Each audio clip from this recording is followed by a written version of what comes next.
Oh, shit. Wait. Oh, no. I've completely... Okay. there we go. Okay, there we go. Yeah, that's better, no? Yeah. The Joe Rogan scream. If we get a crazy knockout, I'm going to be like... I'll do the DC stand up and just hold in my head. I'll flip the table.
Welcome, ladies and gentlemen, to MFL 4 live from the Quarry Studios La Roca here in Mexico City, Mexico. I am Salvador Aldunson. Beside me is Adam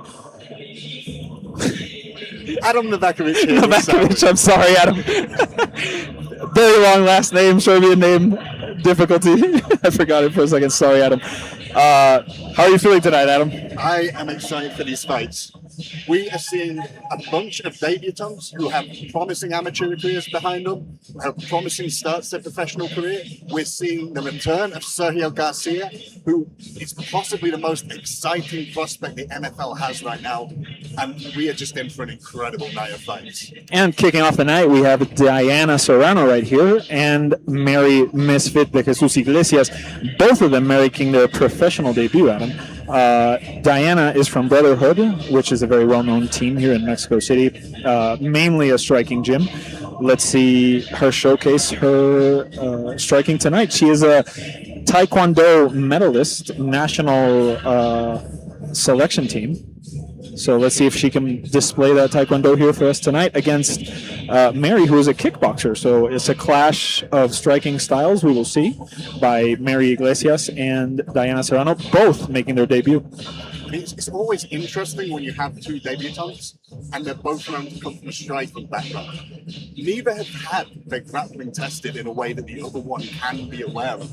So are they going to rely on their striking, rely on their fundamental martial art, or do they have tricks up their sleeve?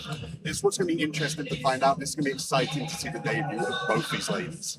I would bet they're both going to heavily rely on their striking, both being kickboxers and a taekwondoist. They're going to rely on what they know. And when you're out there for the first time, you basically have to go with what you do well and with what you know, which is striking.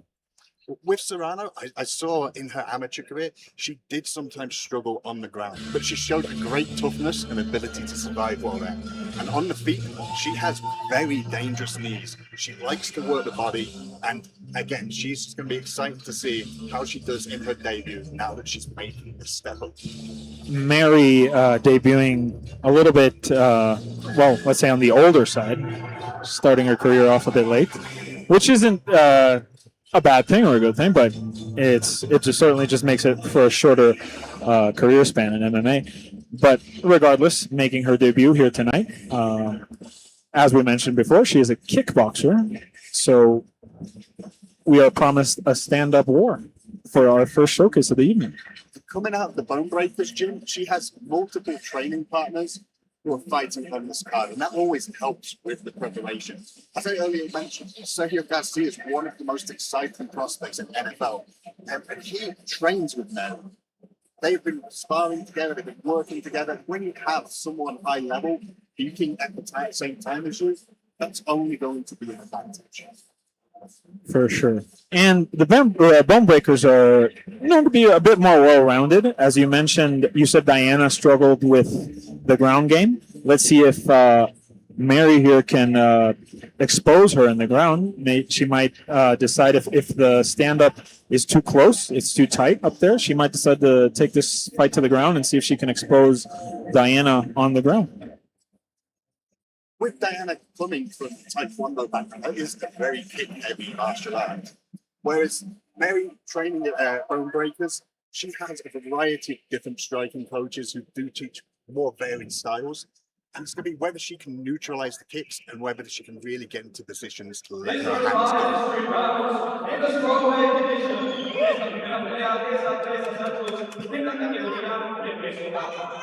presentando primero, un especialista en Taekwondo, haciendo su debut profesional, midiendo 1 con 60 centímetros, pesando 116 libras. Presenting now, Taekwondo-based fighter, dedicated professionally. She stands 5 inches tall, weighing 160 pounds. From Ciudad de México, Diana!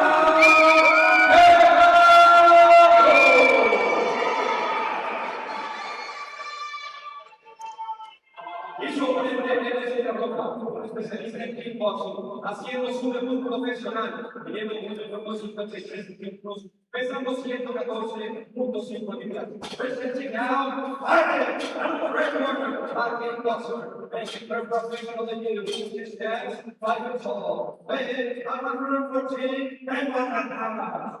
¡Vale! ¡A Ciudad de México! ¡Vale!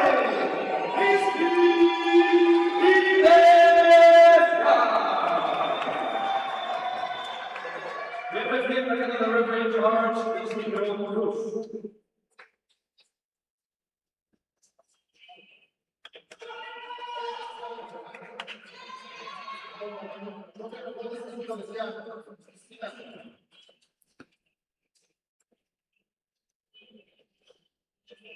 Referee Isidro Cruz ready to kick us off here.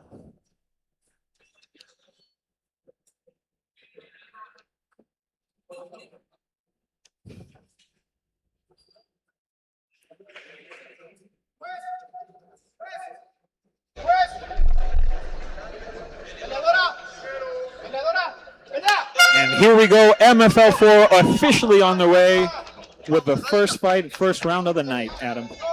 Both ladies opening up with kicks. Yeah, as we said, this will primarily be a stand-up battle. I'm not liking what I'm seeing by Mary. She looks a bit tentative to throw, closing her eyes as she throws. Serrano looks a little bit more composed, taking her shots. Serrano seems to be the one who has that better gauge at the range. Yes. Whereas Mary just seems to throw wildly. She's missing. Diana's throwing back. She has more accuracy. She caught it with a very nice left. Yeah, Mary seems to be like, pardon the pun here, but throwing Hail Marys at her. Trying to see what lands, not really, like you say, calculating her punches, but pushes her off against the cage. Let's see if she can do anything here. Serrano nicely using the elbow to create distance. Serrano, one is the technical advantage. She seems to step a bit too long. She's getting her kicks up better. She's getting her punches up better. I don't know if it's the trying to engage in the wrestling that way, but it's not like a necessity. Yeah, Mary seems a bit more nervous making her debut. She seems a little bit more reckless, like she's just going out there, not really staying composed and picking her shots. As Serrano is being a lot more calculated. So Serrano engaging in the clinch from that position where she comes the knees to the body. As I said before, that's been one of the best rounds. And we saw some interesting downward elbows like from the side, coming from Serrano, using the jab there nicely.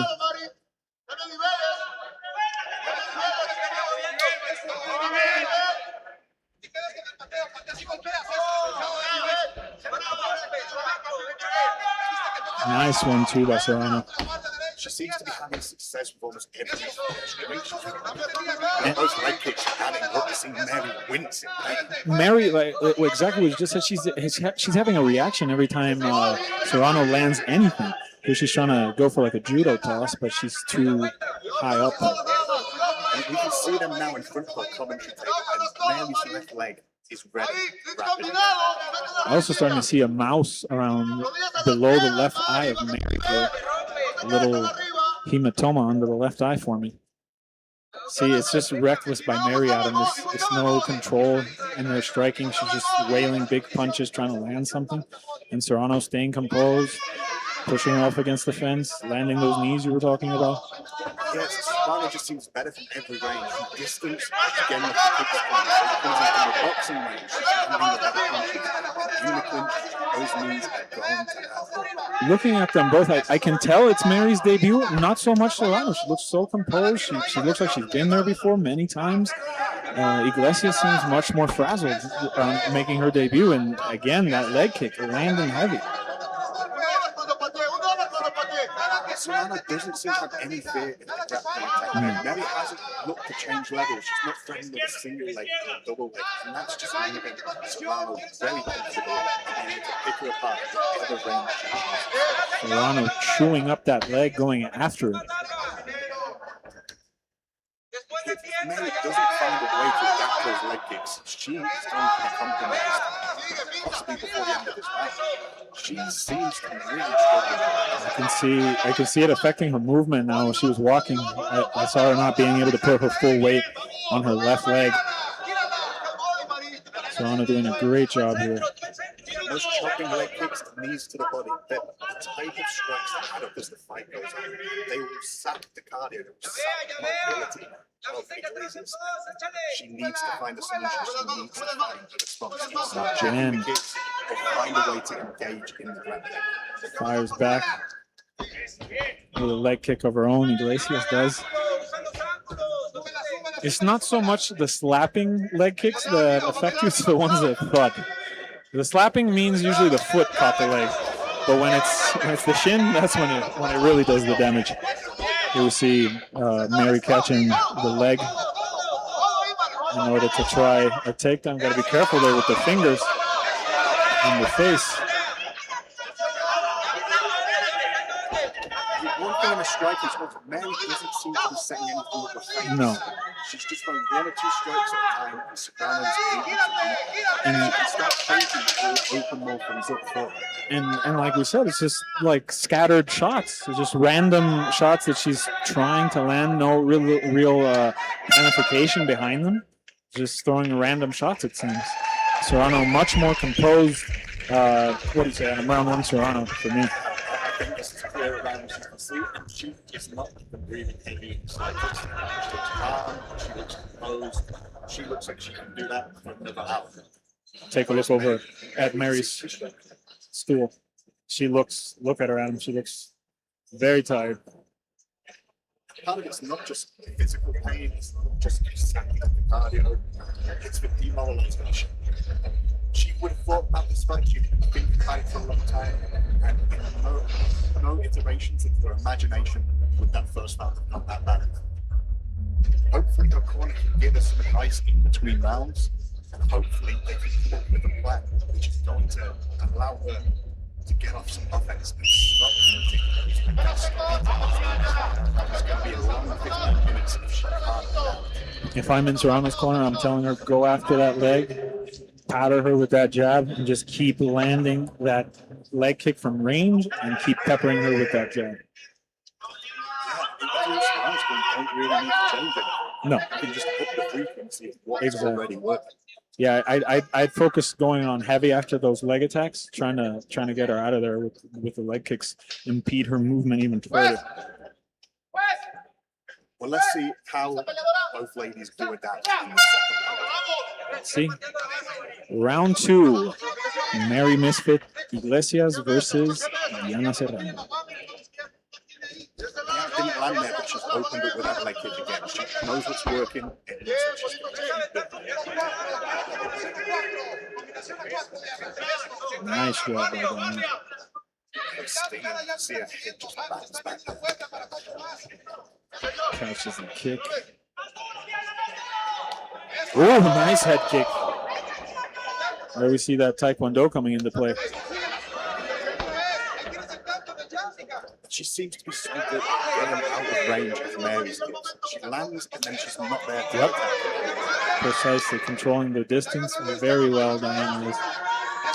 Nice feint to land the leg kick. I'm liking what I'm seeing from Diana. Very polished striking. She's mixing it nicely. What Mary's expecting the leg kick, she went to the body and she did damage there. Classic, go after the leg, switch it to the head. She won't see it coming. And Mary just seems frazzled, just trying to land whatever she can. Yeah, she's feinting the jumping knee there, but it's not really going to work. Diana's not staying in range. She's not getting ahead. Nice. She actually feint with attacks. She's doing that side kick to create distance well, but she's only creating more distance between her and Diana, so it's not good for her. And seeing these wild swinging punches that don't really do anything except tired her out. Yeah, she's the one who seems to be breathing. Oh, that leg kick hurt her. We saw that reaction at him. Instantly retreating. Yep. I think a few more of them. A few more. Yep. Yeah, that leg is compromised. We see it from here, Adam. You see how it's swelling up. It's turning blue.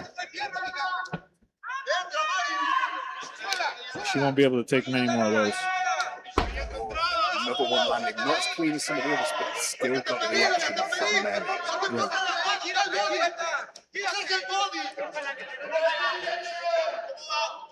This is best bet for Mary not to stay out in the open of the cage where she could keep eating those leg kicks. This should be her game plan. Diana's got control of the wrist there. It's stopping her from really doing anything with the position. She didn't come close. At any point when she's going against the cage, she's not come close to getting their hands together. She's not come close to doing anything. Now Diana feinting that leg kick. Let's see if she switches it up to a head kick. Feints the low, goes high. Another big leg kick. Mary did not like that either. You have to praise the toughness of Mary. Yeah. She's eaten a lot and she's still coming forward. She's still trying, but she just doesn't seem to have the Very far. Spinning back fist attempt. Not even close to Diana. Like you said, she's mixed up and gone high. Yeah. Yeah, well, when you have your opponent worried about the same attack over and over, that's when you switch it up to one they don't see coming. There, Mary bum rushing in once again, and Diana nowhere to be found. Nice frame to the knee by Diana. I like these knees, like you mentioned earlier, Adam. She has very crisp knees. And they're just going to keep adding up. Yes. Mary's not just feeling it in the legs, she's feeling it in the body. She's going to have a lot of pain. Her cardio's going to be tough.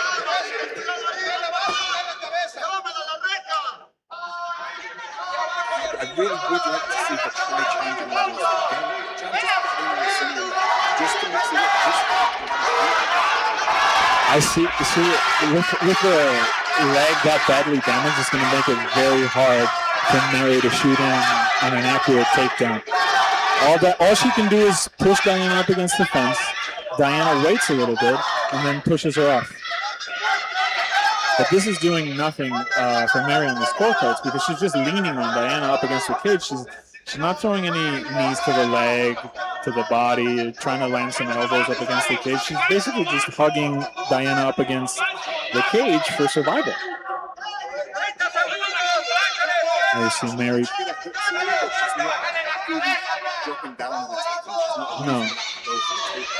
No, I see it as a means of her avoiding any more damage on the leg. Not really trying to get any offense going up against the cage. Nice. One more leg kick by Diana. You can see the movement. Look how fast Diana's moving up around the cage, and look how Mary's moving. See? Even there, where she tried to rush in, you can tell that leg is compromised. And Diana knows it. She's confident. Diana's moving laterally as well. With Mary, Yes. she is moving in straight lines, Straight. back and forward. Straight forward. Makes it an easy task. Yes. Correct. You've seen how on the stall she looks in pain. She's wincing. Yes. Her leg is coming. I think the corner are asking it if she even wants to continue. So far, she's jumped. She's worrying. She needs to fight. And they need to give her a pass in a way to check those kicks or to improve the game. I don't know how much longer that leg can take this round and how much more damage that leg can take. It looks pretty bad. Yeah, she's lost all the explosives. Yeah. It's harder to get in any kind of takedown. The shove. She is just like so mad. Look at the color of her leg. I mean, I don't envy her at all. But tomorrow, that's going to be great. Oh yeah. No, and tomorrow the movement's going to be even worse.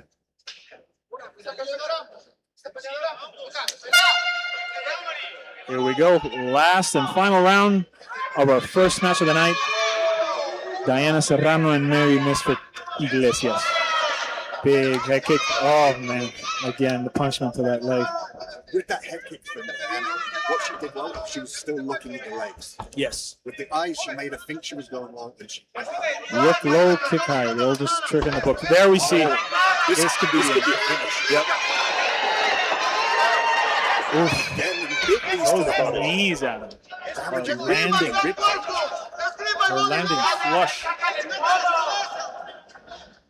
Here we hear Diana's corner asking for elbows. Big strategy. Mix it up. Knees and elbows all around. It's the same kind of thing. Mary goes into that Diana's able to frame off her arm, get back into open space where she is.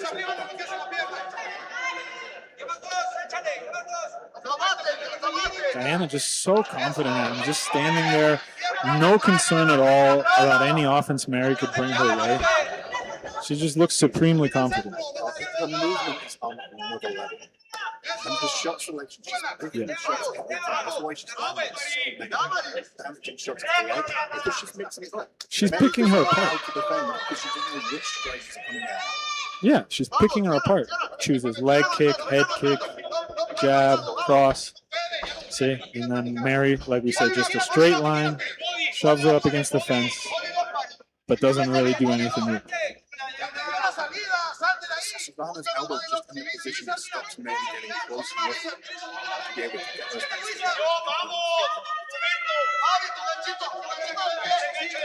50-50 position, overhook, underhook. Mary, you have to praise her. The catch is still pushing. Yeah. The catch is still pushing. Yeah, most people would have been defeated just emotionally. Their will would have been cut off to keep fighting. And now we see some knees land into that damaged leg by Diana. And like you said, no quit in Mary Misfit Iglesias. Even though this fight has gone completely the other way. Diana avoiding that knee to the head very well there. Like you said, Adam, she reads movement really, really well. Yes, yes. Like I said, she looks like she's been here well beyond her debut. Excited to see what is next for Diana.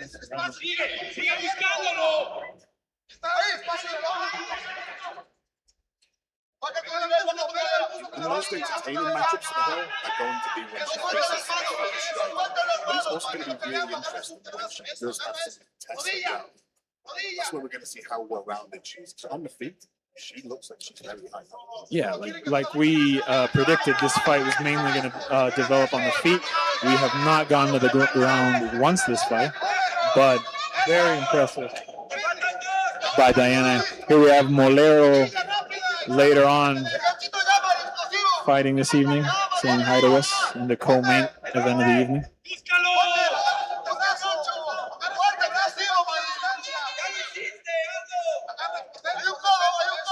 There I would love to see Mary try to throw some frame to the face and then elbow, but now Mary's face busted up from the nose.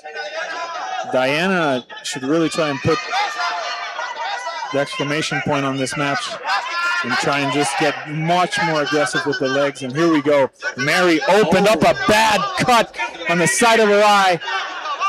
Bad cut, Adam. That looks nasty. It's just again. She can damage her in all areas. She's damaged the body, the legs. She's busted her face wide open. Such an impressive performance from the baby.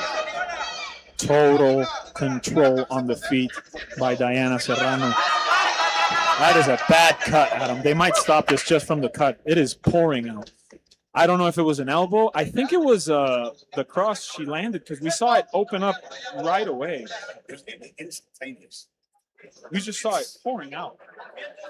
That is a bad cut. I don't. Doctor now he's going to check the position of the cut to Yes. see if it's going to impede the vision. Exactly. So the cut can be as big as it is, but as long as it doesn't go into the fighter's eyes, there we go, a stoppage from the cut. Wow, very impressive debut by Diana Serrano. Incredible fight to kick us off tonight. Yes. Two debutantes. Diana Serrano showed that she belongs. Very impressive debut. Very impressive. What a fight. It was clear to me from her amateur fight she has improved. And she's still at an age, only 26 years old, where those improvements can keep coming rapidly. It's going to be exciting to see how she develops over the coming years. And just what the ceiling is, she seems like someone with a lot of ability and a lot of potential. And on the other side of that coin, a very disappointing debut from Mary. Even though she showed toughness, grit, and heart, the technique wasn't quite there. Like you said, she showed toughness and heart, but what she didn't have was a plan B. Yeah, she wasn't able to adjust to Diana's technical stand-up. She wasn't able to get the fight to the ground, which was much needed for her. And here we see a replay. Let's see if we can pinpoint the exact moment. I think it was that shot. Oh no, the referee split them apart to check their cut. I don't know if we'll get an exact replay of what caused that, but impressive debut by Diana Serrano. I think the referee was praised for calling the timeout like he did. Yeah. And every round of it was absolutely clear to Serrano. She's shown she's tough. She's shown there's parts of her game she needs to work on. Tonight, she has the Emerson.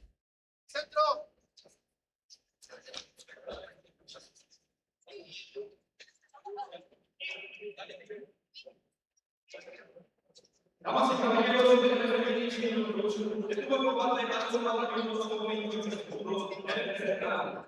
Ladies and gentlemen, referees video productions go live 20 seconds of the third round. Next winner by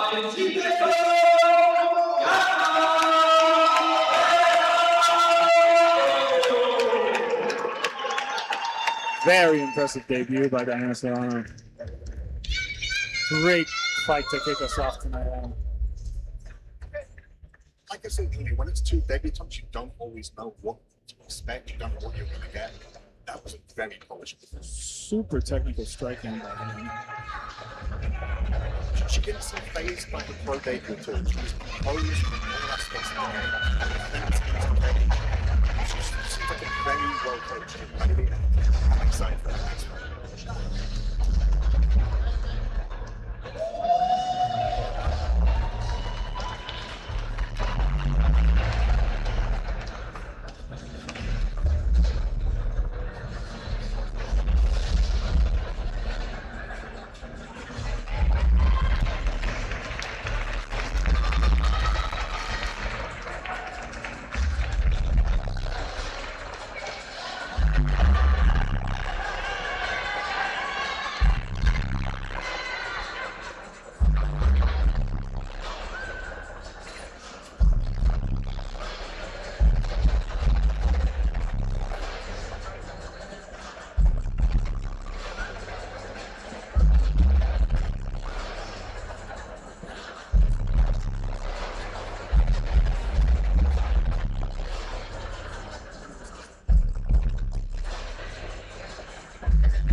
Coming up next, we have Ali Noe Flaco Corrales versus Sergio Garcia, 125.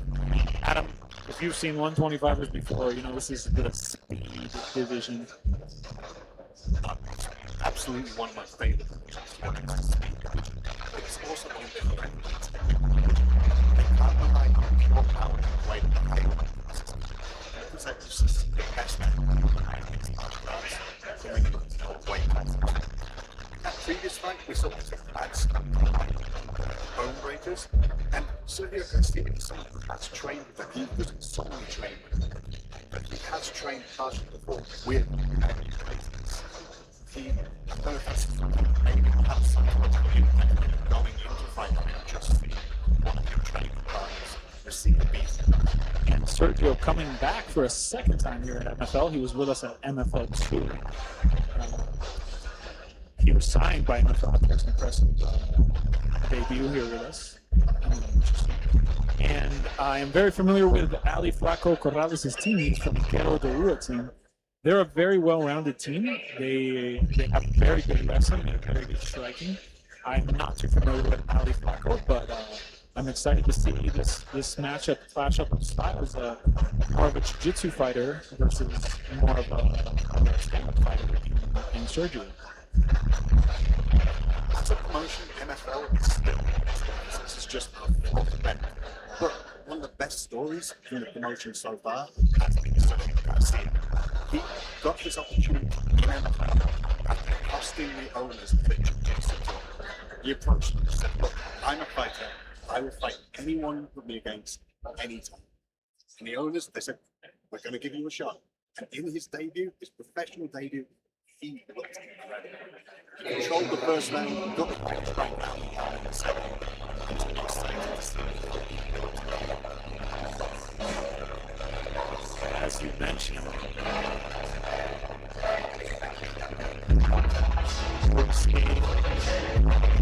Sergio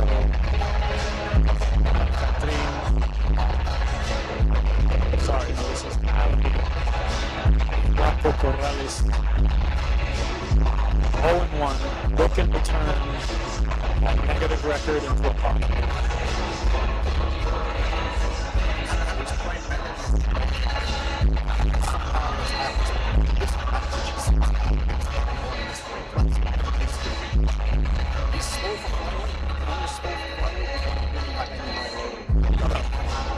Nowhere else to go.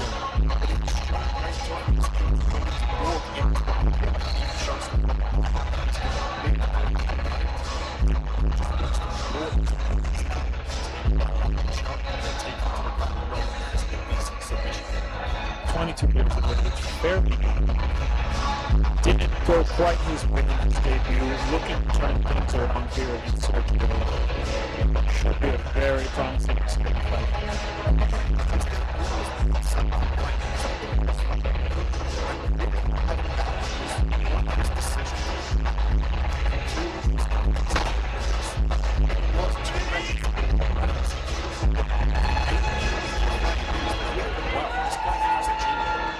We could chalk that up to inexperience. It was his debut.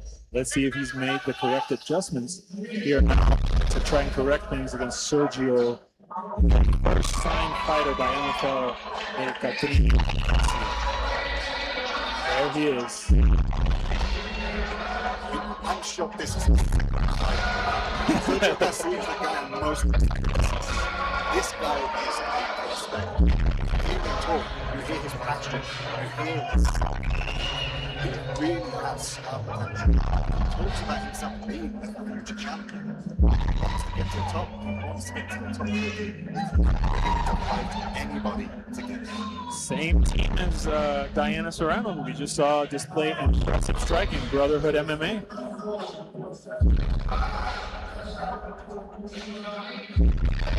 There's his coach, head coach of Brotherhood MMA, Salvador Garcia. Several fighters on our MFL roster come from Brotherhood. Very solid gym. I hope we get to see Sergio strike things. In his debut, there's a whole he took control of the grappling and then Southpaw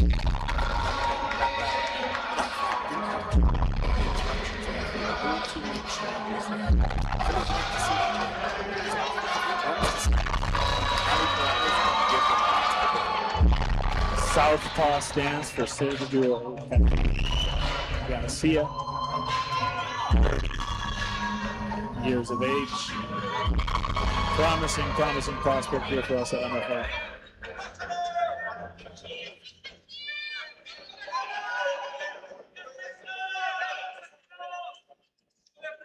Ladies and gentlemen, this fight is 3 rounds in the flyweight division. Damas y caballeros, esta pelea es a 3 asaltos en la categoría de peso mosca.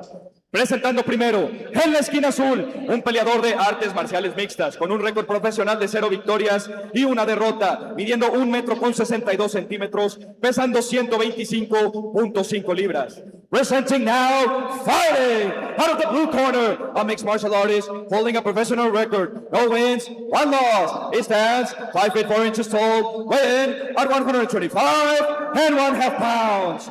Fighting out of Naucalpan, Estado de México, Ali Flaco Corrales. Y su oponente en la esquina roja, un peleador de artes marciales mixtas, con un récord profesional de 1 victoria y 0 derrotas, midiendo 1 metro con 67 centímetros, pesando 126 libras. Presenting now, fighting out of the red corner, a mixed martial artist holding a professional record. 1 win, no losses. He stands 5 feet 6 inches tall, weighing at 126 pounds. Fighting out of Ciudad de México, Sergio El Catrín Garcia. Y el referee encargado del referee in charge, Fernando Salas. Ya conocen las reglas. Hagan una pelea limpia y escúchenme todo el tiempo. Choquen los guantes si quieren. Like I said, his interviews, he has incredible intensity, and that translates into his fight style. I am excited for this one.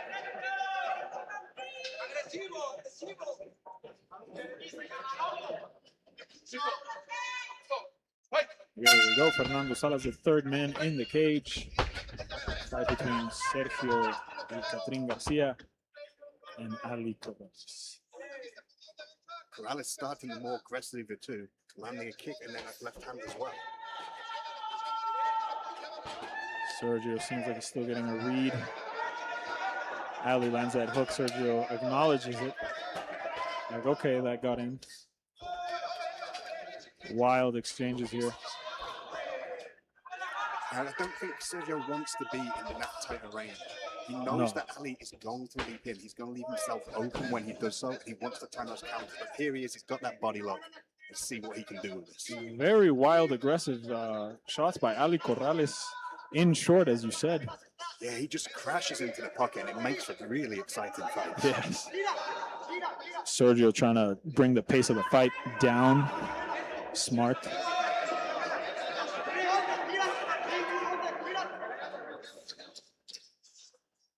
You see a little bit of cage grabbing by Sergio.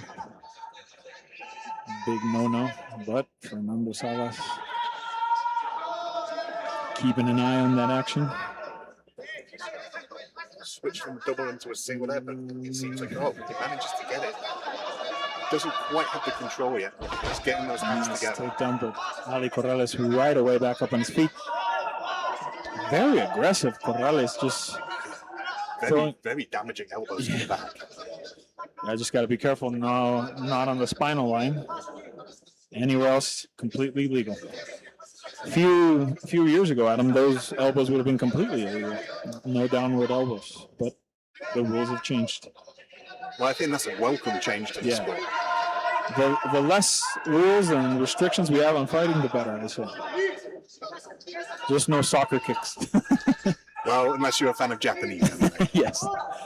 Well, but you know, different takes. They don't like elbows on the ground, but they do allow kicks and knees on the ground. So it's a bit of preference, personal preference there on rule sets. See Corrales then looking for the wizard with his right hand, but he doesn't seem quite able to get it. Or now he seems to be getting it in position, but he needs to engage with his left hand more. Nice knee there by Corrales, trying to take Garcia off of him. And you know, it's very tiresome if you're Garcia. Take him down once, take him down again, and Corrales gets right back up on his feet. It's just all that energy you're using there to take the guy down and control him is just wasted. I mean, this is grueling for both men. You're constantly fighting against someone's entire weight in this position. Here's a bit worse for Corrales because he's carrying all of Garcia's weight on top of him, as we mentioned. Tight shots in the pocket by Corrales, sorry, wide away. As soon as there's a bit of distance at him, he just starts swinging. He's so aggressive. Looking to reverse the position here. Damaging right elbow off the break. Big shot by Corrales, but Sergio staying composed. Doesn't seem phased. High feint there by Corrales. I don't know if it was a knee or a kick he was trying to feint. Stopped midway. You can see here on the feet, Garcia's not looking to close the distance too much. He's trying to draw Corrales in where he can land the counter. Yes. He hasn't quite got that timing down. Ooh, nice hook by Garcia right there. As you mentioned, timing. Lands it.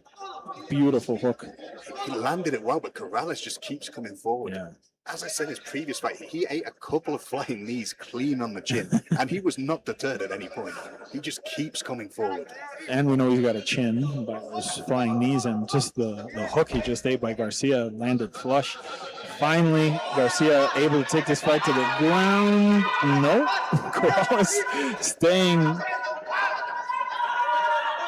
There's a real determination from Corrales here. He does not keep on his back, and he is fighting with everything he has. And he doesn't stay content with giving Garcia the position. He keeps fighting to get back up on his feet. Relentless by Corrales, defensive and offensive. Very impressive. I mean, in this position, you would say it's Garcia who has a dominant position, but Corrales has arguably done more damage with those elbows.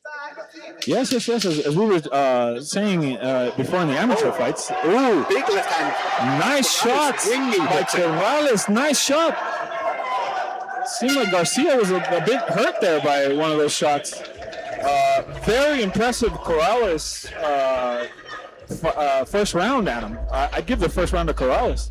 I think you have to. The scoring criteria values damage over everything else. Even though Garcia was the one dictating the position more often, Corrales, he scored more damage. And at the end there, he landed 2 or 3 of those hooks. I think we now know both men have good chins. 100%, Adam. As you mentioned, you could be in a defensive position, like be on a guard or be up against the fence. But if you're the one landing, damaging shots from these positions, they got to award the advantage in the round to you because you're the one that is leading on damage, which is the first criteria of scoring an MMA fight. Second would be control. But as we were saying, damage overrides the control aspect in MMA. So we got to give it to Ali Flaco Corrales. The first round. It's going to be interesting to see how Garcia adapts it. He wasn't having 0 success with the grappling, but he wasn't having the success he'd want. He wasn't getting those takedowns as well. Well, it's just Corrales is relentless. He doesn't stop for a second. He doesn't allow like any. He does not satisfied with giving away position. He fights for every inch. I mean, he tenderized his back from that position. Oh, yeah. And Garcia could lose his appetite for being there if that's going to keep happening to him. He might want to try and find ways to have more success on the feet. Like I said, I think he's looking to draw him in and then counter. But when they get close, it does end up with him pushed against the cage. Sergio now opening up a bit more. Oh! Big damage by Corrales. Big damage. But Garcia right away. Oh, big elbows from Garcia. The Travis Brown elbows there. Smart reaction by Garcia. As soon as he's hurt, dives on the leg to try and stay in this fight. I don't know, Adam. If we're looking at Garcia's face, seems a bit not all there. Seems like he could still be rocked. Big shot by Corrales.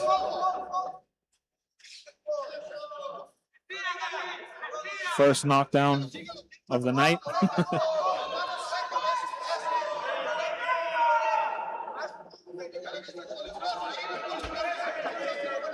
It kind of feels here like Garcia's more just trying to get his wits back, trying to get his senses back completely, rather than actually going aggressively for a takedown. Well, I was looking at his face right up here, up against the crystal, right in front of us. He didn't seem like it was all there, just hanging on to that leg by reaction.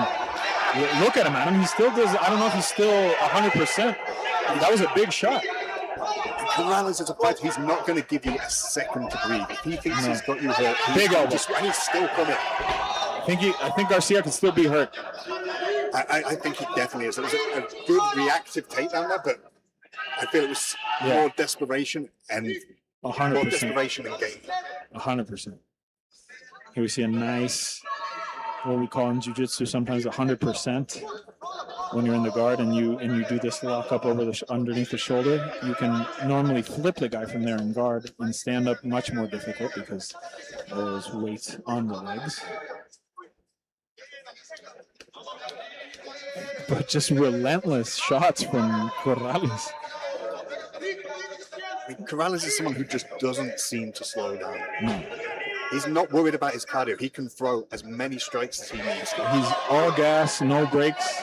Another takedown by Garcia. Let's see if Corrales is able to get back up on his feet. And here he goes. And now this could get dangerous for Garcia. One arm trapped. The other arm. He's managed to get his hands back together. Whereas it looked like Corrales had avoided him doing it, stopped him from doing that at first. But now he's in that position where he can continue on a single leg if he can drive through. Corrales should step out to the side more.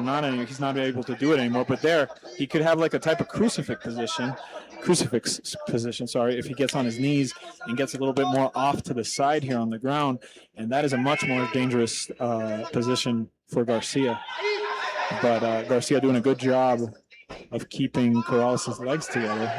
And Corrales back up on his feet. Amazing. Both of these men are fighting an absolutely relentless pace. It's going to be interesting to see as we get into the third round if anyone is going to slow down. Amazing output by both of them, and they don't seem to be slowing down at all. No, even after Garcia has been hurt, he hasn't really lowered the tempo. Oh, looked like he was hurt there. Oh, it seemed like one of those shots got through. Big right hook by Corrales. Garcia.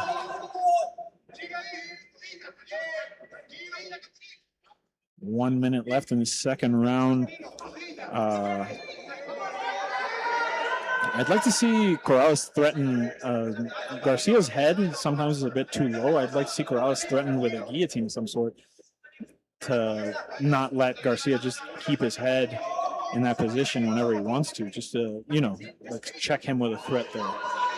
Right there. I mentioned Corrales' reach earlier. He doesn't have the longest arms, but sometimes can that be beneficial? That's beneficial. Yeah, when you have short arms and you get a guillotine, it's even harder to get at. Nice shots. Every time there's a break in the tie-up, Corrales just starts throwing hooks. And I think that's how he caught him early in the round. Let's see if we can take a look at that replay of the knockdown earlier in this round. Got to give it to Corrales again, Adam. That knockdown pretty much won him the round, even though Garcia did have more control up against the fence and on the ground for a bit. You gotta judge that damage for Corrales. Oh, for me, that was clearer than the first round. He hurt him badly. He dropped him. He rocked him. That's a clear Corrales round. And Corrales choosing not to take the stool here in between rounds, and we see Garcia a lot more tired over there on the other side of the cage. That tiredness could lead Garcia into even more trouble. The times we've seen him hurt badly has often been off the break when he thinks he's going to have a second to reset his position. Corrales is already back in his face and throwing at him. And if he starts to slow, if his reflexes start to slow, we're just going to see Corrales having even more success in those breaks. Here we see the replay. Let's see if we can catch the knockdown here of Corrales. over Garcia.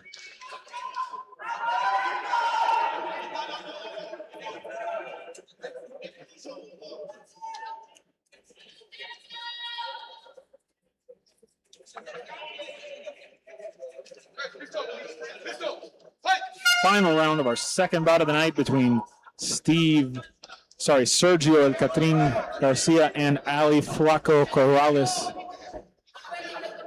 If you were in Garcia's corner now, what adjustments would you want him to make? If he's able to secure a takedown, try to advance position right away, either wind up on the back, wind up and down, and try to do as much damage as you can, because you're two rounds down, so you need a finish at this point.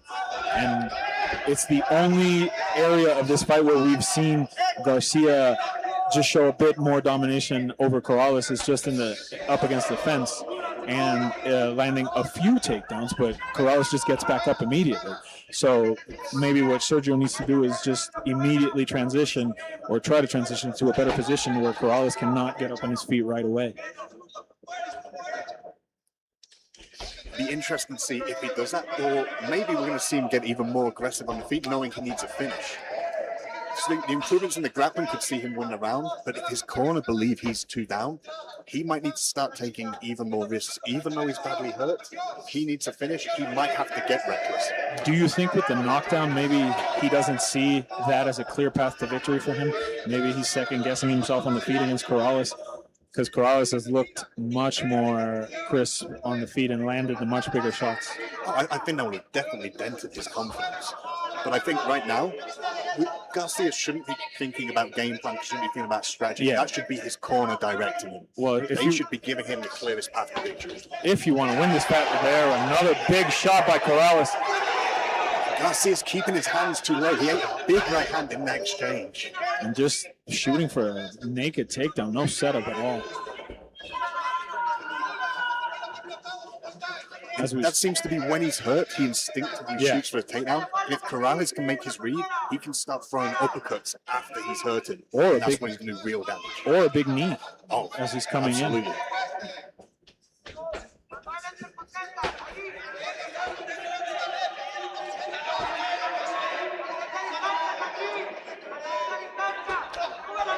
We still see here, Morales is likely to up, but he's still the one pushing more. He's the more aggressive fighter. And I think Garcia's been looking for the reads, but he just hasn't been able to make any. Corrales a bit more measured this last round because he knows he's 2 rounds up. He doesn't need to risk anything. If he can land the big shot, he will take it, but he seems much more measured and composed this final round, trying to secure this victory over Sergio.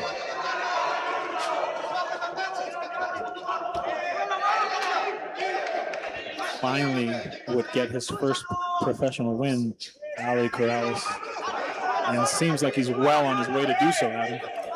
His right hand seems to land at will, but Garcia needs to keep his left higher. Bad winding shot by Garcia, too far away. You see, Garcia's talking to him now. He's trying to bait him into being more aggressive and taking more risks. It's Garcia's responsibility to force that action. Exactly. Yeah, Corrales is 2 rounds up. The one that needs a sense of urgency here is Sergio.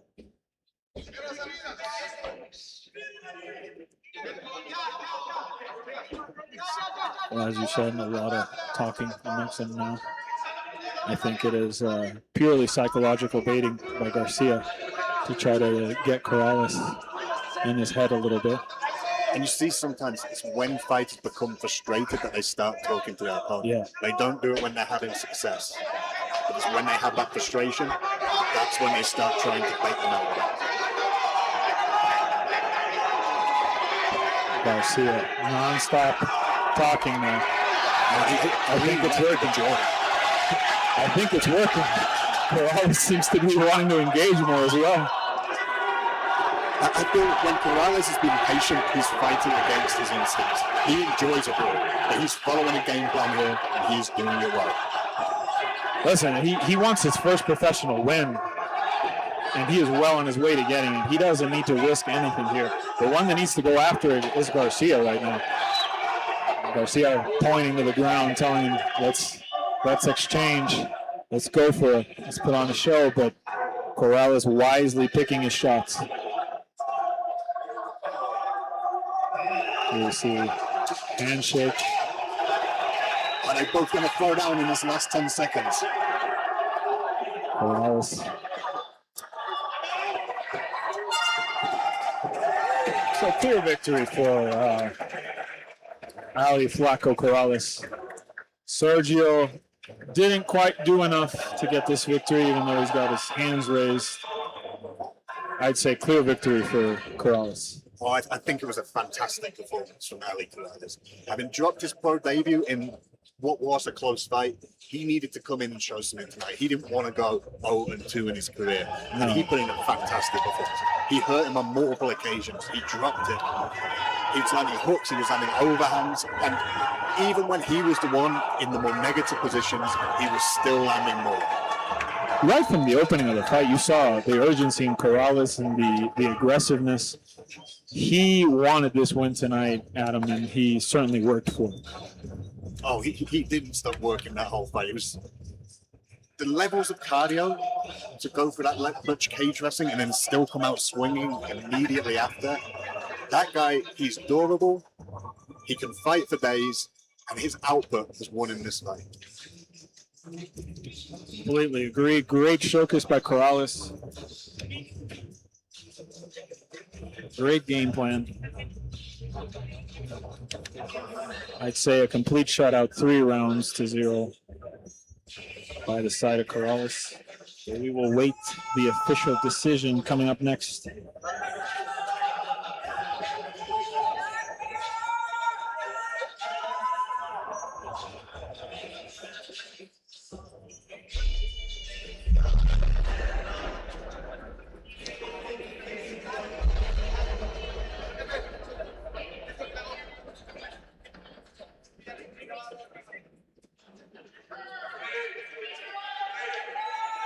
Damas y caballeros, después de 3 asaltos, vamos a las tarjetas de los jueces. Ladies and gentlemen, after 3 rounds, we go to the judges' scorecards for decision. All 3 judges score this contest 30-27. For the winner, by unanimous decision, Ali Flaco Corrales.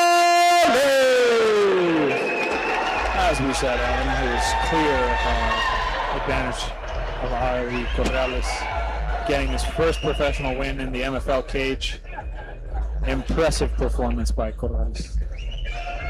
Both men showed a lot of toughness and heart. Garcia in his corner seemed kind of surprised by that decision. Yeah, I don't know. You thought you won that fight, especially in the first 2 rounds. I mean, maybe you can make an argument for that last round, but especially the first 2. Clear domination from Chavez. Yeah, and if Garcia didn't know that, if the corner weren't telling him after that second round, you need to go out there, you need to get the finish. They've let him down a little bit now. Yeah. He needs that advice, he needs to know when to let loose, or at least know that he's 2-0 down and be able to make that decision for himself. Well, when your corner's not honest with you, the only person they're hindering and hurting is you, because you need to know the reality of the situation of the fight you're in. If they tell you, oh, you're doing great, you're doing fantastic, when you're 2 rounds down, you think, oh, I'm doing great, I'm 2 rounds up, I don't really need to finish right now, I just need to play it safe, and that will cost you the fight. I mean, scoring a fight is difficult enough when we're sat here in the cage. Yeah. But the actual fight is involved, it's impossible. So, in his corner, it'd be really interesting to know exactly what they said to him after that second round. But that may be why he lacked a little bit of the aggression he needed in that 3rd round. But I believe, unless it's clear that you won that round, you got to tell your guy, hey, we don't know if you won that round. So we need to treat it as we lost that round. And how we saw this fight develop, I don't know how you can tell this kid anything but that. Look at the highlights here. All we see is Corrales just landing big shots. There's a few times they got into those wild exchanges where both men were throwing hooks. There. It was always Corrales that landed clean. There's that big knockdown by Corrales in the second. How could you think that you had any, domination in that second round whatsoever? For me, the second round was the clearest in the fight, with the knockdown, with the damage. Maybe his corner thought he could have won the first because he did have a slightly better position. But when you compare the number of strikes that the two men were landing, and Corrales was just peppering his back with elbows throughout that whole time. I see it very difficult for him not to have won the first round either way, because when they were apart in the exchanges, Corrales was landing and having the better of it on the feet. He also hurt him towards the end of that fight as well. Yeah, no, and he was completely aggressive up against the fence. Again, maybe they're thinking in the old scoring criteria of MMA, where position was clearly the outlier and the determining in scoring, but not the case anymore. We focus on damage. And even then, he failed to secure the dominant position. He was holding against the cage, but it wasn't as though he was getting takedowns and advancing. Coming up next, our third fight of the night between Viviana Espinoza and Maria Fernanda La Matadora Abigail. Viviana, what can I tell you about Viviana? She is a grappler from the state of Mexico with an amateur record of 4-3. 3-0 kickboxer, and here tonight making her professional debut at 19 years of age. Very young. And she's young, and you can tell from her amateur fights, there is still a rawness about her game. She's a good grappler, but sometimes when pressed against the cage, she'll make some basic mistakes. And when she'll look to front strikes from clinch position, she won't look to necessarily secure the position first, and it can leave her vulnerable. But one thing that she's excellent at, when people try and take her down, she's excellent at going with the momentum and then using it to reverse the position and aiming up on top. She's young and she's going to be making rapid improvements all the time, and I'm very excited to see her professional debut here. Casa Chimerio team known for their grappling. We might finally see the first fight that develops a bit more on the ground tonight. Here we have coming out from Bonebreaker team, Maria Fernanda Areola. Abigail also making her debut. A bit older than Vivian, 26 years of age. Yeah, I saw her be someone who preferred to keep fight style. She has some nice boxing, she doesn't open into the strikes, but will land 2 or 3 combos of accuracy and consistency. So it will be interesting to see if she goes onto the game to the ground floor. I think it's more likely she's going to be the one that has success on the feet, and Viviana's going to be the one who wants to take this to the ground. But as we said earlier, when two people maybe early in their career, anything sometimes, we don't know their full set of skills as martial artists. Part of the excitement is to find out where they have their abilities. Classic striker versus grappler matchup coming up for us here in our third fight of the night here at MFL 4.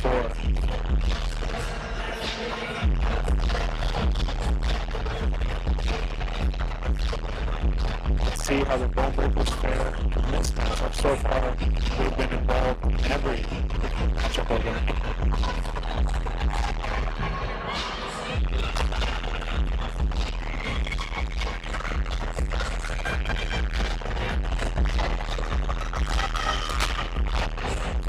It's always interesting when you see someone making a debut as Viviana. Often people will take their time, they want to build that amateur experience. She's 4-3 as an amateur, whilst being on the free-fight industry. She went 3-0 to kickboxing.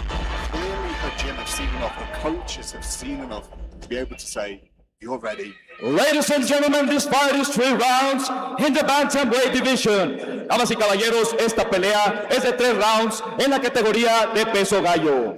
Presentando primero, en la esquina azul, una peleadora de artes marciales mixtas, haciendo su debut profesional, midiendo 1,63 metros, pesando 134.5 libras. Presenting now, fighting out of the blue corner, a mixed martial artist making her professional debut. She stands 5'4" tall, weighing at 134.5 pounds. Fighting out of Naucalpan, Estado de México, Viviana Espinoza.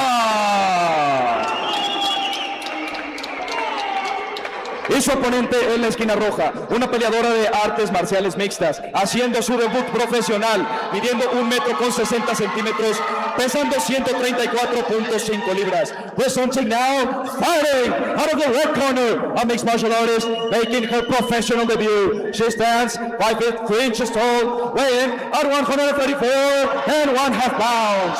Fighting out of Puebla, Yucatán, Estado de México, Fernanda, la matadora,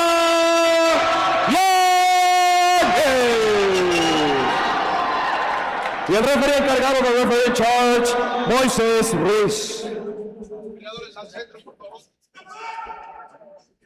Ya conocen las reglas, sigan mis instrucciones, protéjanse muy bien en todo momento. Choquen guantes, así lo desean. Esquinas, por favor. Referee Moises Ruiz ready to kick us off on our third fight of the night here at MFL 4. Classic striker versus grappler, as we mentioned before. Let's see where the fight will develop.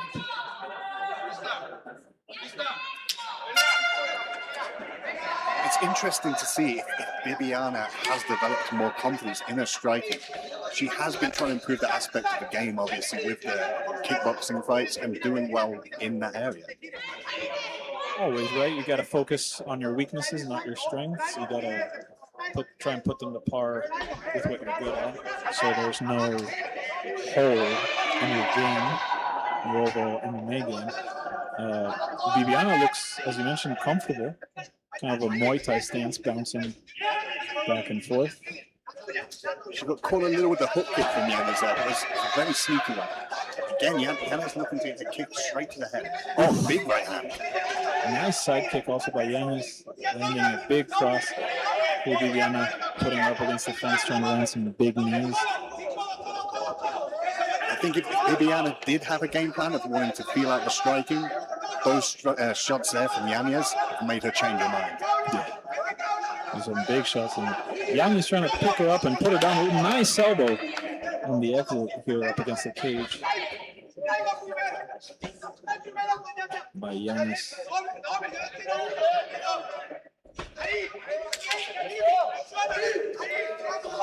Yanez very aggressive early here. Bibiana's eaten a few clean shots already.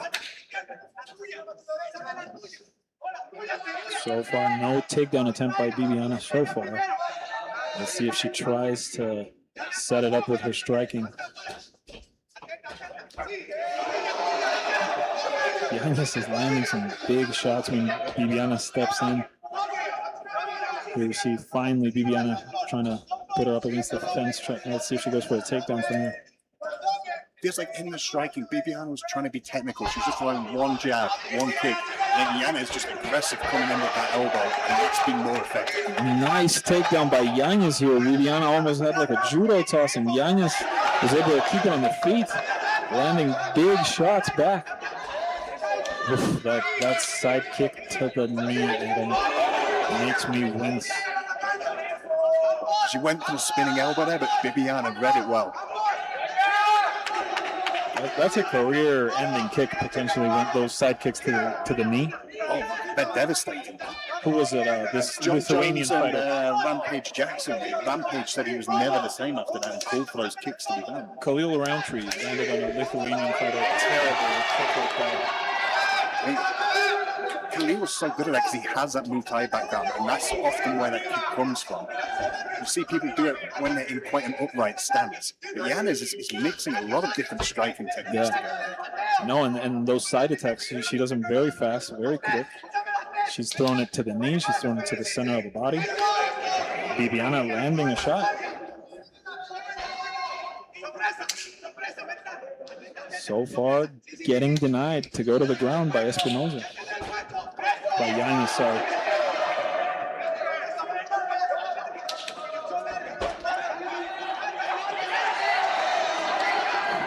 Again, Adam, a girl that's on her debut, looking very composed, very polished on her feet.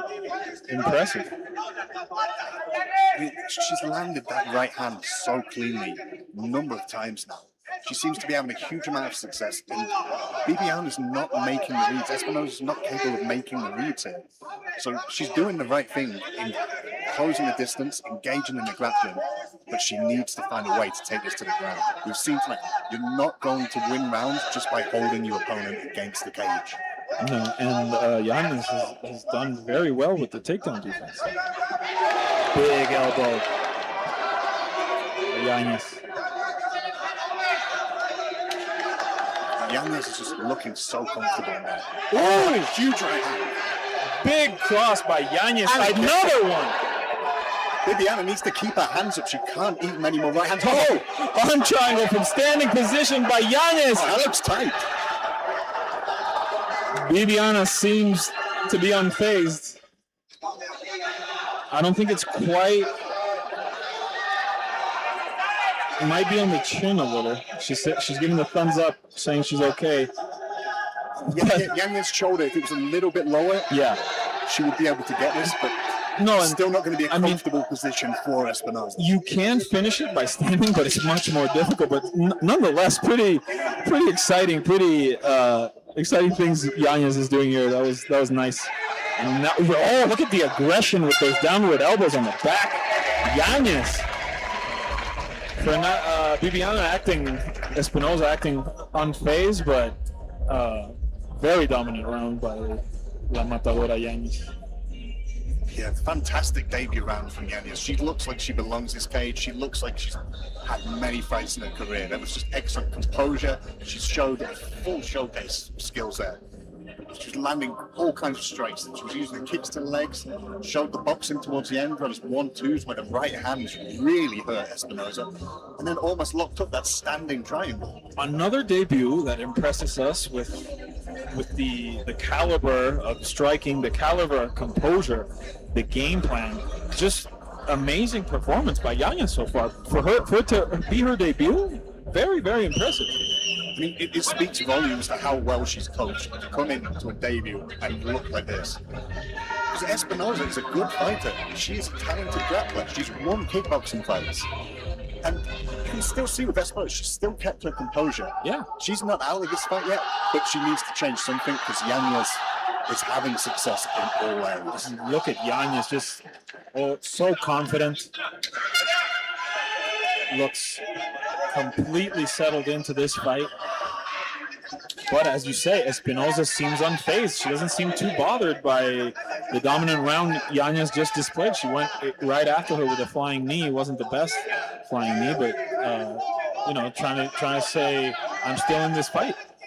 There's also the possibility that knee, she'd never overcommitted the knee, but she found as a way to close distance. Look at but now this. she's the one taken down. Yanez taking Espinoza down.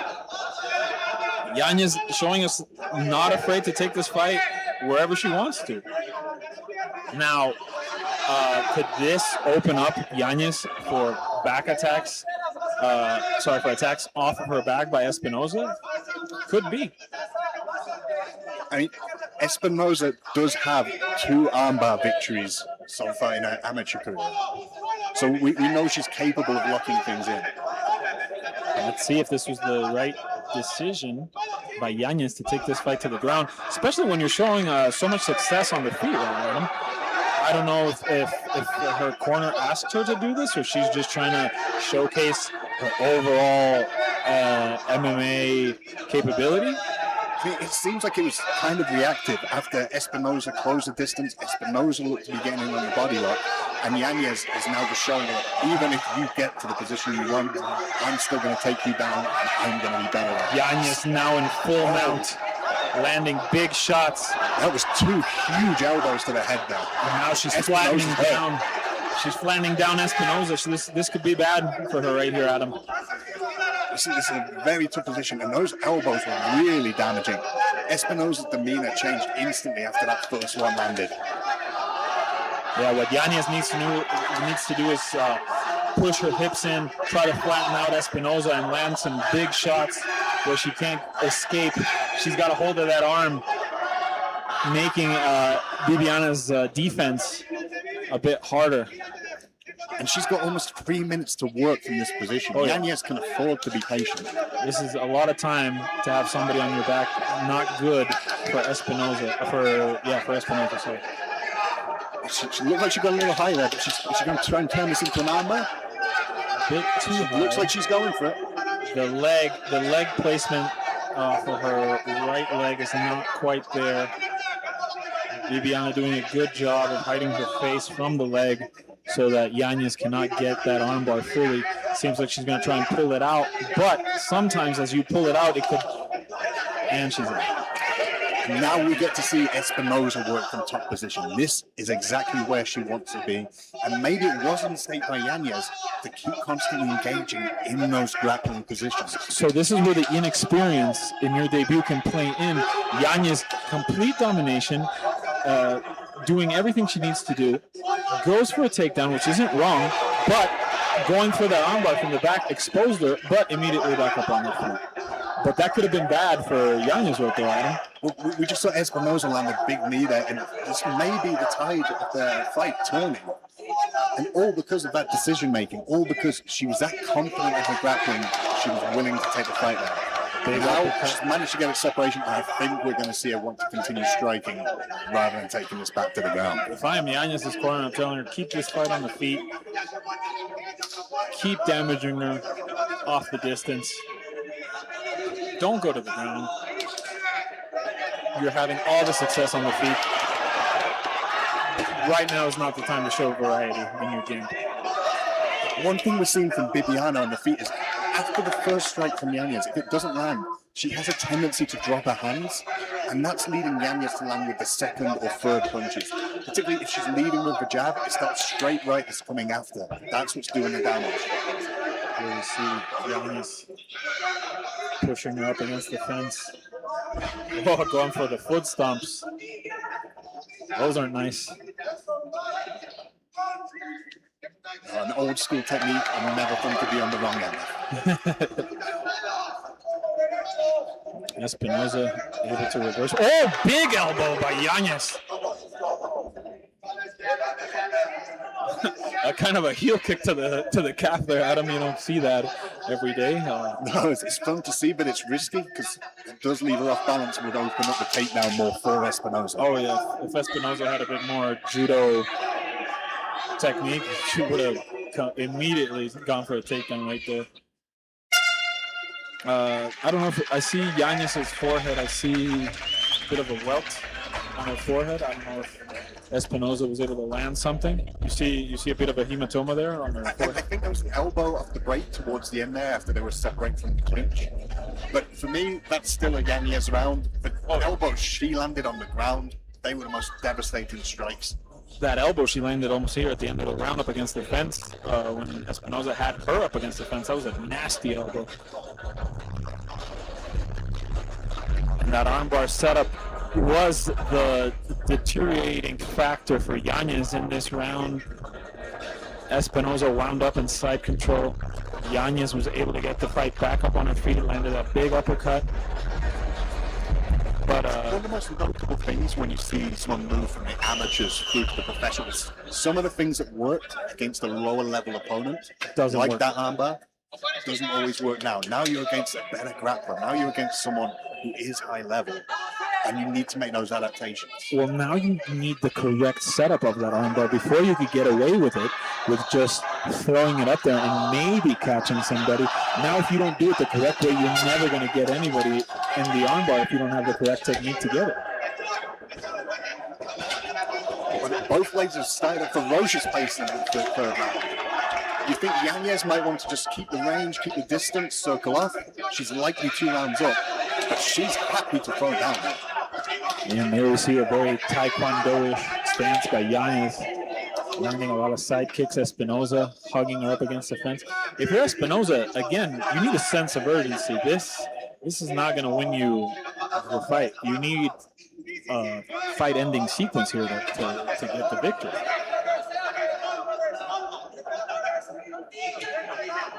Big elbow, big knees there by Espinoza to the middle, midsection. Another elbow by Yanez.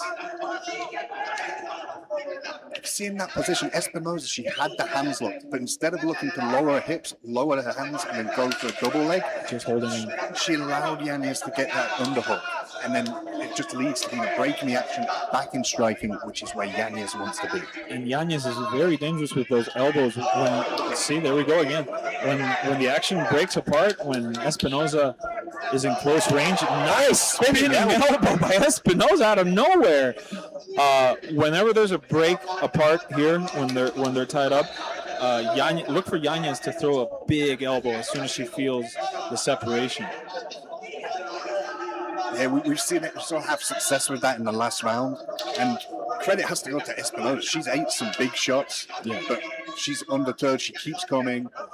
She just needs to find a way to get that takedown, and she's not taking advantage when she is up close, when she does have the body like that uppercut.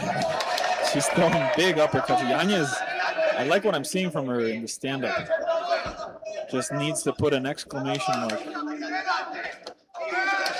in this striking showcase she's shown so far. Yeah, the variety of attacks, the way she can lead with the kicks, the way she can fake the jab and then come with the right. She's kept Bibiana guessing, and she's the one who's been able to land all the damage on the feet. And as we say, Bibiana undeterred here, not backing down from this fight, making Yanez miss with that combination. Another big elbow. Oh, now Bibiana responds with a big right hand.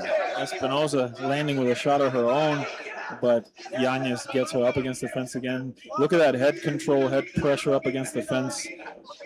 That is what Espinoza would have to do to Yanez when she has her up against the fence. And eventually, with the arms around the waist, look for a takedown. But Yanez showing better cage control. Oh, knee on the so exit. far. Damaging right to the nose of Espinoza, but she seems, again, like she is very tough. She's eating a lot of strikes. Let's see if Yanez goes for another takedown here. Looks like she's setting it up. Going up around the back, trying to trip that foot.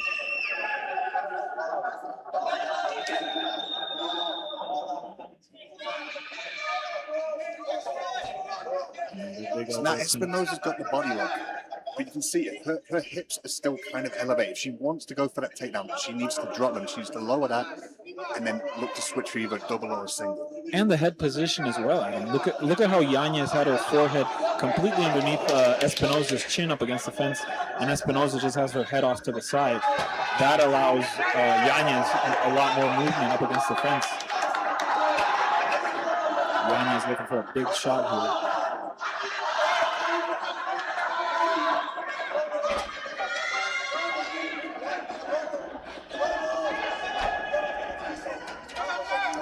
Even though they're both debutantes, Yanez is the older fighter. She's likely been training longer, she's had amateur experience, and I think that's what we're seeing in this fight. Espinoza has talent, she has toughness, but she doesn't have the experience, and that's shown in the decision-making, particularly when it's in those cage grappling situations. As we said, very young, 19 years of age to make her debut. This fight should teach her a lot, give her a lot of experience on what she needs to work on, how she needs to approach her next fights.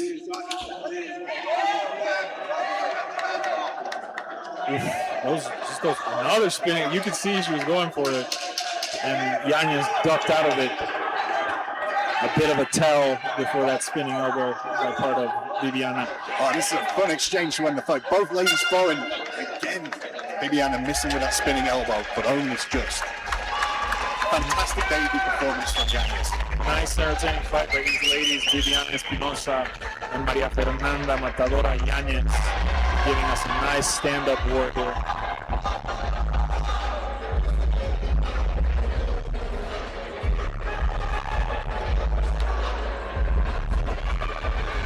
We said before the fight that it was going to be Yanez who wanted to keep it standing. Espinoza who was one happy advantages grappling. Bibiana's corner not happy with it at all.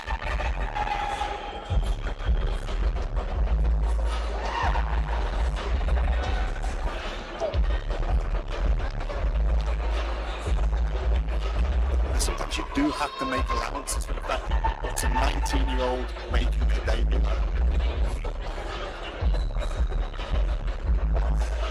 Yeah, like you said, you can chalk it up to inexperience. Her making her debut very, very young. but I'm sure she will learn a lot from this match. Oh, there was a lot to learn from it, even in defeat. Yeah. They were going to be positive. And she showed some moments there of success. There was a couple of times when those spinning elbows only missed very narrow. There was a big spinning elbow she landed up against the fence, the other side over there. It looked very, very damaging. Landed flush on Yanez. We have the official decision. Damas y caballeros, después de 3 asaltos, nos vamos a las tarjetas de los jueces. Ladies and gentlemen, after 3 rounds, we go to the judges' scorecards for decision. All 3 judges score this contest 30-27. For the winner, by unanimous decision, Fernanda, la Matadora,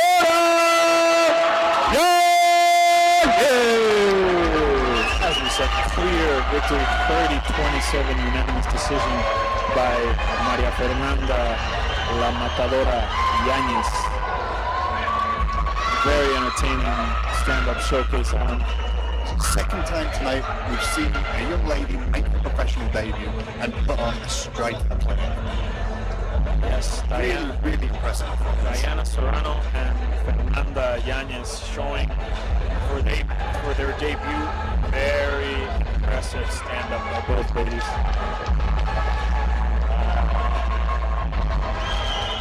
I do hope that Viviana can learn from this, can come back and just work on the game. She still has a long career ahead of her. She's made her debut, professional debut at a young age, but she has talent.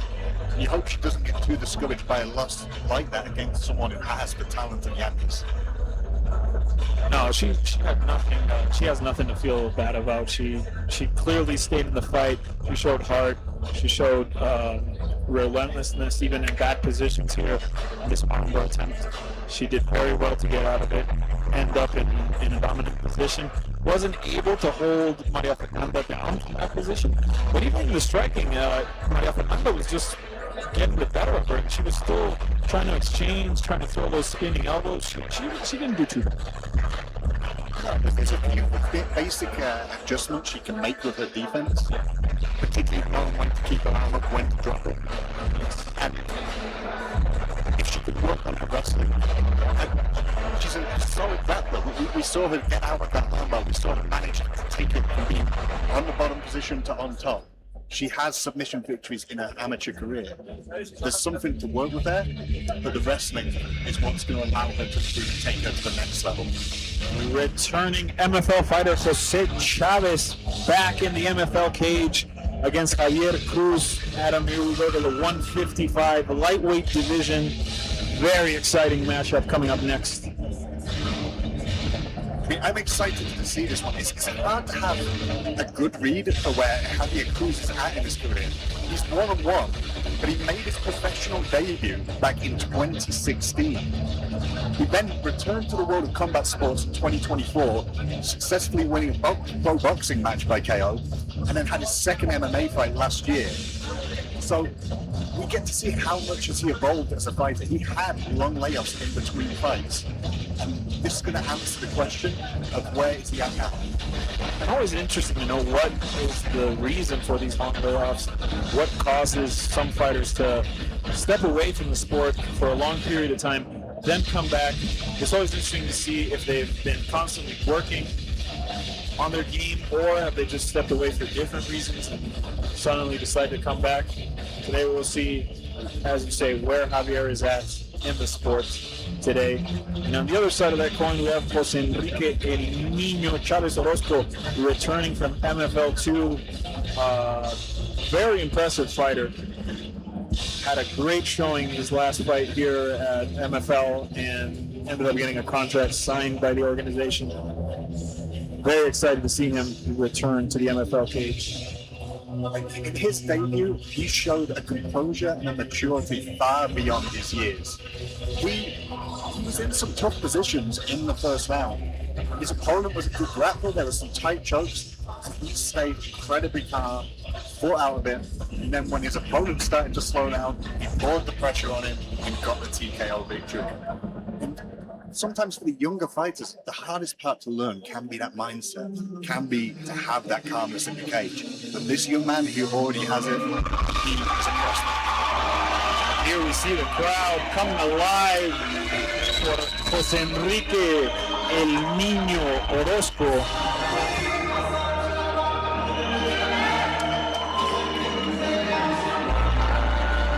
And a big backing for him. Fighting out of Bone Breakers team once again. Bone Breakers having a lot of success here tonight, Adam. El Niño is a well-rounded fighter. He should be confident wherever this fight takes him. I think with a gym like Bone Breakers, where it's a very large gym, they have a lot of experienced coaches. Coaches who have fought at the highest level. And you can learn all aspects of MMA to a very high degree. And some of the smaller gyms tend to get more speciality fighters. Whereas Bone Breakers, they can specialize in anything, and that's what makes it one of the premier gyms in Mexico. Not to mention they're one of the oldest gyms in Mexico, so they've had fighters with a lot of UFC and international experience. So they typically are now the coaches, so they have very experienced coaches. All the years of being involved in MMA in Mexico, it's one of the oldest teams, as I mentioned. So they're bound to have a good roster of fighters, a good stable sorry, of fighters in their gyms, and they have a lot of gyms, so they have a lot of fighters. And that opens things up. If you want to train them like that, you can show you a particular look. The more access you have to the gym, the better that's going to look. Exactly. It's the variety in training partner, the variety of your trainer partner being a specialist in different facets of the MMA game comes in handy. You know, if I need a kickboxer, I call this guy over. If I need a more heavy grappler-based fighter, call this other guy over. So it always comes in handy to have a big team like Bone Breakers. Ladies and gentlemen, this fight is 3 rounds in the lightweight division. Damas y caballeros, esta pelea es a 3 asaltos en la categoría de peso ligero.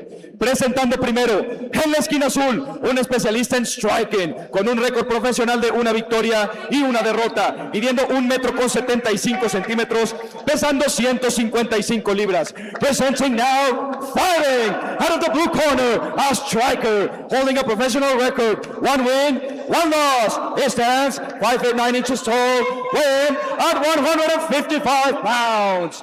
Fighting out of Ciudad de Mexico, Javier Bombardero Cruz.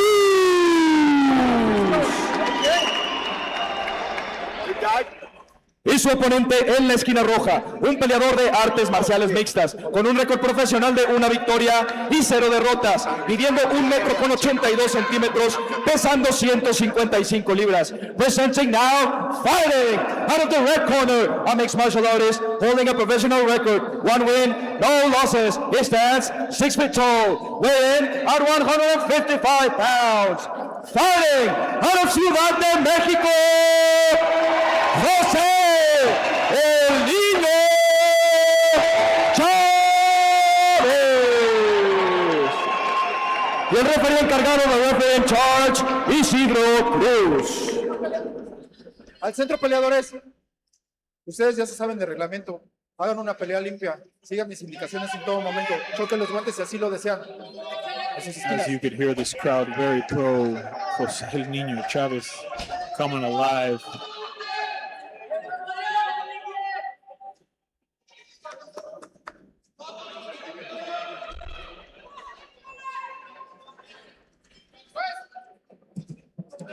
Referee Isidro Cruz in charge of the action here for our 4th fight of the night at MFL 4. And here we go, Jose El Niño Chavez versus Javier Bombardero Cruz. Chavez immediately takes the center of the cage. Apologies for the screen there. We're on the 1st round, not the 3rd round.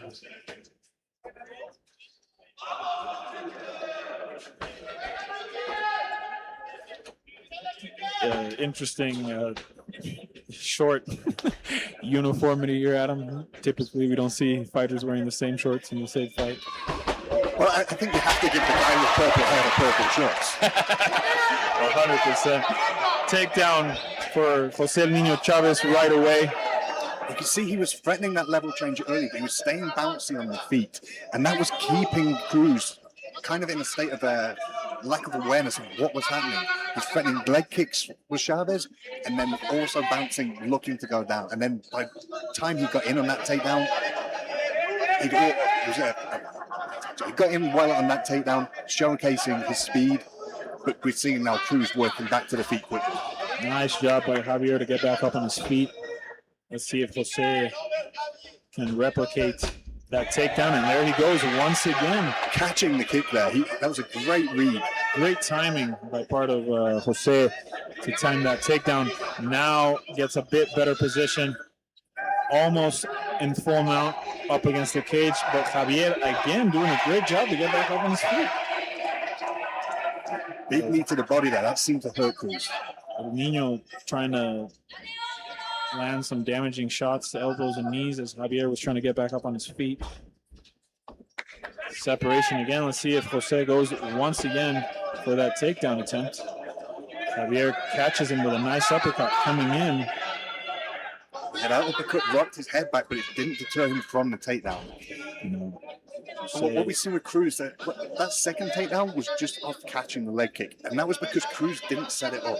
He didn't look to throw hands first. He didn't look to use a jab. He just threw that naked kick, and that's a lot easier to catch. It's a lot easier to read. Especially if you're aware that somebody's trying to take you down. You don't throw naked kicks like that.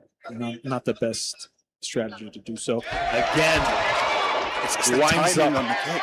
winds up for a big head kick. Jose reads it, ducks under, has the leg already before he can even finish landing the head kick. But Javier, once again, great job on getting back up on his feet.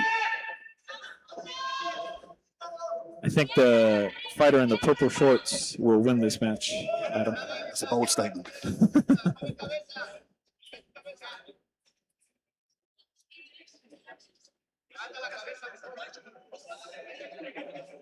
Head control by Jose El Niño Chavez up against the fence, trying to keep Javier in place. Javier needs to create some separation on the feet and stop landing, stop throwing, just kicks off the rip with no setup, as we were mentioning. And let's see if El Niño here can maintain position. One thing I like from Chavez is when he got the takedown, he immediately looked to collect the legs with his feet. Yeah. He's not just relying on upper body, which is more the typical freestyle wrestling. Oh, he's under the chin. He's under the chin. He's in the chin. This looks like he's got it. Doesn't quite have back position, so if Javier keeps turning, he could get out of it, and there he does.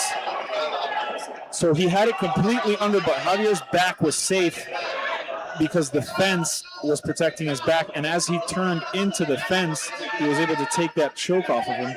But El Niño doing a great job here in this sequence up against the fence, going for a Darce setup, but Javier gets back up on his feet. Nice elbow on the exit there by El Niño Chavez. Picks him up, slams him down, winds up in side control. Let's see if Javier, once again, holding onto that head, see if he can get back up on his feet. I like that from Chavez. He threatened with the Darce, but when he didn't have it, he went straight back to the double leg. Yeah. He knows what's working. He's not overcommitting to what isn't, and he is dominating this round. Yeah, very nice entries in the wrestling department by Chavez. Immediately seeking to take Cruz down, not having so much success keeping him down, but nonetheless relentless pace, again shooting for a takedown. And he will most likely get it. In that exchange, he landed a big knee to the body, and I can see Cruz tiring from this. Chavez is just keeping the pace high. He looks comfortable, and Cruz is looking like he's running out of ideas. And it's got to be very frustrating for Cruz to just keep getting taken down constantly with no answer for the takedown attempt. He hasn't been able to stop a single attempt from Jose El Niño Chavez. His takedowns offense. The timing of the takedowns has been brilliant. And we know with Chavez, he actually has a taekwondo background. And I wonder if that helps him with the timing of the kicks. He's seen the sheds before. He knows how the hips move when they're setting up the kick. And if they're not being set up properly, he can time it, he can get in there, and we're seeing him just control the fight wherever it goes. Beautiful showcase by Jose Enrique El Niño Chavez here in his second pro fight. Showing a lot of domination with the wrestling and a big pace at him, a big output in the takedowns. That's not easy to do. Here we see the timing. See, before that kick was even shot off, Jose was already diving for that leg. That's the thing, he's not looking for the kick, he's looking for the setup to the kick, and then he's acting.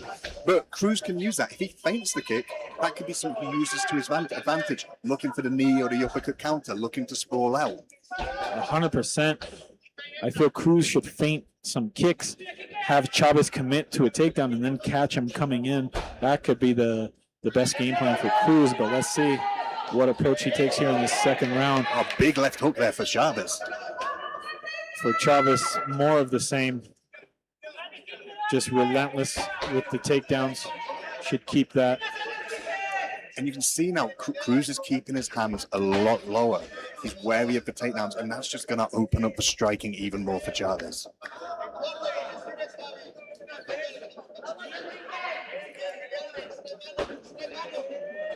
As you mentioned, low guard for Cruz here.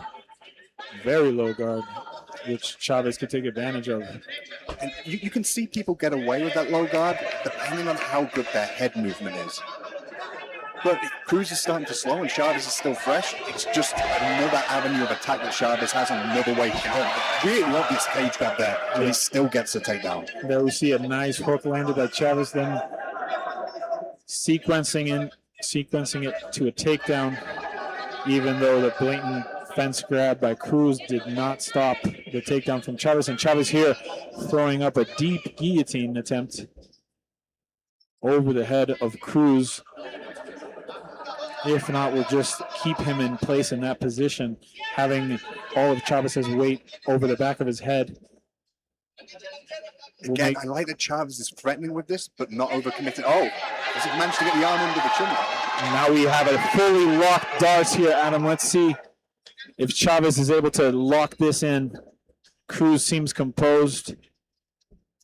Not quite sunk in for Chavez. But once again, we see that the moment the submission threat's over, Chavez is immediately back in on the takedown. He's immediately getting the dominant grappling position, and he's just reacting that much faster than Cruz is. Relentless in the position, relentless on the takedown. He just does not stop smothering Cruz, and now he's on the back. Let's see if he can flatten out Cruz. He had a very close rear naked attempt in the first round. Let's see if he can catch Cruz in a choke again. Much better position this time for Chavez. Cruz with a lot of time to work here. Halfway through the round, Cruz could be in a lot of trouble. Chavez recovering that left hook there. And if you're Chavez here, do you try and work in a seated position, or do you prefer to try and flatten out before attempting to get that choke? Well, he's not in the best, seated up against the cage is not the best position to try and work for something. Here he is much better. He is not quite locked in. He's got a gable grip. Now it is much tighter, but Cruz's hips might be able to help him escape. Fighting the hands, I think Cruz is about to get out. Another near rear naked choke attempt by Chavez. Again on that choke. This time seems like he could be much in. So here the problem is, Adam, that both hands of Chavez are right next to Cruz, where he is able to grip them. He is doing what is called a gable grip, but it is way too much in front of Cruz, where Cruz can grab that grip and break it apart. If he was doing a more traditional lock, it would be much harder for Cruz to break up that lock from the rear naked position. Yeah, the importance of a grip can't be understated there. With a more traditional grip, you can hide the rear hand and your opponent then can't pull down on it. Much more difficult to defend from there. And one thing we saw in Chavez there, he really, really put all his effort into that squeeze, and he lost the left hook. He lost that left hook, which was controlling the posture of the body, and that allowed Cruz to make those adjustments and just get to safety. You don't want to, as you say, you don't want to overexert yourself when you don't fully have a choke and you just rip into it and just squeeze all of your energy into it, because then if the guy gets out, like is the case here, you might have your grips burnt out, and you don't want to have that situation while you're in a grappling scenario. It's going to be interesting to see how much energy Chavez has used in this scenario, but we can see Cruz is looking tired. He is defending, but he's not really showing that burst of speed to allow him to quickly get back up. He's trying now, but he's, commentator's curse, he's managing to get at least some kind of position here and not allowing his back to be taken. And for Chavez as well, he was just relentless with the control and the takedown attempts. And as we mentioned, I don't know if that rear naked attempt several times, very close there. It looked like he was about to finish Javier Cruz in one of those sequences, but Javier managing to whip off the hands because the grip was right next to Javier's face where he could see it. Here, if we see in the replay, we'll be able to appreciate that sequence. Here we just see the takedowns by El Nino. Here's where he goes for the back. So see, as he turns over, he ends up seated up against the cage. This is not the best position for a fighting sequence for El Nino. And you see, as he goes for the rear naked attempt, he ends up on the side, which is basically where he gets the space to try and finish this. He is not in the correct position there and starting out the attempt, but winds up a little better throughout the sequence. But nonetheless, Cruz managing to fight off the hands from Jose Enrique. I think one of the more demoralizing things for Cruz is he did make adaptations after that first round. He did. He kept his hands low. He wasn't throwing those naked kicks anymore, but he still got put in that bad position. And what we've seen is one takedown from Chavez, and that can be the round. If he gets another takedown here, I don't know if Cruz is going to have what it takes to get back up, and he's already 2-0 down. If you're El Nino, you gotta try to expose that low guard at him. You gotta make him pay for having the hands that low. And then once you have him bring his hands up, once again you start shooting for the takedown. But how do you make him bring his hands up? You just start throwing combinations high to the head. And we saw he did land with a few punches cleanly in that second round, much more successfully than he did in the first. Nice calf kick block by El Nino. Chavez here. Cruz throwing a bit of an unorthodox uppercut there. Cruz is also threatening a little bit with his knee now. He knows the takedown's coming, and he's looking to raise that at the right time. Nice shot there by Cruz. Chavez seems completely composed, knows the pathway to victory, and is working on it.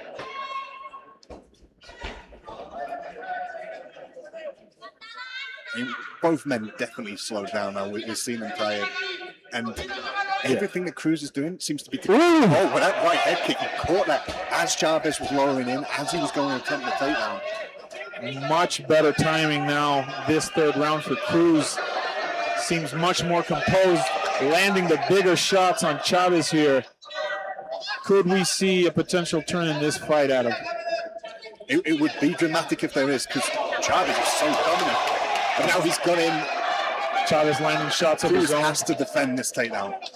Chavez landing shots of his own, getting Cruz worried about the shots, and then shoots the takedown.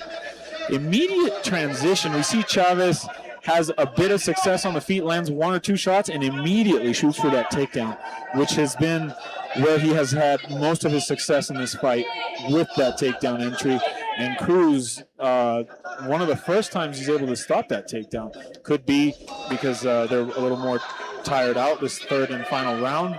But yes, it's looking a lot more even this third and final round for Cruz. Cruz definitely is starting to get his reads. He threw that high kick, but he threw it when Chavez was taking a step back. That's not when he's going to be able to catch it and get the takedown. There's no forward momentum. He is getting his timing more. He is getting his reads, but he's 2-0 down, and he needs to get that finish. Definitely not the pathway to victory for Cruz right now.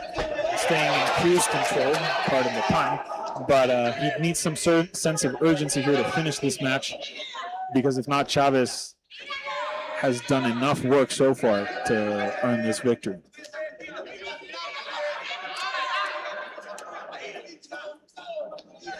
Big shot by Chavez. Again, Chavez landing twice. They landed on the break, but he's eating shots. Caught with that uppercut coming in by Cruz, and Cruz seems to have Chavez a little bit on the run here. You can tell by Cruz's face, he knows he's got Chavez a little bit alert here in this third and final round, but needs a lot more sense of urgency out of him if he wants to finish this fight. He needs a much bigger pace landing these big shots. That's the dilemma for Cruz. He's in that position where he needs that urgency, he needs that aggression, but he knows how quickly Chavez can change levels. And he does have to balance it. He has to be intelligent through his attacks. Cruz a lot more confident, telling Chavez that hook didn't do anything, but see, gets a little too cocky, gets a little too confident on the stand-up, and Chavez again goes back to the well with that takedown, where he has found the most success in this fight. If Cruz has enough energy left, he has to give everything to get up and get it right now. He was able to get up quickly in the first round, but here we're in the third round. He is very tired. He is very drawn out. He has been fighting Chavez's top control for 3 rounds. I don't think he'll be able to get up back on his feet as easily as he was in the first round. And Chavez here eating out the clock is exactly what he needs to do to keep his victory.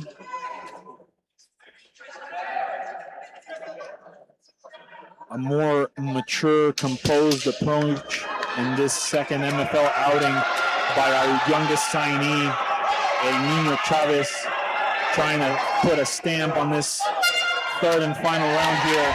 Some big shots to finish it. And what a performance from Chavez. Just his second professional fight. And this time it was a step up in competition. He's fighting someone who is a very good striker. But he showed he can mix it, he can stay striking just long enough to set up those takedowns. And on the ground, he showed a great ability to control positions. For a long time, he didn't really overcommit to any of the submission attacks. He valued the position more, he controlled it, and he won the minutes. And that's a very impressive victory for a young man. Nonetheless, Jose Enrique Chavez showing a maturity in his MMA game and his approach, earning himself a nice victory here for the second time in the MFL cage. MFL proving right, well, Jose proving MFL right and signing him, being one of the first choices for our league. I mean, it's a risk when you sign such a young talent. You don't know how they're going to develop if they have what it takes when they make the step up in competition. But this performance has just vindicated the decision of NFL. They have a real talent on their hands. Absolutely. We're lucky to have it. Absolutely. Jose Nino Chavez, impressive in his second outing here at MFL, showing maturity, composure, and a very intelligent approach to win this second match. And now we go to the official scorecards, barring a very crazy decision. We should have a victory here for Jose Enrique Nino Chavez. Damas y caballeros, después de 3 asaltos, nos vamos a las tarjetas de los jueces. Ladies and gentlemen, after 3 rounds, we go to the judges' scorecards for decision. The judges score this contest 30-27, 30-27, and 29-28 for the winner by unanimous decision, Jose Enrique Chavez.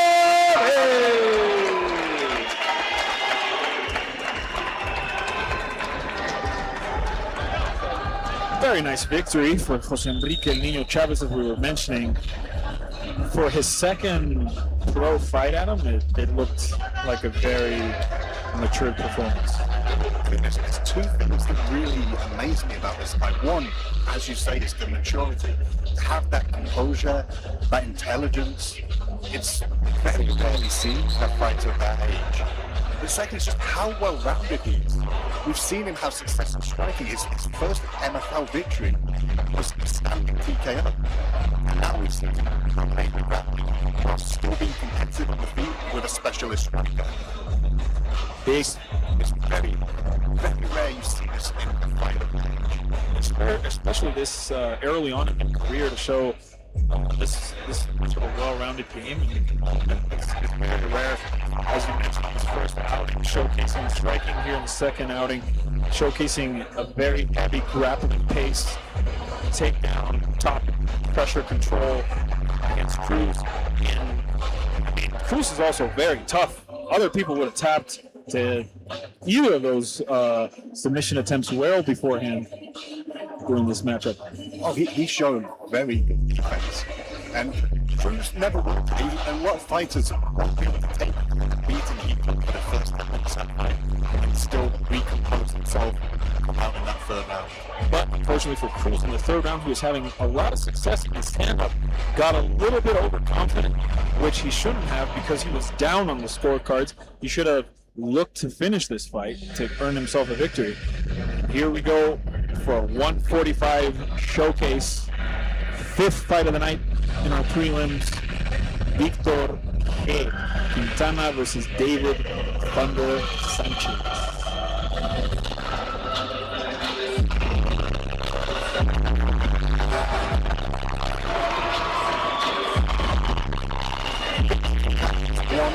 As a pro, but that record's maybe a little bit deceptive.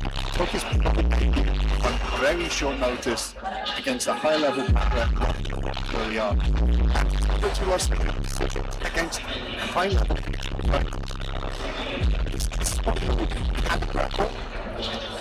but his real strength has come off the striking. He's primarily a boxer, and he's fought opponents who are always looking to take him down, always looking to have the fight on the ground. And that's not always a showcase his full skills. Against David Sanchez, he might have that opportunity. David Sanchez is the second-degree Muay Thai black belt, and I really love to see the striking exchange between these two guys. I can't get to see long periods of the As you mentioned, Victor G. Quintana, again from the Bone Breakers team. Heavy boxer, likes to throw hands, relies heavily on his boxing. We should have a promising stand-up fight on our hands here for this fight.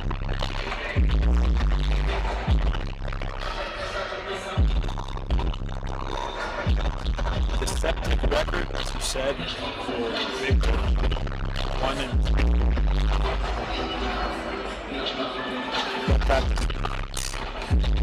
Tell the full story of his capability as a fighter.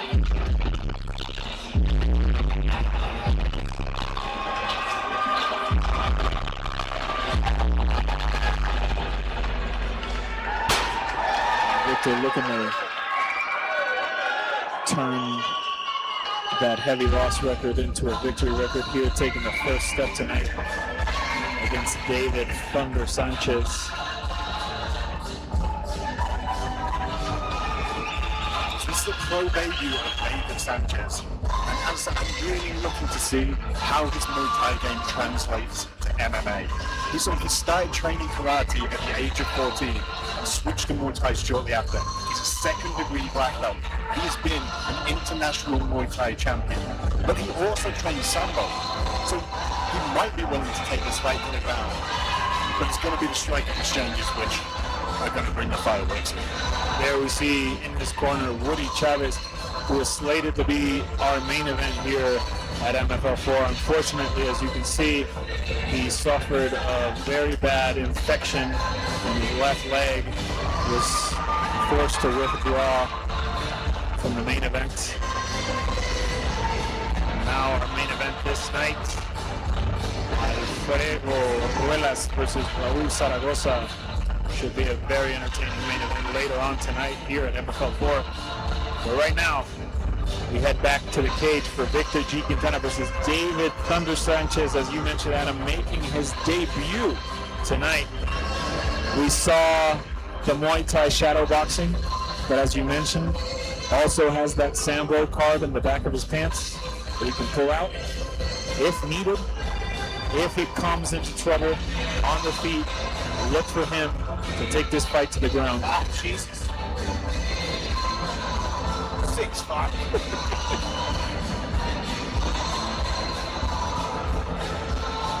We'll give it a little break.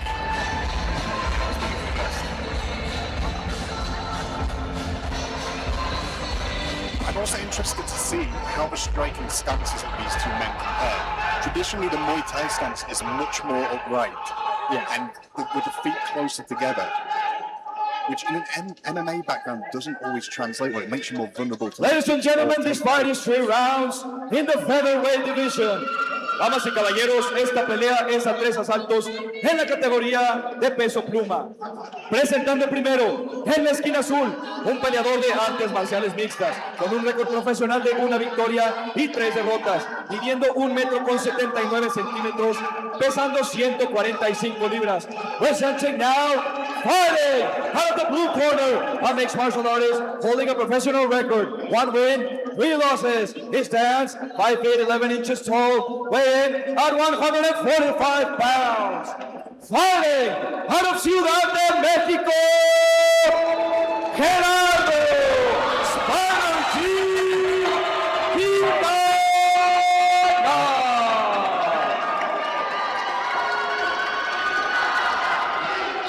Y su oponente en la esquina roja, un especialista en striking, haciendo su debut profesional, midiendo 1 metro con 68 centímetros, pesando 145.5 libras. Presenting now, fighting out of the red corner, a striker making his professional debut. He stands 5 feet 6 inches tall, weighing at 145 and 1/2 pounds. Fighting out of Atizapán, Estado de México, David Thunder Sanchez. Y el referee encargado del referee in charge, Isidro Cruz. Centro peleadores, centro. Ustedes ya saben el reglamento. Reach should be in the favor of Victor, and a David much stockier, shorter, heavier fighter, seems to be. Let's see if Victor can utilize that distance to favor his boxing. David is shorter, but he's very explosive, and he used that very effectively with his spinning attacks. In Muay Thai, I've seen him knock people down multiple times with spinning back fists. I hope we get to see some of that here tonight.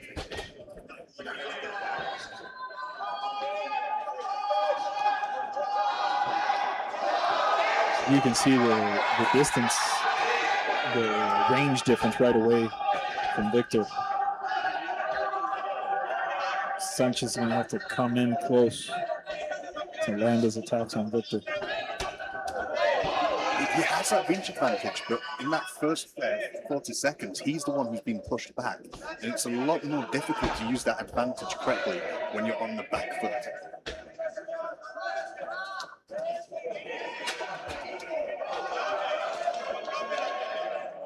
Both fighters delivering here on the stand-up. Kick up a little low. Victor shakes it off. Heavy kick by Sanchez.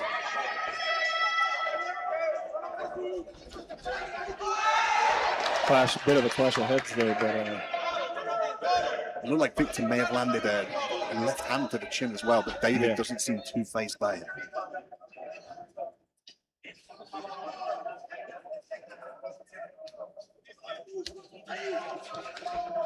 David relying on that leg kick, which is landing heavy, as opposed to Victor's here. Now, you don't typically see the shorter fighter going for a lot of head kicks at him, but here you see David trying to throw him anyway. Nice spinning kick by Victor, showing he's not just a boxer.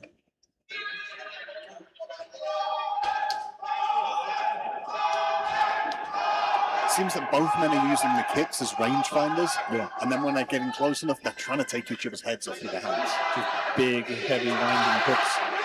But as you said, David throwing inside leg kick, outside leg kick, high kick, just throwing numbers and kicks everywhere. Second time that a low kick lands, and Victor told him, like, that's twice now. Yeah, he needs to be a bit more careful with the inside low kick. The referee hasn't seemed to notice or step in. Both men are dealing with it. See that spinning kick that Victor attempted, David was way too close for him to attempt that, and like it even stops the kick from opening up full way.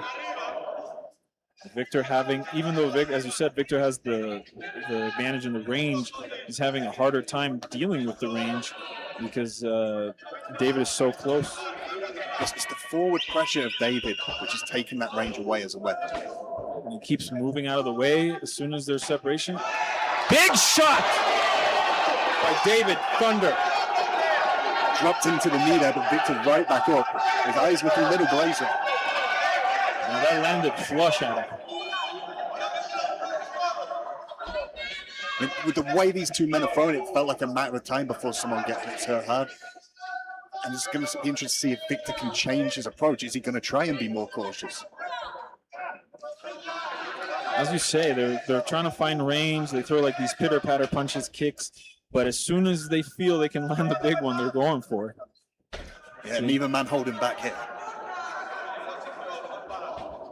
There we go. See, there's that big winding punch by David, but Victor sees it this time. Sometimes when David throws the right, Victor's ducking, but he's leaving himself then open to that left hand coming back round. Which is how he caught him with the first hook. Yeah, you see in boxing, like often people then defend by raising the shoulder, but that doesn't work as well with MMA gloves. No, it does not, because the bigger the glove, it stops it, but the smaller it gets through. You see David throwing a lot of feints towards Victor. Here we see the first takedown attempt, but David doing a nice job defending, but Victor goes around the back. David just is a little fireball of energy, doesn't stop moving. David showed a lot of energy, but he wasn't initially fighting the hands. He's on it now. I don't know if David sat down there. That was a weird end exchange because it looked like David sort of sat down from the back position. I feel like maybe he heard the 10-second warning and realized like it's easier to sit down. He didn't want to expend the energy fighting so close to the end of the round. And that should be David Sanchez round, but he's the one who dropped to his knee. Yeah, I was going to say, especially with that knockdown in the fight, I'd give it to David on damage. And he landed bigger shots against Victor. Here we see a replay of the action in the first round. The shot landed by Victor. He is too close for that spinning kick he attempts. There we see big shot by David. Let's see, here it looked like he just sat down at the end of the round. I don't get it. Like we saw that first round, David is the more explosive athlete, but explosivity tends to fade pretty quickly in fights. If he's getting tired already, that could allow Victor to be the one who takes the center, be the one who pushes him back, and that's going to allow him to use his range more, get off those jabs, work the 1-2, and showcase his boxing. You need a big gas tank to keep up that pace for 3 rounds. And we will find out if David Sanchez has that gas tank. Oh, Victor going after that leg, throwing a side kick as well. He also caught him to the body there, and if you are having gas tank problems, that's the last place you want to be hit. It'll drive the air out of your lungs and leave you struggling even more. As we mentioned, Conor McGregor, Chad Mendes, when he landed that kick to the body. When you can do it to a gas guy like that, it then opens up the follow-up. See? Victor using the grab. That's another thing that will sap the gas tank of someone who's throughout their martial arts career primarily been a striker. They have a cardio system which is better suited to the striking. And even though he has been training grappling for a while now, it won't be on the same level. Nice reversal. Incredible reversal. Nice reversal by David. And yes, Adam, as you were saying, it's the good approach because his cardio is mainly utilized and accustomed to be used in striking. So when you force a heavy grappling exchange, you'll tire that fighter out much quicker. And you can tell as soon as Victor closes the distance, David's reactions aren't very technical. They're a bit frazzled and a bit like hectic to escape. He's not trying to escape in the most technical way. He's just trying to move and get out of there. And that will tire David out much quicker as well if Victor keeps with the grappling attempts. As you can see, Victor's forehead is turned very red. Yeah, I'm not sure what it was that did that. It looks like something that was grazing. Maybe up against the fence. Nice shots landed by Victor here. He does need to be careful when he's throwing that out there. He does leave himself defensively open, especially to that left hook. You can see by David's stance on him, you can see he's like waiting to throw that big shot. Yeah, he's not putting huge combos together. He's waiting for those one or two big movements. But if you can land them, if you can win the big moments, that will win the rounds. Victor now having a bit more of success here in the stand-up, landing a lot more shots. Victor landed a nice jab there. I'd like to see him use that more. With the size difference, with the range difference, perhaps the jab should be a primary weapon of his. Are we witnessing David Sanchez fading away in the cardio department? It does not look like the same fighter we saw in the first round, Adam.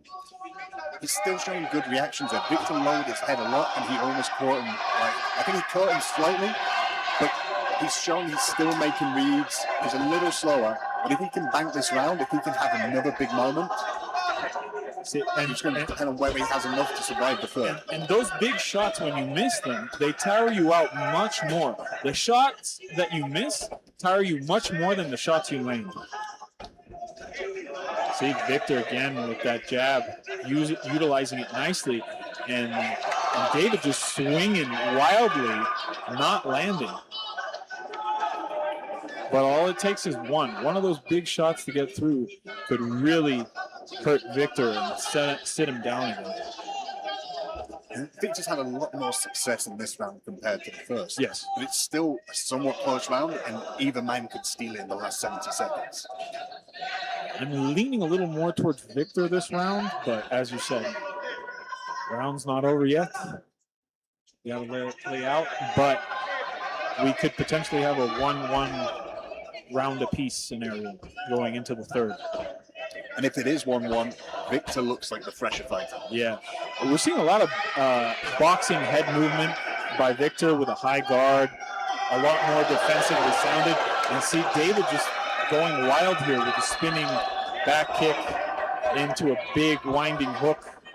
Ooh, Victor, nice cross. Yeah, Victor having a lot more success in the stand-up this round. Maybe he's found his range a bit more. Is reading David's big winding punches a lot better. None of them are getting through. And the speed disadvantage that existed in the early part of the fight just isn't there now. David has, that's a big right hand from Victor. He seemed to rock him a little bit. David's still throwing back response. Oh, nice body kick by David. So I'd say this round for Victor would make it 1 round apiece, Adam. I see it that way too. I think it's 1-1. Victor's coming on stronger. Like right now, we can see David against the cage. He's breathing heavily. He looks more visibly tired. But he still has that fight-ending power. He still has a few explosions left in him. Win him a big moment, or even get the KO. Victor has has to be careful, but he does have to break out. He's the man who has the cardio. If he uses his jab, he can be the one who starts pressuring more and wins the points. There we saw a beautiful reversal by David. Victor initiating the takedown, and David doing a very nice reversal midway through the takedown. As we mentioned, David couldn't keep up the pace he was putting out in the first round, and is considerably deteriorating his cardio throughout this match. There we see David a lot more tired than he was initially. Let's see if his approach stays the same, trying to land wild, looming punches, or stays a little more composed and try and catch Victor in a trickier way. Crowd coming alive here. As we were promised, a stand-up battle has delivered so far.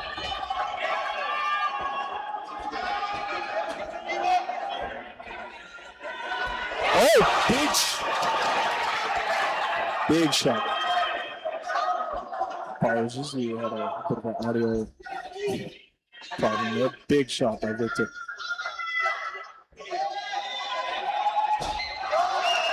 Nice timing by David in that spinning kick. I feel like if David is going to have any success in this round, it's going to be when he backs Victor up against the cage. Victor can't be stationary in those times. If he's against the cage, he needs that lateral movement.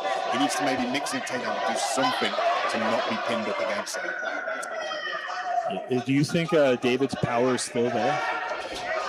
Seems a lot. I don't think it's what it was, but he still has a little bit of explosivity, and it'd be wise of Victor to avoid it. Victor landing a takedown here. Let's see if he can utilize it. And David's back. Let's see, David just doesn't stop moving once Victor gets a hold of him. And Victor, he has the boxing background, but his professional victory did come by submission. So he managed to get a guy down against the cage and then from a seated mount position hit the Kimura. So he does have some submissions in his arsenal, and he is the more experienced grappler of the two. Got to be careful though, because we saw David throw a very nice reversal mid takedown in the last round, but here almost takedown by Victor. David doing a good job of stuffing it.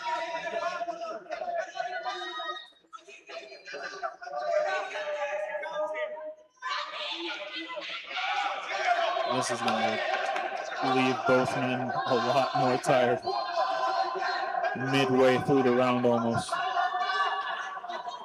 Even Victor seems to be slowing down. Yeah, you can see he's lost some of that pop that he had in his punches. There's a little bit labored the movements, and both men are looking drained. Yeah. This could come down to just who can dig deeper and who can end this round strongest.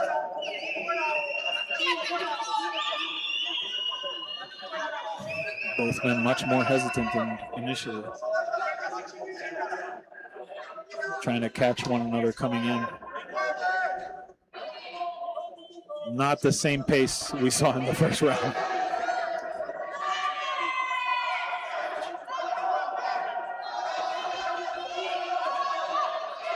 Victor trying to catch David coming in. But David is not throwing those big punches he was before.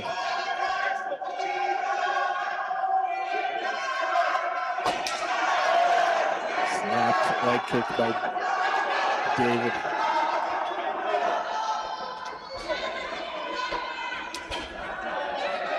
We have not seen any of David's sambo be utilized except in that reversal. No, it seems like two men who definitely prefer to stand and land. Yeah. With Victor being the more experienced mixed martial artist, we've seen him be the one who mixes in those takedowns more. And David's grappling ability seems to be solely focused on neutralizing his opponent's grappling. Yeah, more defensive utilization of his grappling. Nice body kick by David. Both men increasingly more tired this round. Especially David. Even those big punches he was throwing before aren't even coming with the same power behind them. think he's also a little bit slower now when he's moving backwards, and that makes it more difficult for him to avoid the jab. Nice. If I was Victor, I'd want to go less flashy techniques, more basics, more just use the 1-2 at this point. Use your head movement to keep you safe, because he does have very good head movement. Definitely. By Victor, avoid all the spinning techniques, this outside to inside axe kick he just attempted to throw.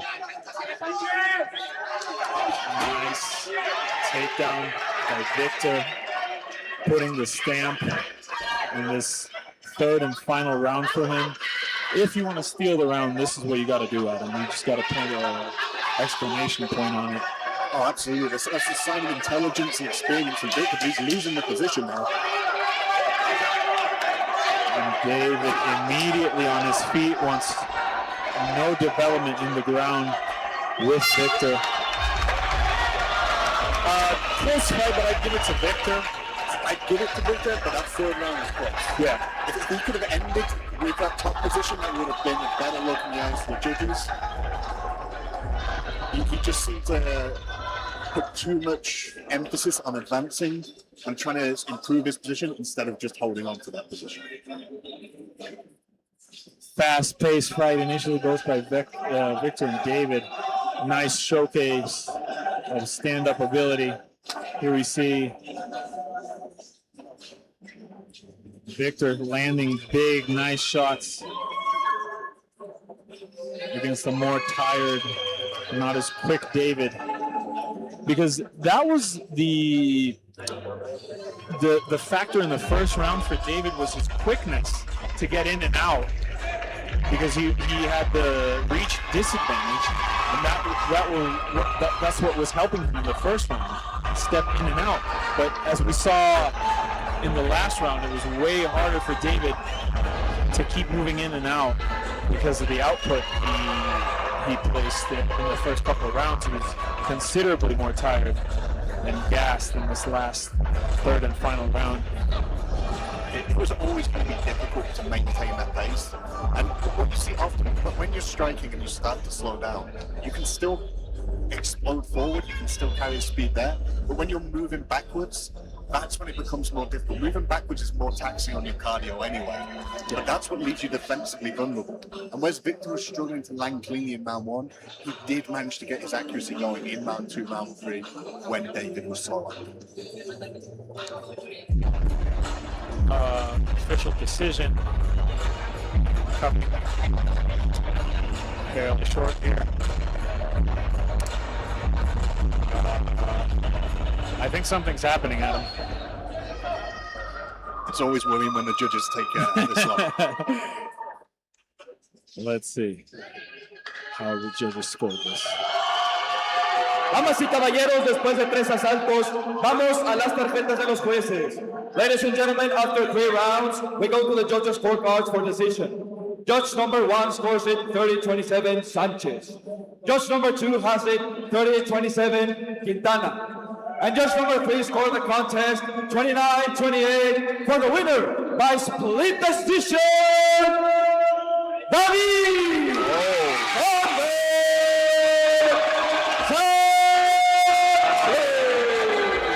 Controversial decision, Adam, to say the least. I'm not sure how the judges scored at 27. That one was Chris Sanchez. That one was round 3. I leant towards Victor. I would have given it to Victor, but I can see the argument towards that. But the 30-27 scorecards, that they need to explain. Very controversial scorecards. I told you, when I thought it was taking a little bit, I was like, oh no, it's not a good sign. No, it's never a good sign. When the judges see a fight that differently, questions have to be asked. Unfortunately, there's nothing we can do when we have a bad decision or a very controversial judge's scorecard. The commission has the final say. MFL as the league has no say in the scorecards, has no say in the judge criteria. So we just got to take it at the end of the day. And there is no accountability. There is no repercussion for bad judging worldwide in MMA. And I think it's one of the biggest issues at hand in MMA in general. It is and it has been for a while.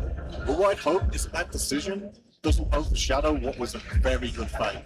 That was an entertaining striking display from two talented men, and I hope we get to see both of them back here in the NFL again.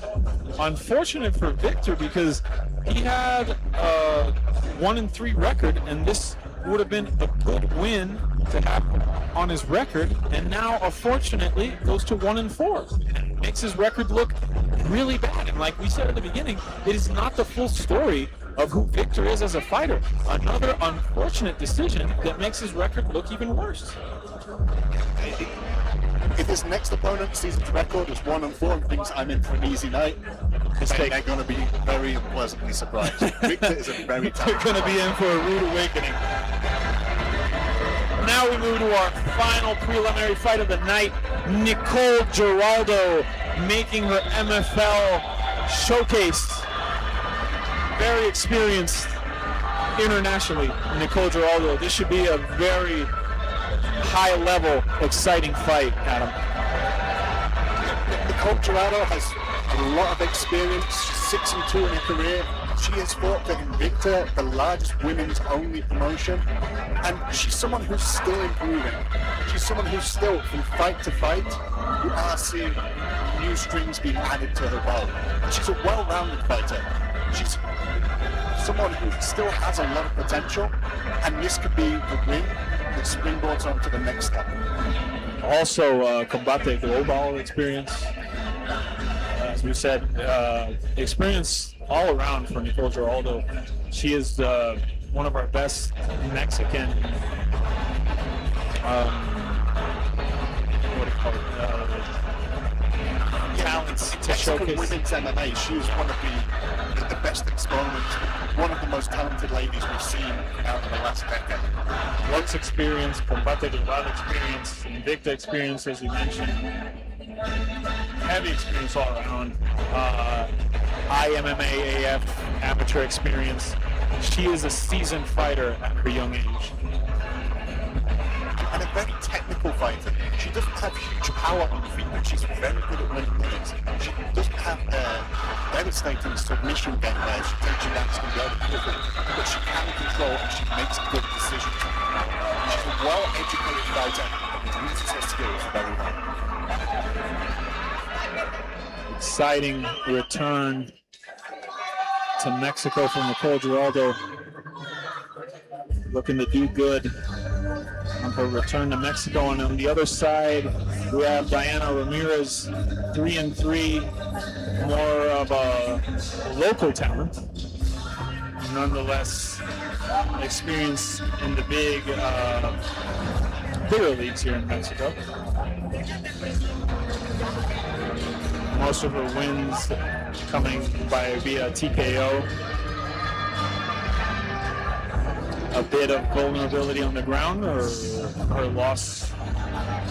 One of her losses has been via submission, so Nicole could look to expose the ground game of Diana. And it'll be interesting to see how the ground game of Diana has progressed. In the past, it has been a vulnerability of those. But we know she is now training at, she's training at a jiu-jitsu gym. She's training at Gracie Barra Playa del Carmen. That's a good place to go if you want to improve your jiu-jitsu. Has she done enough to fill those holes, to fill those gaps in the ground game to be able to weather a grappling exchange with Nicole Geraldo? We will find out.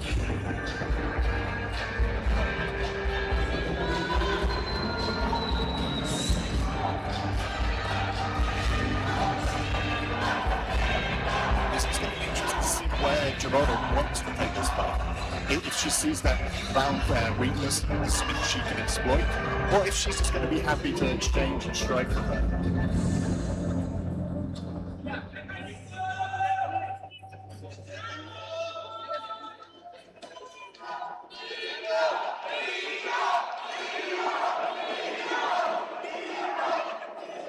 Ladies and gentlemen, this fight is 3 rounds at a catch weight of 110 pounds. Damas y caballeros, esta pelea es a 3 asaltos en un peso pactado de 110 libras. Presentando primero, en la esquina azul, una peleadora de artes marciales mixtas, con un récord profesional de 6 victorias y 2 derrotas, midiendo 1 metro con 61 centímetros, pesando 110 libras.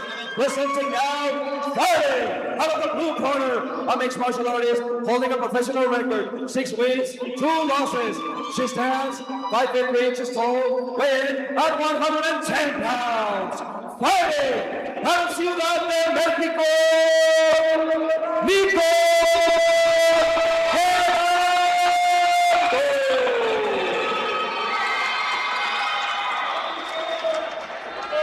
y su oponente en la esquina roja, una peleadora de artes marciales mixtas, con un récord profesional de 3 victorias y 3 derrotas, midiendo 1 metro con 53 centímetros, pesando 109 libras. Presenting now, fighting out of the red corner, a mixed martial artist holding a professional record, 3 wins, 3 losses. She stands 5 feet tall, weighing at 109 pounds.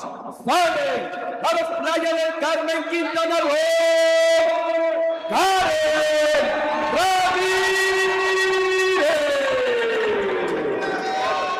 y el referee encargado del referee in charge, Isidro Cruz. And here we go, getting ready for our showcase prelim of the night, Nicole Geraldo versus Diana Ramirez. With the quality of the prelims we've seen so far, these two ladies have a lot to live up to. It's been an exciting start to this MFL card. Knowing the caliber of fighter Nicole Geraldo is, I don't think we will be disappointed. And Diana seems game to match that level.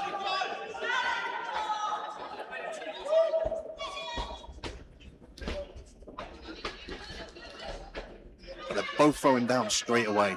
No feeling out process there. I think Nicole, coming off a loss internationally, is looking to make a statement here tonight. Coming back to the Mexican MMA scene, we should see a very aggressive and determined Nicole Giraldo coming back to her country to fight. Landing across, Diana smiles it away. We're seeing Diana overcommitting on a lot of her strikes here, and Nicole can just be patient, and then she's picking her off. She's waiting for her to miss, and then she's throwing her strikes. Diana swinging there. Nicole unfazed by the volume Diana just put out.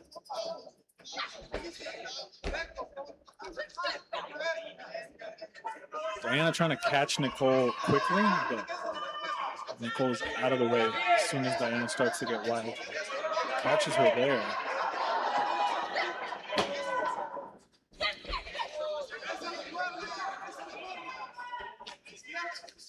Ooh, nice, crisp boxing by Nicole. There's 2 or 3 times already she's found a home for that right hand.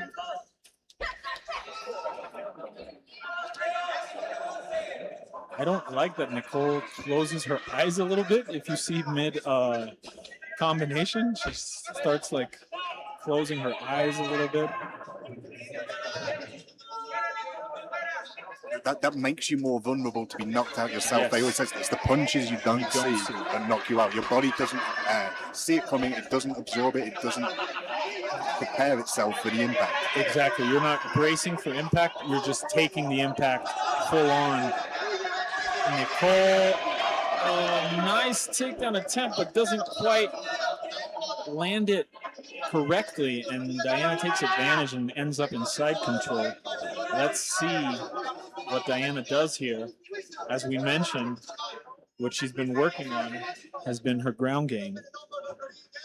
Let's see if there's any improvements or offense by Diana.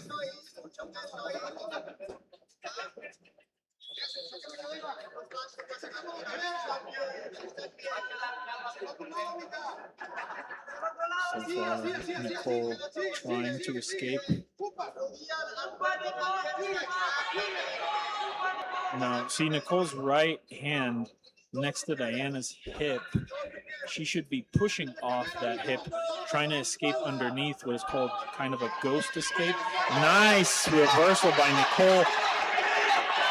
Diana maybe showing that the ground game is not quite where it needs to be just yet.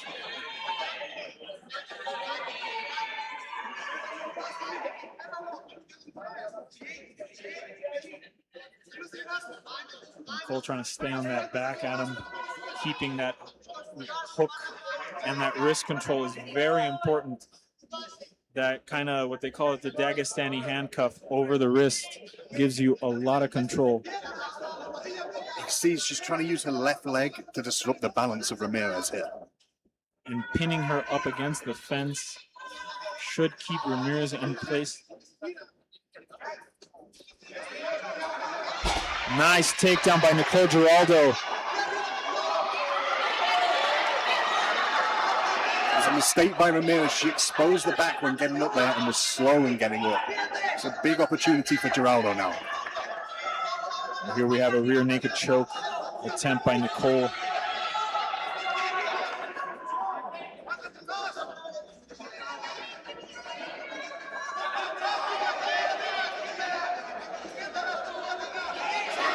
Oh, rear naked attempt.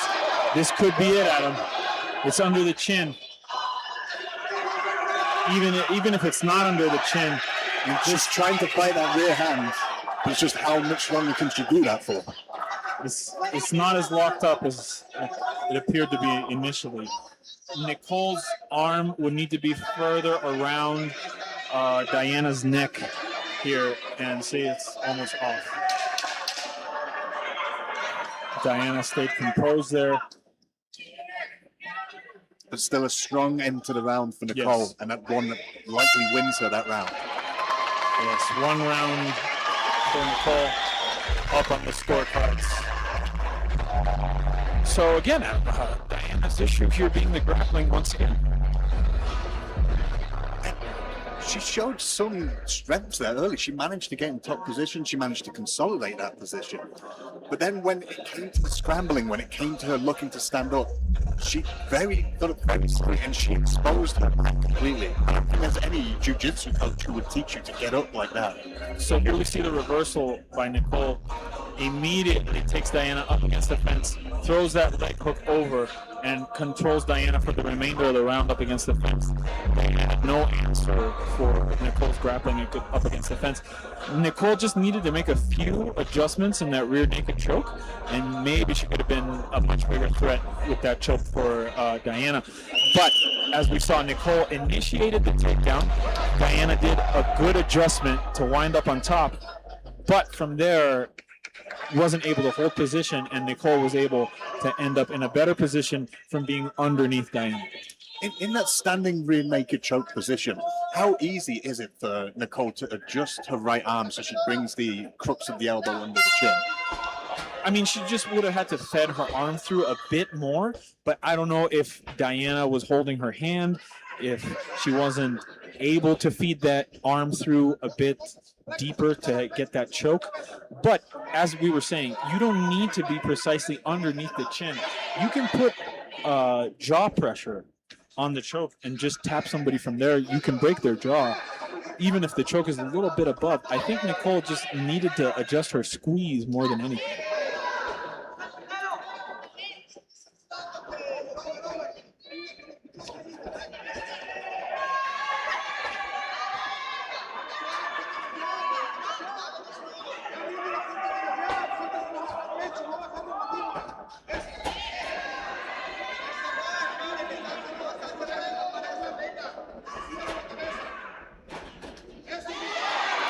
Nicole seems to be having a lot of success on the feet, just with 1-2s.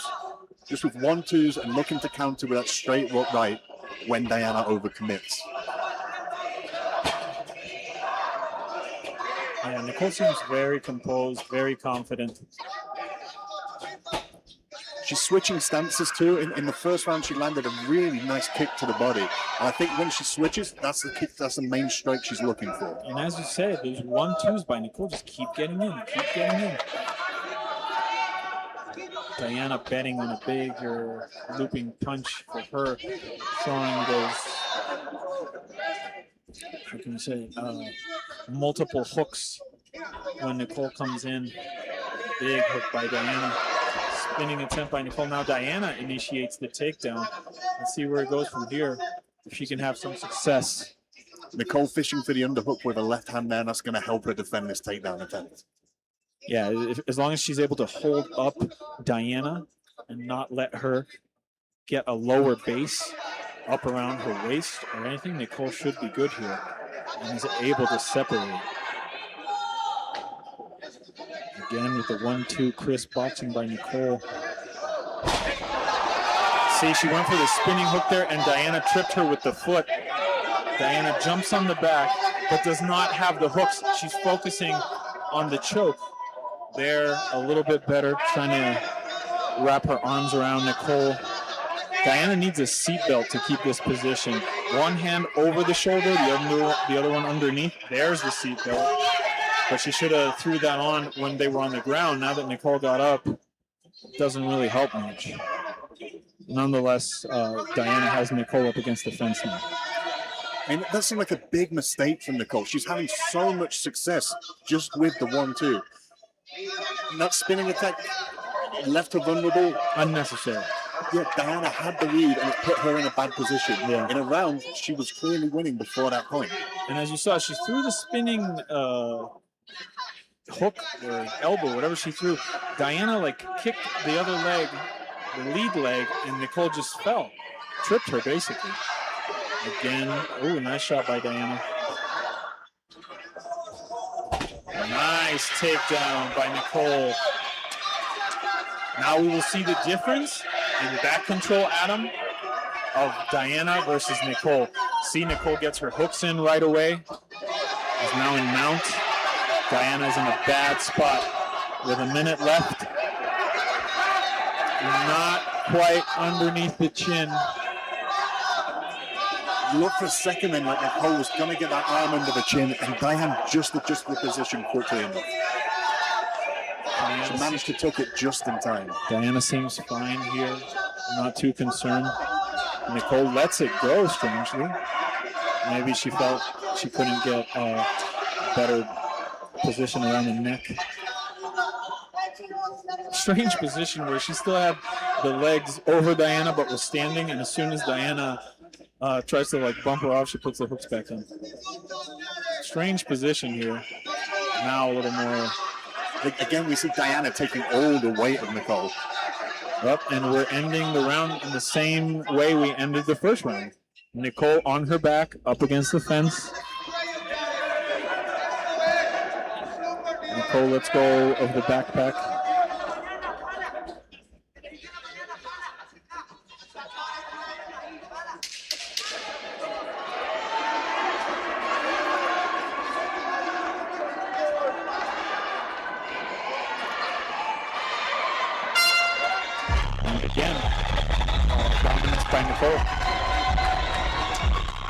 Seeing here, Nicole is just more fundamentally solid, both in the striking and in the grappling.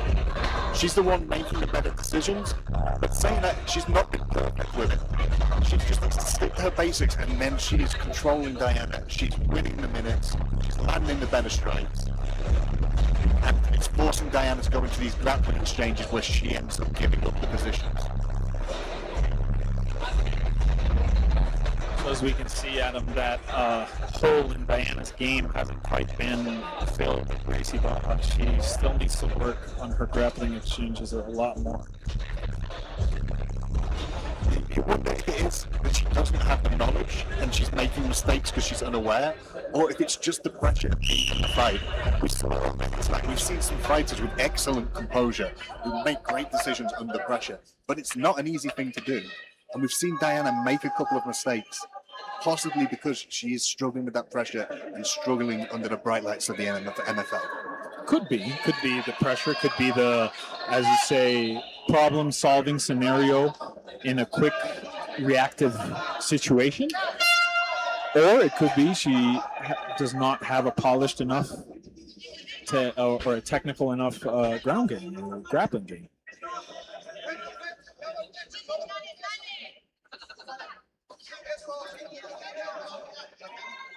I feel like now she's clearly 2-0 down. it's difficult to say what adjustments she can make. She's been outstruck on the feet. She's been out-grappled on the ground. There's not really a clear pathway here. And her demeanor looks different, Adam. I saw her in the first round when she was exchanging with Nicole. She was smiling. She was sort of had like a grin of, I know something you don't. And now it's more of a conformist reaction, more of a worrisome look on her face.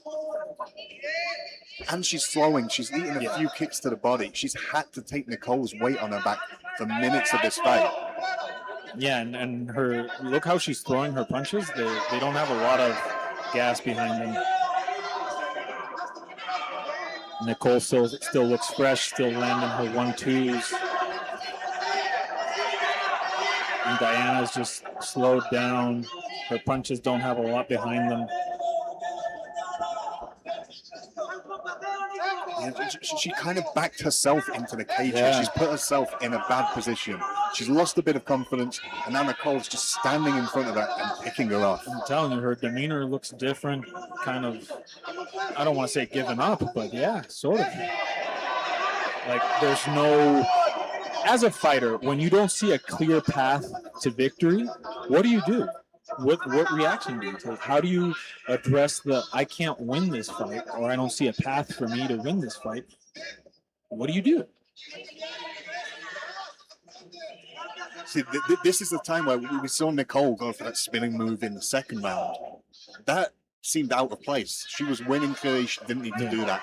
But that's the kind of thing that Ramirez needs to try. She needs to throw that Hail Mary, a flying knee, a big spinning attack, something that can do damage and possibly even get the finish. Hugging Nicole Giraldo up against the fence while you're 2 rounds down is going to do absolutely nothing.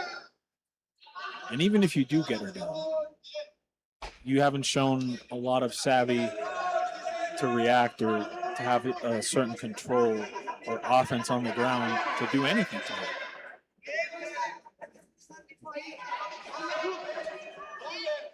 Nicole is a very fundamentally sound fighter. The times we've seen her lose is when there's been a big physicality discrepancy between the two fighters.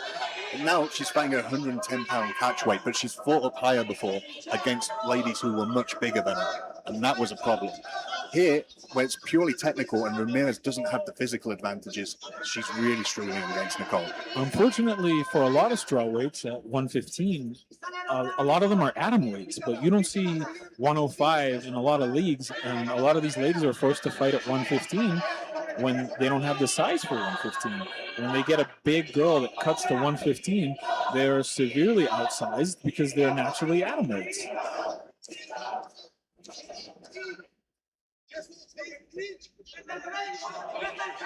So far, not a lot of action in this last round. Diana just holding on to Nicole without much game plan or direction, really. No, again, she's backed herself against the cage, and then Nicole is just, she's pouring out a jab, not with any intent, but waiting for Ramirez to throw so she can then counter, knowing she has the faster hands. Again, that spinning backhand. What Nicole needs to do as soon as Diana backs herself up is just start throwing 1-2s at him. She's had a lot of success. There they are. She's had a lot of success with the 1-2s, but I don't know why she's just throwing weird spinning back fists that are not going to land or do anything, taking unnecessary risk. This is what she needs to do.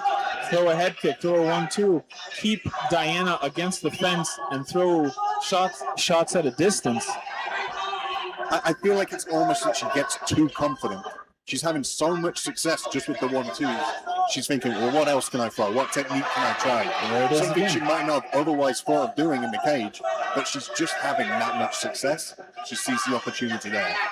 Oh, nice 1-2 again by Nicole. She's just landing jabs and crosses all night long.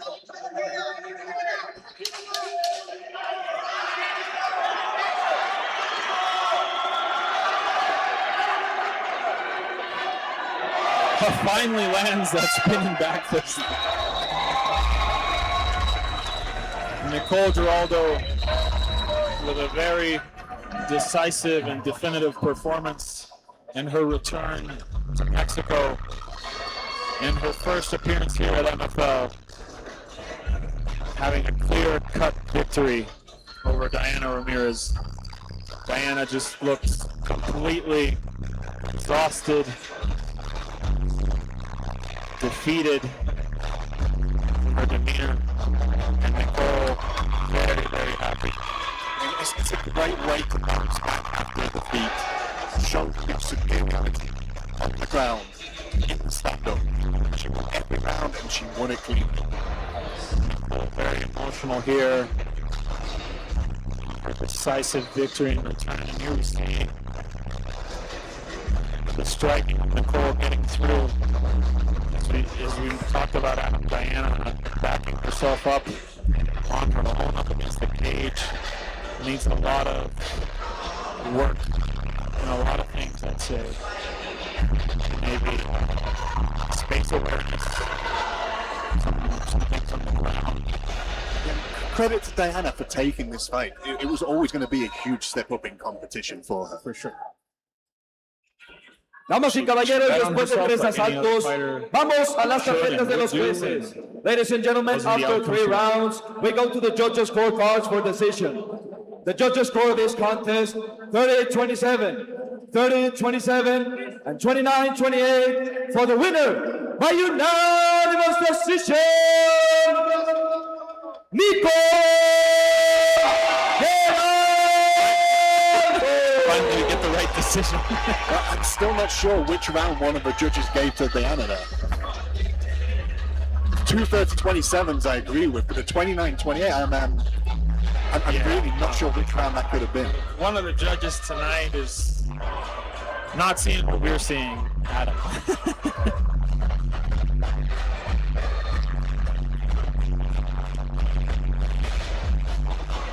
Well, ladies and gentlemen, that has been it for your MFL prelims. Stay tuned, stay with us for the main card of MFL 4 live from La Roca Coy Studios here in Mexico City, Mexico.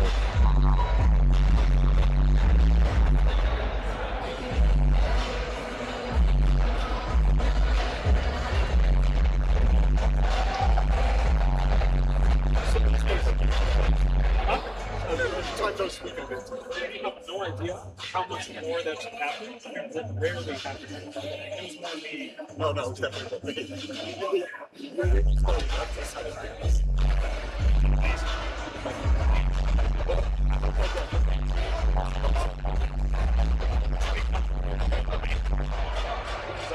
Talking to them, let Adam stay.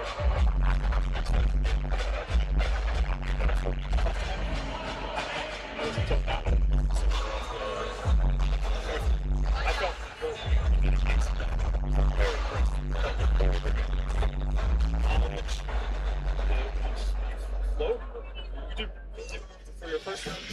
For the first fight on the main card, we have Alexander Raptor Barahona versus Mauricio Neves. What the fuck's gonna happen here? Guys, we got Alex Raptor Barahona, a fucking crazy knockout artist. 20 plus professional fights, winning record. It's fucking crazy. Absolutely insane. With Mauricio Neves, fighter out of Argentina, currently training in Tijuana. And gonna be a war, guys. Look out for some crazy shots here. I'm saying these guys are gonna stand and bang, and you're gonna see someone hit the mat hard. Let's fucking go. Let's fucking go. Go to the bathroom, stretch my legs a little. Really good stuff. Tell them not to join. Yeah. Oh shit.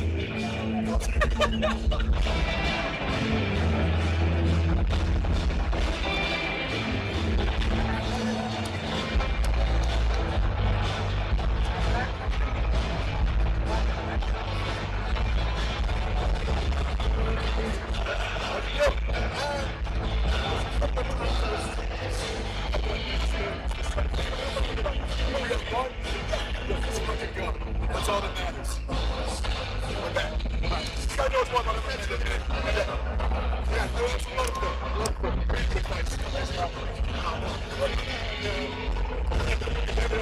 Again, I really enjoyed it. Well, I usually watch the stream. When I have time. And I put together my thoughts and fast. And some time on the shows. Right now it's very good. first time.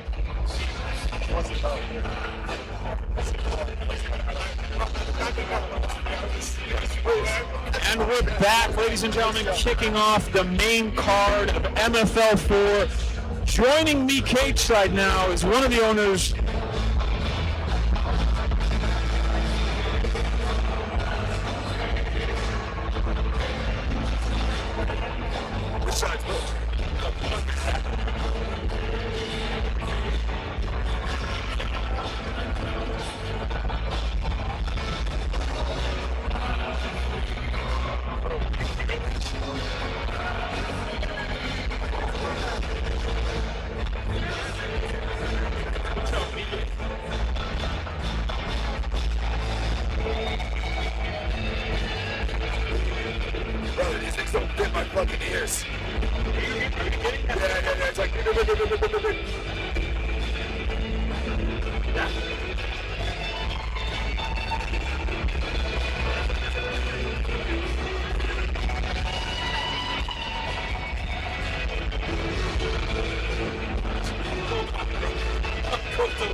Well, ladies and gentlemen, pleasure to get you all tonight. This is Joe Murillo. I'm one of the co-founders of the MFL. I'll be joining Salvi Alducin on the announcer's booth for this main card.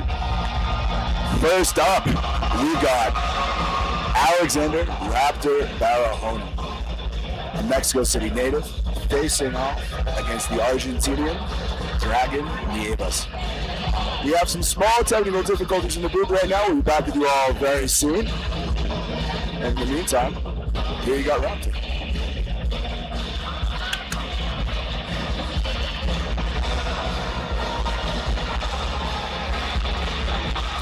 So Raptor, familiar face for those who are familiar with the MFL. He was one of the first fighters that we brought to the league back on September 6th of 2025 at MFL 1, where he won Fight of the Night in a brawl with Luis Dragon Serrano, a fighter coming out of Chiapas, Mexico. Went to the decision, but I'm back. What's going on, Salvi? Glad you can make it. Sorry there, ladies and gentlemen, bit of a technical difficulty with our feedback audio. Happy to be joined here by MFL owner Joe Murillo for our main card kickoff. Alexander Raptor, I don't know what you've told about this guy, but this guy's been around the Mexican scene for quite a long time. Very, very, very dangerous guy. Yes, I'll be completely agreed here. Raptor has hands of stone. When this guy connects, it's dangerous. And Dragon Nieves is really going to have to look out for those incoming strikes. He's a boxer. He's a dirty boxer. It'll be interesting to see what happens here. Dragon's training up at Entrom right now in Tijuana, one of the more acclaimed gyms in the region. Very complete program, great wrestling. They put out amazing fighters such as Michael Morales down in the UFC, so it'll be interesting to see what he brings to the table today. Ladies and gentlemen, this fight is 3 rounds at a catch weight of 140 pounds. Damas y caballeros, esta pelea es a 3 asaltos en un peso pactado de 140 libras. Presentando primero, en la esquina azul, un especialista en kickboxing, con un récord profesional de 10 victorias y 5 derrotas, midiendo 1,73 metros, pesando 139.5 libras. Presenting now, fighting out of the blue corner, a kickboxer, holding a professional record, 10 wins, 5 losses. He stands 5 feet 8 inches tall, weighing at 139.5 pounds. Fighting out of Tijuana, Baja California, by way of Córdoba, Argentina, Mauricio Dragón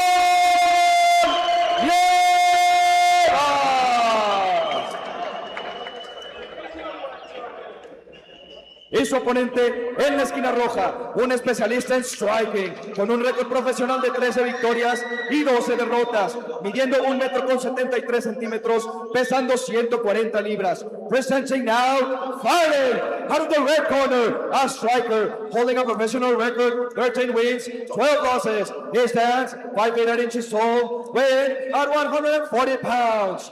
Fighting out of Ciudad de México, Alexander Raptor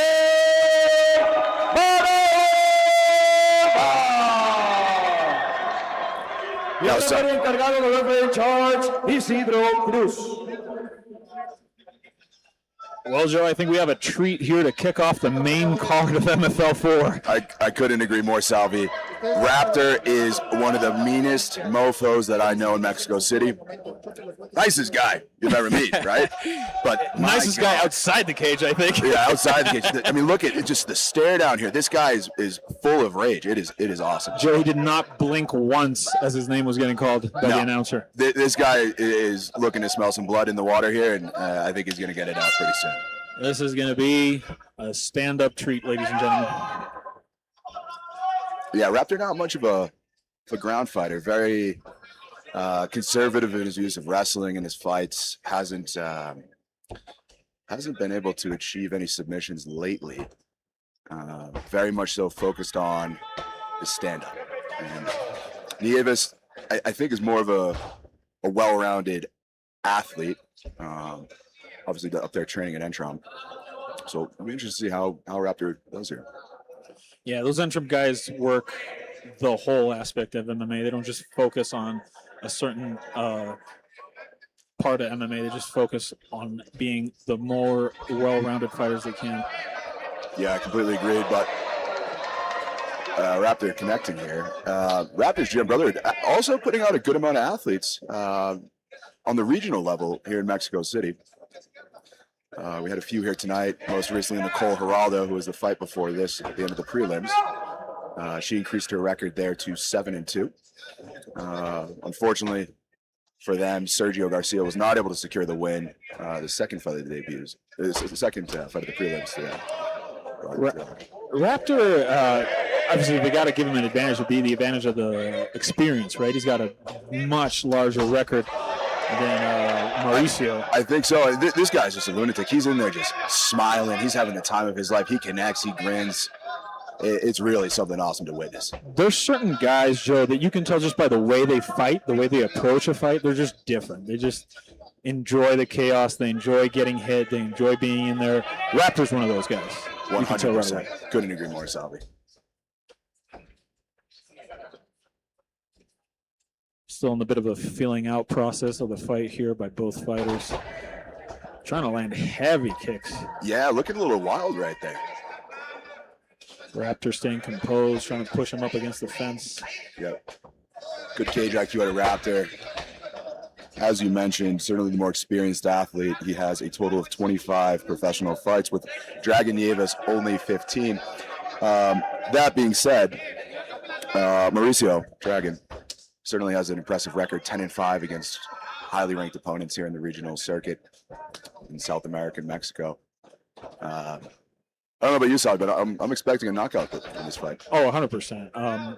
Raptor's record reflects that he's a guy that he either finishes somebody or he gets finished. Like, there's no in between. He either goes up, he dies on a shield, or he goes out on it. Yeah, couldn't agree more.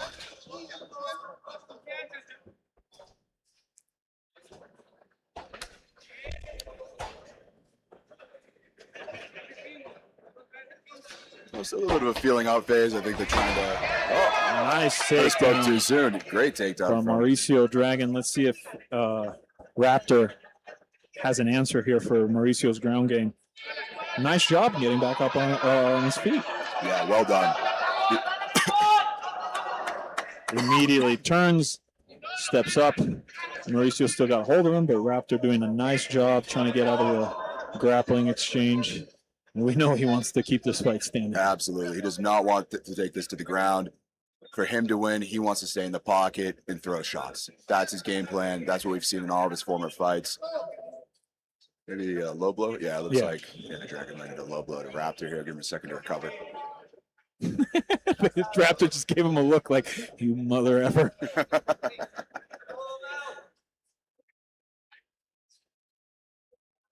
Also, sometimes these low blows are strategic, Joe. Sometimes, I mean, later in the fight, they could be used to get a breather in. So you got to be in the rules. You got to be really with eye pokes and low blows. Yep. As a referee, you got to you got to have a heavy hand in taking points because sometimes it's used as strategy.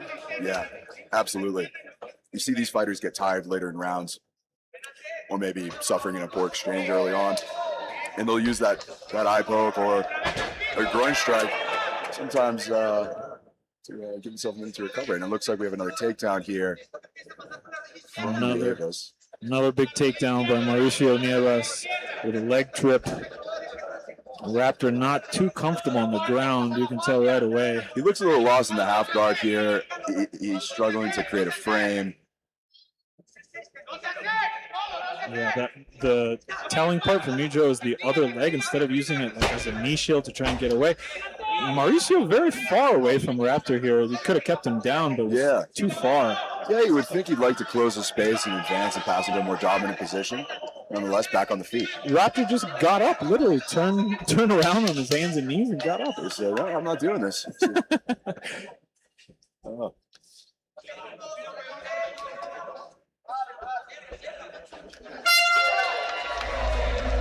Very kind of weird first round here. Mauricio dominating with a few takedowns. Got to give the round to him. Joe, what did you think of the decision between Victor and David? That was a very interesting fight. First off, super impressed on both athletes. I mean, just I like that. Incredible. And to consider that David came in as a debutant. Yeah. Absolutely outstanding performance. That being said, I was a little surprised. Definitely not a 30-27 by any means. No. I don't know how you see that on a scorecard. But speaking of our debutees tonight, all of them super impressive. Diana Serrano, super impressive. Maria Fernanda Yanez, super impressive. Yes. These guys making their debuts in MFL really showcase. And what about Jose Enrique El Niño Orozco, the youngest signed fighter to MFL, just showing a maturity and an approach in his second fight ever. I got to say, Salvi, I was a little surprised on that one as well. I think Bombadero he put on a fantastic show. Yeah, that was a good fight. And just Jose Enrique relentless with his takedowns. Yes, absolutely. Yeah, I think one of the main drivers for him taking that back was his control on the ground. It was advanced. Non-stop takedowns by El Niño. Back to this main card opener by Mauricio Dragon Nieves and Alexander Raptor Barona. Wow, he's definitely he's just finding a way to get these takedowns work. They might not be the prettiest, but they're working. I mean, I think Nieves just realized where the advantage in this fight could be, and he's going back to the well with these takedowns. Yep. I think this is a great game plan for him here. You don't want to stand with Raptor. On the ground certainly appears to be in Nieves' favor right now. And Raptor looks uncomfortable on the ground. He doesn't want to be there. He's not really responding in the best way on there, and so I think a big differentiating factor that we've seen. A big differentiating factor that we've seen at the regional level really is the ability to wrestle and have comprehensive jiu-jitsu built into your game. That seems to put a lot of people apart from the rest and stand out here. I think that since Mexico is a very boxing-heavy country, usually, not so much anymore, but usually it tends to go unanswered when it comes to the ground and the jiu-jitsu. A lot of fighters don't want to invest that much time in that part of their game plan, but it's essential. You need to. Nowadays, you cannot be an MMA fighter without having a comprehensive ground game and working on it. Yeah, you're going to get capped out at a certain level very quickly, not focusing on those aspects of your game. Oof. But that being said, you can certainly make up for it with striking here, Salvi. Oh my gosh. Or you could say, F that jiu-jitsu crap, I'm going to throw down. Yeah, absolutely. Yeah. You make it work, you make it work. And Raptor certainly he appears to make it work at times. Yeah, but Mauricio definitely sees the path to victory is taking this fight to the ground. So let's see what his approach will be in the remainder of this second round. Yeah. Yeah, I'm a little worried on the takedown attempts that I saw so far. He looks to open himself up quite a bit, leads in with his head, not really a formal shot. And, I think that could expose him to maybe an incoming strike from Raptor as he shoots. So let's see if we see that materialize in the coming minutes. It's like Neves has great back control here, though. Mauricio gets a hold of Raptor once again, drags him to the ground this time, but Raptor manages to get back up on his feet. Mauricio now throwing a hook over. Let's see if he can do anything with it. Raptor doing a good job trying to not let those hands come up above around his neck. Well, Selvi, you're one of the more prominent black belts in Mexico. You have a wealth of experience. What would you look to do in this position? If I was Raptor or Mauricio? If you were Mauricio, how would you get to the back here? If I was Mauricio, I need to get my backpack up on Raptor, as he's about to do right now. And I don't want him near the cage. I want him off the cage because he can use the cage as a sort of shield to scrape his back up around the cage and get me off of him. So I want to push off the cage, throw my hooks in, and keep that backpack. Nice. See if you can make it work in the next grappling exchange here.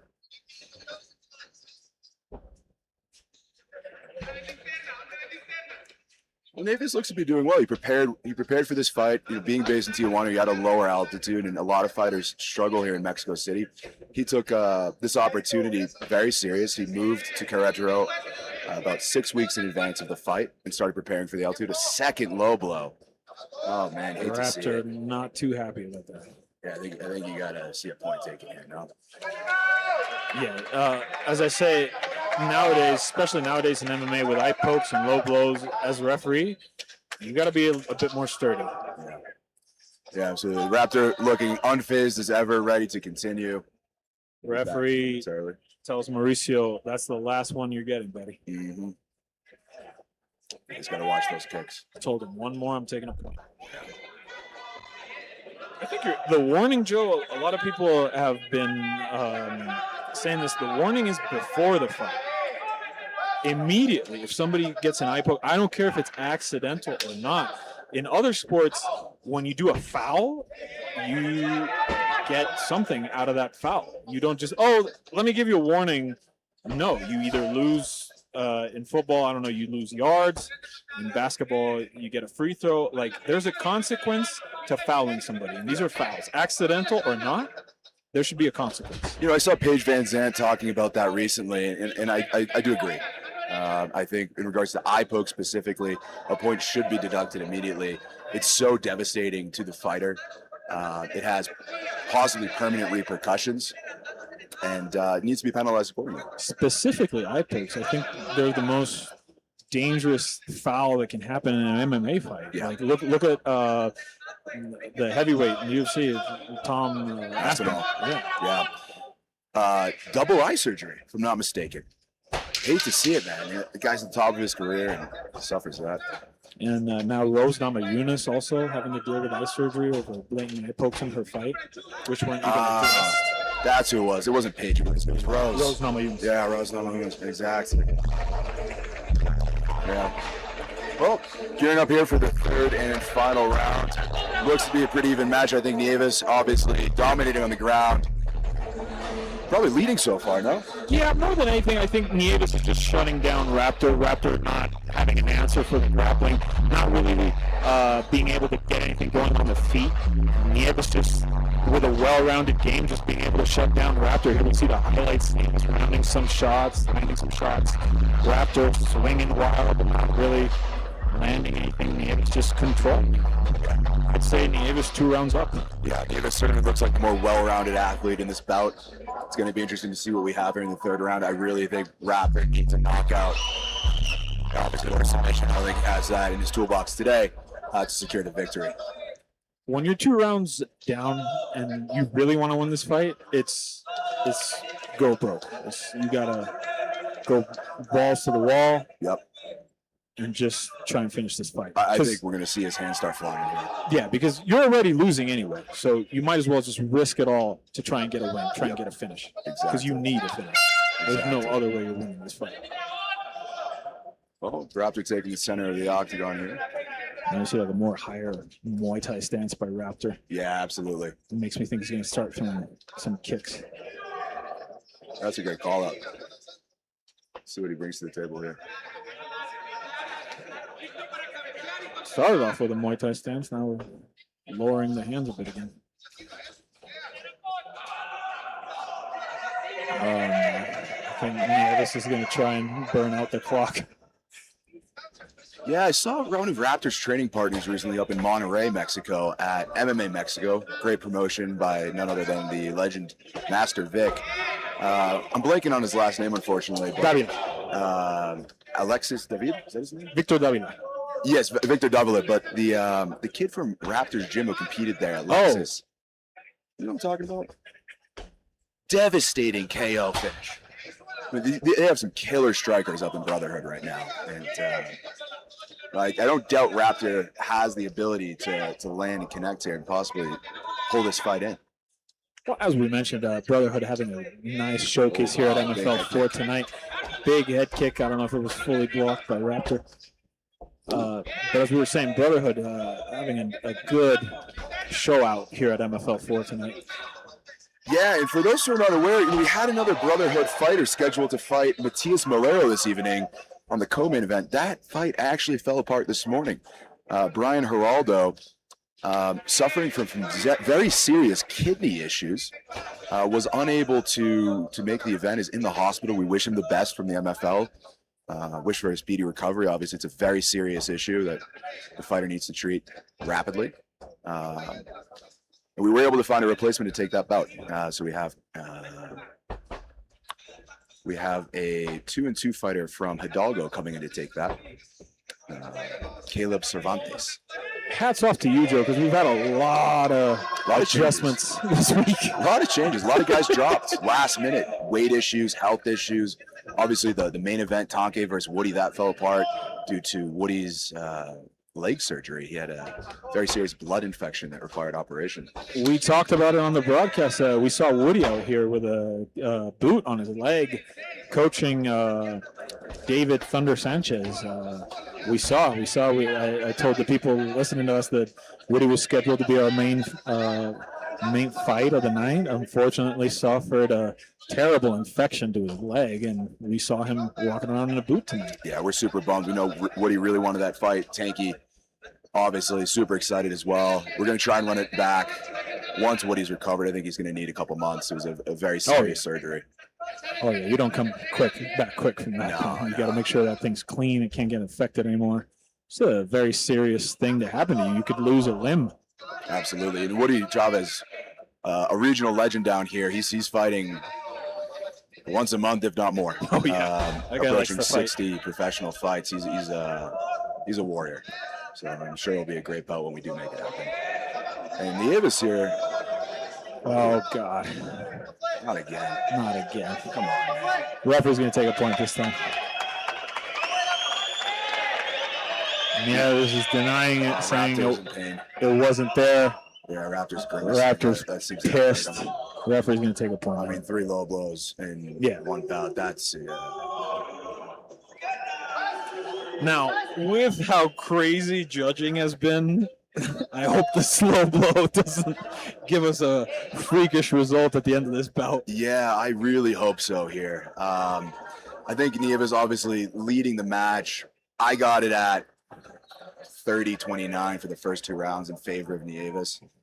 What about you, Salvi? I got a complete shutout. I got a 30-27, 30-28 by Nieves, but taking this point, it's going to be I don't know, it could be a 29-28, but I just hope we don't see something ridiculous at the end of this bout.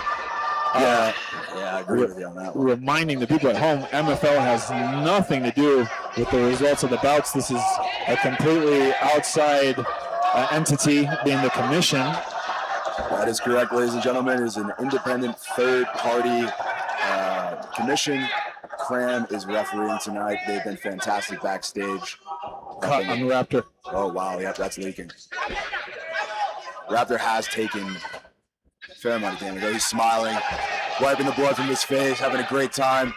I think this dials him up more than anything. Look at this guy. He's just he's a special. Sees blood, comes alive. Yeah. Look at Raptor. Staring him down in the middle of the crazy look on his face. It's the last thing I'd want to see in an alley at night, huh? This guy's just... take whatever you want, sir. Here's my wallet. Yeah. Exactly, but he just can't get around the grappling from Nieves. A dominant showing of the grappling exchanges here. Let's see if he puts an exclamation point in the end of the round, and he does with that takedown. Oh, looks to get in position to put a backpack on here. Looks Blood is just pouring out of Raptor. It looked like he scratched his own eye. That's kind of sick, Joe. Yeah, he's a sicko. he's a total sicko. That's why we love him. I know that whenever I'm going to call Raptor, I'm going to get a show. Tonight, a little bit of a slower-paced fight. I was expecting a bit more action out of Raptor. Seems like he had a lot of difficulty connecting on those shots. Well, Nieves just seemed a lot more complete fighter, knew what to do to get the win. Kind of mad that that point was taken from him. Yeah. But I'm going to head up there and talk to our winner, Joe. All right, fantastic, Simon. We'll catch you back shortly. Well, guys, looks like a very dominant showing from Mauricio Dragon Nieves here. In town from Tijuana, Mexico, originally out of Argentina, I believe Cordoba. We'll turn over to the judges shortly for the response. In the meantime, quick shout out to our lovely venue partner of the evening, Quarry Studios, making it all possible. Lovely production and venue. Hoping all the fans back home are enjoying the new quality. And looks like my co-founder here might be hopping on the mic momentarily. Mac, why don't you come on in here?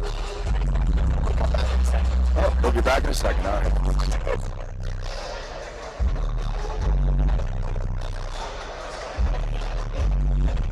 So tonight's function taking place in Coyoacan, Ciudad de Mexico, Mexico City. Located in the south, or about a 30-minute drive, 20-minute drive from the central business district.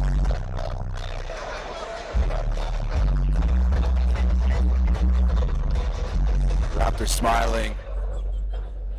Just put a band-aid on his cut here. Let's see what the judges have to Damas say. y caballeros, después de 3 asaltos, nos vamos a las tarjetas de los jueces. Ladies and gentlemen, after 3 rounds, we go to the judges' scorecards for decision. All 3 judges score this contest 29-27. For the winner, by unanimous decision, Mauricio Dragón Nieves. Well, it looks like the referee's got this one right, ladies and gentlemen. Mauricio Dragon Nieves. Platica conmigo, Mauricio, ¿cómo te sientes después de esta victoria? ¿Cómo te sentiste en el transcurso de la pelea? Sí, me falta un poco para definir la pelea. No sé exactamente qué hice, pero sé que en algunos aspectos fue una de las mejores peleas de mi carrera. Entonces, eres muy duro, es un strike muy fuerte. Estoy contento por haberlo solucionado. Siento que en todos los aspectos, lo digo con mucho respeto. Bueno, muchas gracias a toda la banda que me acompaña, loco. Yo sé que hoy no soy el de casa, pero les agradezco mucho. Hace 7 años que llevo acá en México y estoy muy contento de haber compartido con ustedes esta noche. Y también le agradezco a la gente de todos lados que me sigue y de Córdoba. Extraño mi casa, espero volver a ver a mi familia y a mis amigos pronto. Muchas gracias a todos. Mauricio, después de que te quitan ese punto en el tercer round, se vio un cambio en ti, empezaste inmediatamente a atacar al rato y lo cortaste bastante. ¿Qué estaba pasando por tu cabeza cuando te quitaron ese punto? Yo en la cabeza quería definir la pelea. Para mí es muy importante empezar a definir la pelea, porque yo sé que soy un gran luchador, pero por ahí eso es lo único que me ha faltado. Y esta noche lamentablemente ha sido así. También quisiera que me tengan en cuenta en el caso de que vaya a haber un título para la 135 en un futuro. Mauricio Dragón Nieves. Live stream on the US is like 300. Spanish, 1,000. Crazy. Well, ladies and gentlemen, there you go. Mauricio Dragon Nieves able to secure the decision victory.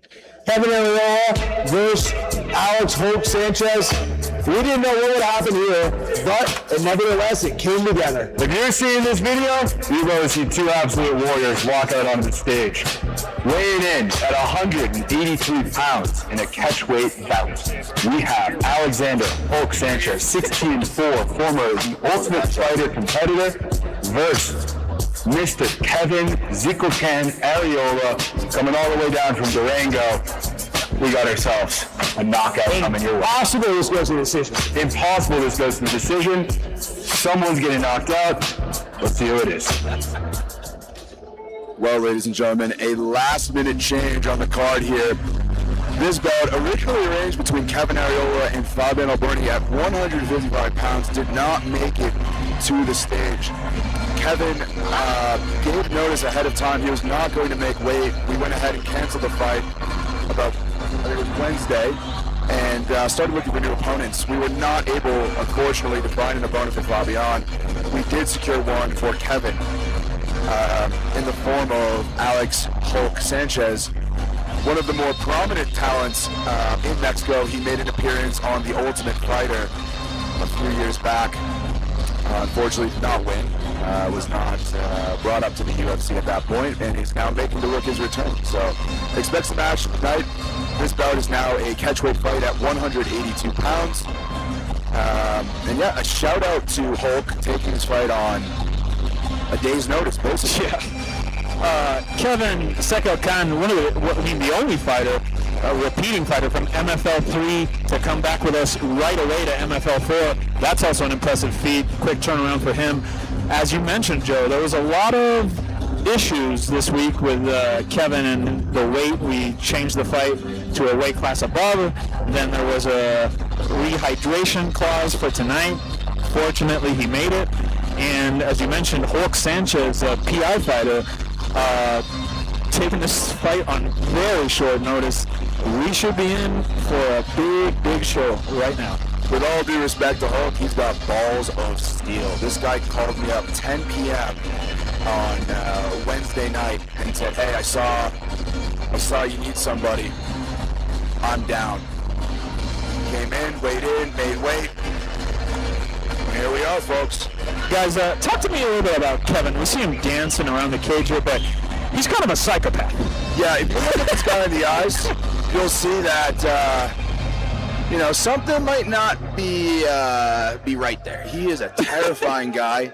I would not want to be locked in a cage with him. He has devastating finishing power. He just came off a TKO win at MFL 3 in Monterrey, Mexico, February 19th. Basically untouched, and he's ready to throw down again tonight. Watch for big strikes, big overhands, and watch him chase a finisher. Mac, what are your thoughts on this fight? Tell us a little bit about Kevin. Yeah. I'm happy to be here joining Salvi and Joe. I know Joe joined last fight, and I think it's a thing for us with the MFL. We're going to kind of jump in on here, Joe and I, sporadically. We'll try to respond to questions if we see anything in the live feed or comments on YouTube in the English stream. But I think when I think of this fight, you think of two guys. I do not see this going to a decision, but you think of two guys that are going to strike. They're going to come to the center of the ring, and we'll see how it goes from there.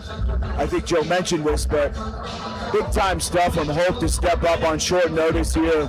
Kind of shows his level of confidence. Unsure how much he knows about Kevin, but I will say, and I've said this to Joe many times, there's something about Areola with when you see a fighter, you're like, this guy is willing to fucking die. He's crazy. 100%. Couldn't agree more, Mac. He is terrifying. And he's a big boy, Joe Mack. I don't know how we ever expected this guy to make 155 just by looking at him. Yeah. That's a ridiculous feat, just to think this kid could make 155. That being said, everything we said about Areola, he is, on paper, the underdog here. Yeah, and it's rightfully so, I think. Yeah, I think it's important to note that there is a considerable weight difference here. This bout was originally scheduled after being rescheduled for 170. Areola was not able to make it. Fight is 3 rounds in the welterweight division. I'm in. Damas y caballeros, esta pelea es a 3 asaltos en la categoría de peso welter.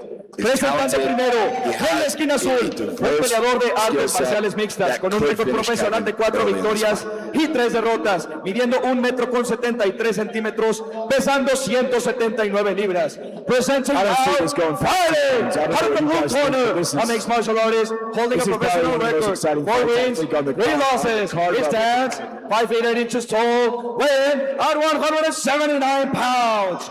Fighting out of Oaxaca de Juárez, Oaxaca, Kevin Seckelton Areola.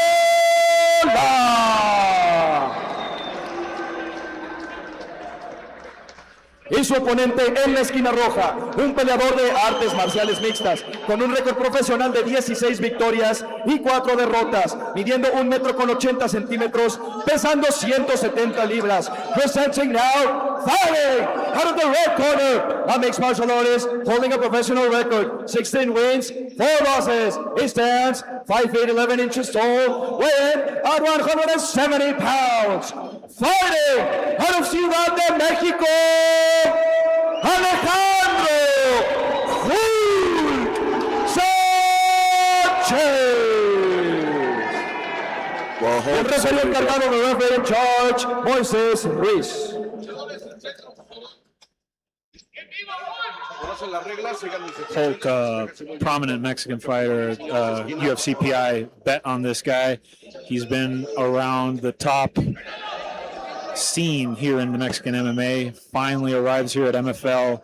We're ready to put on a show against Kevin Seckelton Areola. Some notable names on his side tonight in the arena. We have Emmanuel Rodriguez, we have Loco Torres, and Brian Zercher.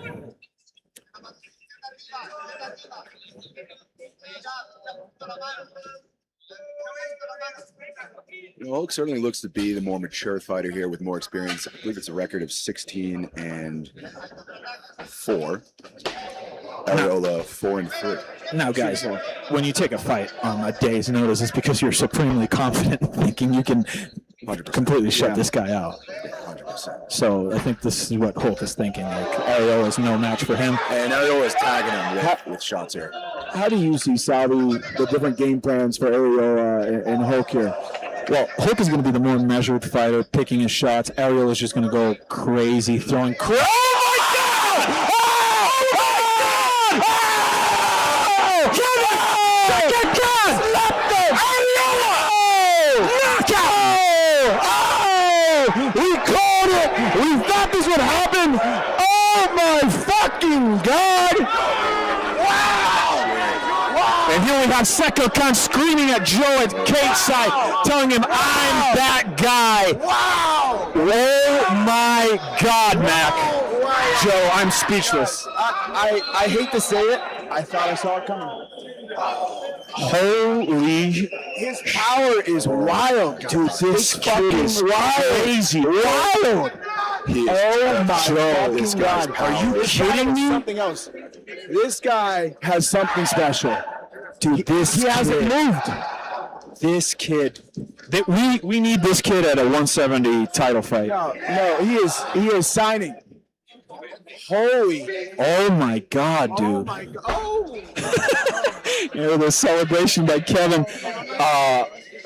Man, just as Mac was asking me, how's this going to play? I was like, well, Kevin's going to be crazy. I said no way past 2 rounds. I have to be neutral, though. Dude. Wow. That was fucking insane. Well, certainly sending our best wishes for Hulk here. Absolutely devastating KO. Crowd not liking Seckelton's showboating here. No, certainly not, Salvi. Yeah, but, you know, This we're in the crowd. business for making Well, let's take back back up, up, ladies and gentlemen. Let's give him a round of applause. Let's take a second look at this devastating knockout by Kevin. You can't teach his power. Look at this. Look at that shot. You can't teach that. Stiff immediately. Kevin paying his respects to Hulk here. Absolute warrior accepting this fight with a significant weight difference on very short notice. Just look at that shot. Oh my God, that That looked hook.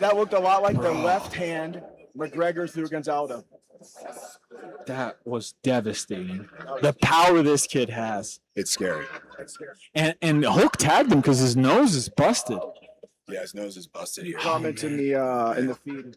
Hulk Sanchez took the fight on short notice. I mean, yeah, but man. Yeah, Hulk Sanchez put his hand up Wednesday night. Yeah. That being said, though, he's supposed to be the more polished season. Yeah, 16 and Kevin's favorite fighter. 16 and 4. Kevin.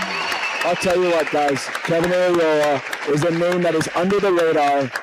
People should not count him out. I'm telling you, a little bit more polish. He's got something. He's got a gift. He's got a gift. He's laughing. He's laughing in the middle of the cage. This guy's a psychopath. Yeah. Loco Torres here in the ring with Hulk. Well, it was a very bad knockout. It was devastating. Devastating knockout. You know, it happens sometimes. It's MMA. Guys, I'm going to go up there and talk to Kevin, see what he has to say. Oh, be careful. I'll try and translate this for y'all. Listening back home.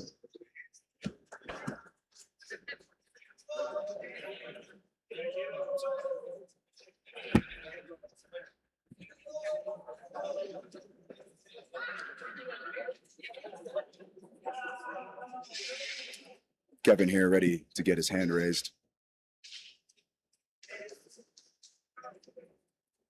Just again, shout out Hulk. Absolutely stepping up to the challenge on very short notice. And nothing but respect from the MFL team for Alex Hulk Sanchez tonight entering the cage against a very scary opponent. Damas y caballeros, el referee Moisés Ruiz detuvo el combate a los 47 segundos del primer round. Ladies and gentlemen, referee Moisés Ruiz stopped the fight at 47 seconds of the very first round. Declaring the winner by knockout, Kevin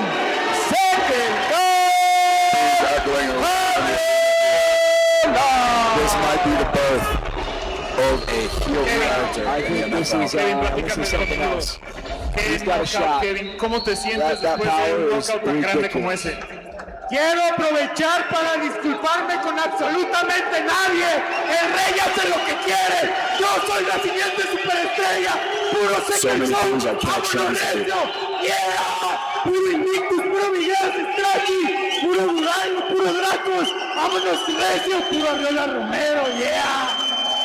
Kevin, platícame, ¿cuál fue tu estrategia en esta pelea en un oponente que te dieron en corto aviso, muchos cambios para ti durante la semana? ¿Cuál era tu estrategia en un oponente como Hulk? Era salir a noquear, es un vato con mucha experiencia, mucha trayectoria, era salir a matar o morir. Que sepa que si se quiere rifar conmigo, la vida o la muerte, a darle. ¿Qué sigue para ti aquí en MFL, Kevin? ¿Qué quieres? Una oportunidad, güey, quiero una oportunidad para lo que los patrones digan, pero me encantaría perseguir el cinturón, el campeonato. 170, vámonos recio. Kevin, saca el count. Well, certainly before any belt shot, we need to see him make weight. Yeah, we need him to make weight. He can't fight at 155. He needs to be at 170. Clearly talented, but we gotta sort up a few things before he's having a belt shot. Yeah, that was certainly not the way I expected this fight to go. Nonetheless, congratulations to Kevin, excuse me. Now I'm hearing all the Spanish getting mixed up. Just hit him on the button and was able to put him down in the first round within the first minutes here. I mean, just absolutely devastating knockout here. Again, sending our regards to Hulk Sanchez.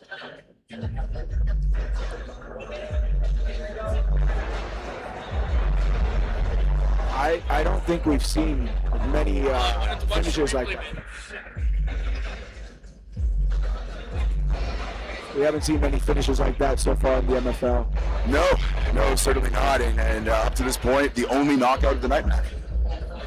Guys, that was insane. I'm struggling to put into words what I just witnessed that was on the cage next to us.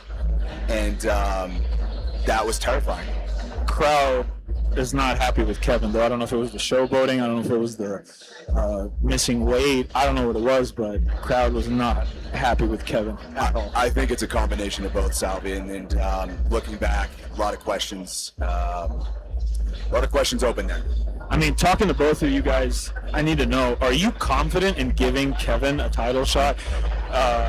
Of course, his performance was amazing, but we need to see some professionalism. Walter Luna versus Christopher Ewert, Tanque.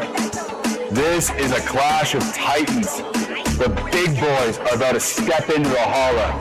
Get ready for some explosive action.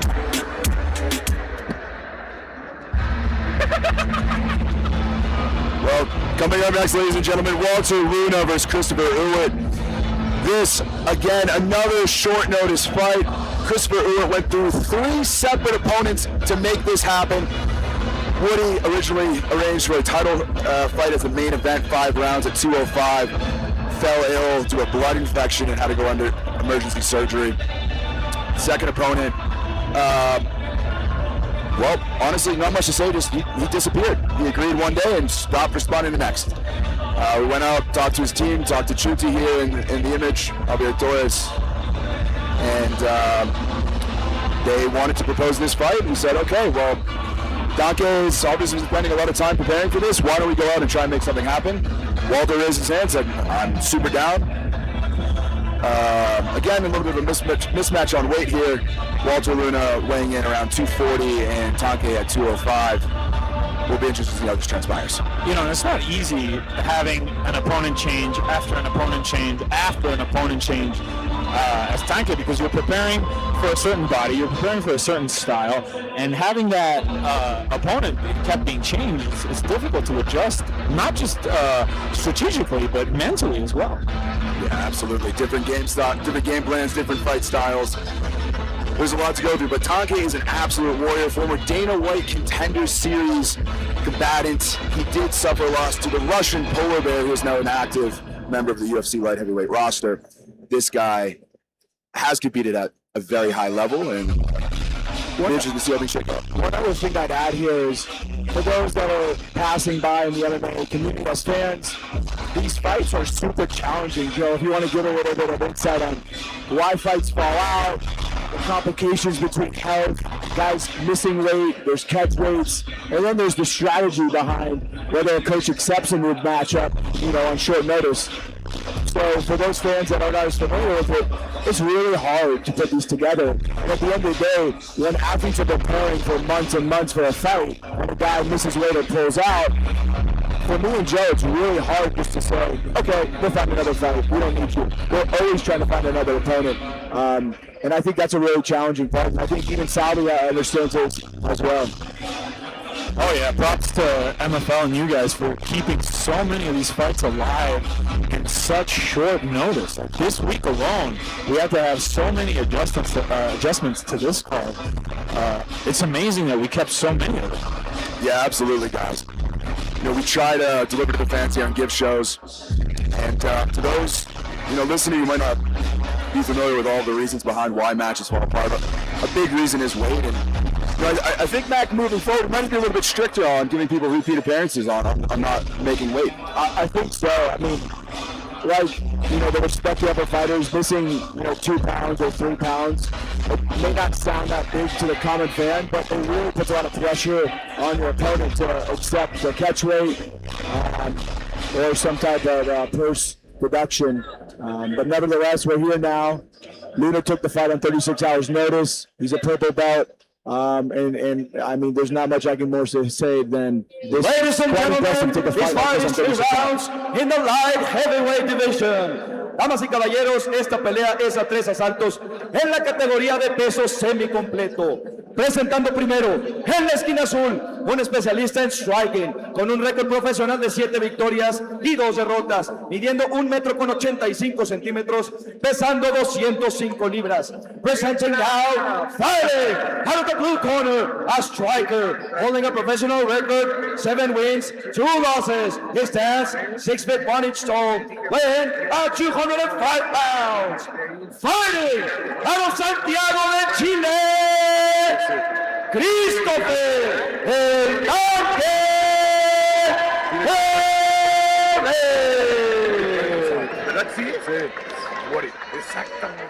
Y su oponente en la esquina roja, un especialista en striking, con un récord profesional de 20 victorias, 20 derrotas y un empate, midiendo 1,76 metros, pesando 245 libras. Presenting now, fighting out of the red corner, a striker holding a professional record, 20 wins, 20 losses, 1 draw. He stands 5 feet 9 inches tall, weighing at 245 pounds. Fighting out of Tegucigalpa, Honduras, Walter Showtime Luna. Y el referee encargado del referee in charge, Fernando Salas. Well, guys, a massive weight difference here. This bout undergoing at heavyweight now. Obviously, both in pace in weight for this. And the more veteran fighter actually is the Honduran. He's 20-20-1, claims in conversations he is 25-20-1. Oh, well, I heard this guy takes fights just left and right. That's the reason that record, and he doesn't care. He just fights. He loves fighting, and I respect that. He's got a warrior spirit, taking a very difficult opponent on right here. If you can see from his stance right away, he's got like a point fighting, kickboxing, karate style. Yeah, his background's actually karate. Yeah. I did a little bit of research, found that out that he likes like that bouncing, step in, step out karate style. Yeah, he absolutely does. We're not going to see the fastest movement from him, but we might see precision. And obviously a purple belt as well. He should have some decent grappling to show here. You know, Salvi, I asked this last fight, and it quickly ended after the question. But how do you see the different strategies here for Luna and Ewert? And you know, talk to me about how you think either one can come out as a winner. Don't do this to me again, Matt, because I was speaking last time you asked me that. Second time, just starched Hulk. I think, without being biased, I just think Tanque obviously has more preparation. I think he's going to stay composed and try and find a big finishing punch, or, as we can see, he's already mounted. Take advantage of the back mount here. He's going to look to get a hook in on the right side, left's in. Okay. Both hooks in. He's going to take the back. No, I think he's struggling just based on the belly. Oh, it's a serious factor. It's a serious factor in jiu-jitsu, because that belly creates a space from certain positions that you're not used to dealing with, especially from the back. You know, I'd like to say, Selby, that's one of the main reasons I remain in heavyweight, but unfortunately, just a bad diet.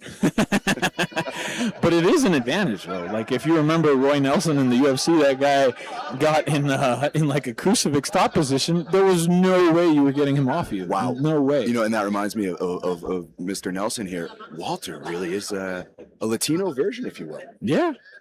I mean, I don't know if he's got that obviously devastating knockout power in the jiu-jitsu black belt, but certainly in a bit of physique-wise, Physique-wise, absolutely. We got them right against the cage here next to us. Tanque dominating in the back position.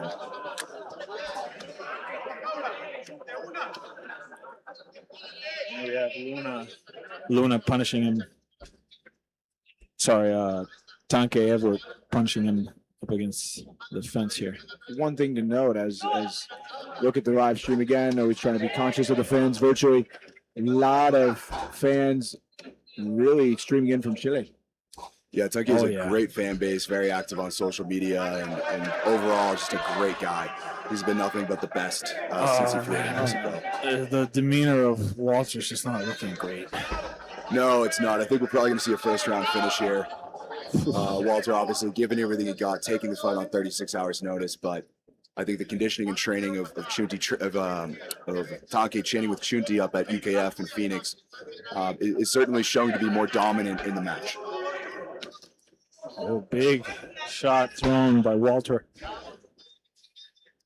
Now that's another huge factor here. Oh my God! Oh, that's a big elbow. That's a big shot. That's it. Yeah, that's it.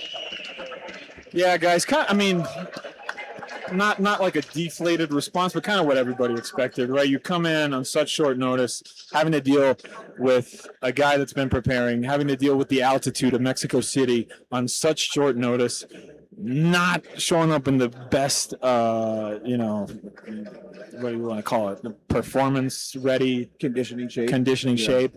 What did we expect? No, but just to reiterate, I mean, taking a fight against anybody, but then let alone Christopher Ewert, who's competed at the top promotions in the world. I mean, it takes something else. So respect to Luna here, and ends in the first.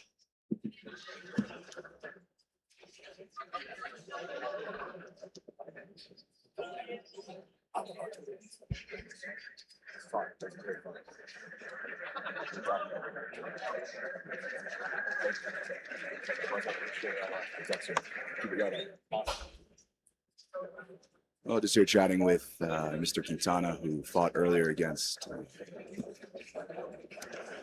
Thunder Sanchez.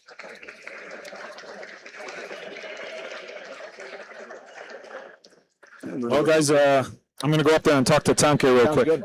Sounds good, Salvi.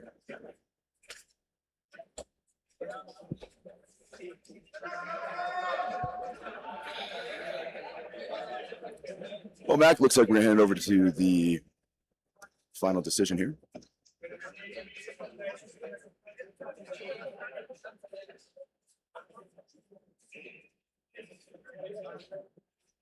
Damas y caballeros, el referee Fernando Salas detuvo el combate a los 3 minutos con 22 segundos del primer round.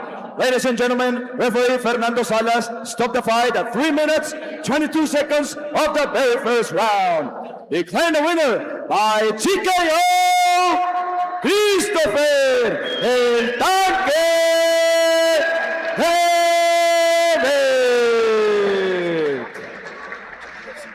Ewert. Christopher, estoy aquí con Christopher Tanque. Christopher, platícame, ¿qué tan difícil fue el cambio de oponente? No una, no dos, sino 3 veces para ti. ¿Cómo ajustaste? No, tranquilo, lo dije desde un principio, oponente que venga, lo tomo con tranquilidad.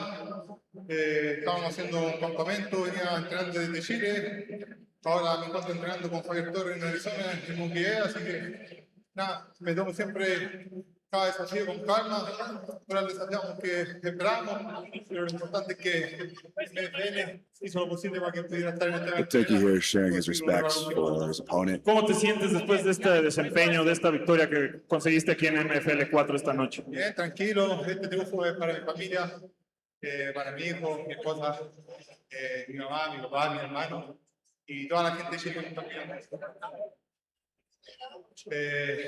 Y por último quiero darle las gracias a todo este público, Thank you for sharing his appreciation for the fans, the support. Christopher Tanque Ewert. Wishing him the best in his career. Hope to see him back for a title fight against Woody. I think that's certainly a more well-rounded matchup. Couldn't agree with you more, Joe. I think we're going to make that happen. We got to speak to his manager and Jim, Chunti, and we'll see when we can get that done.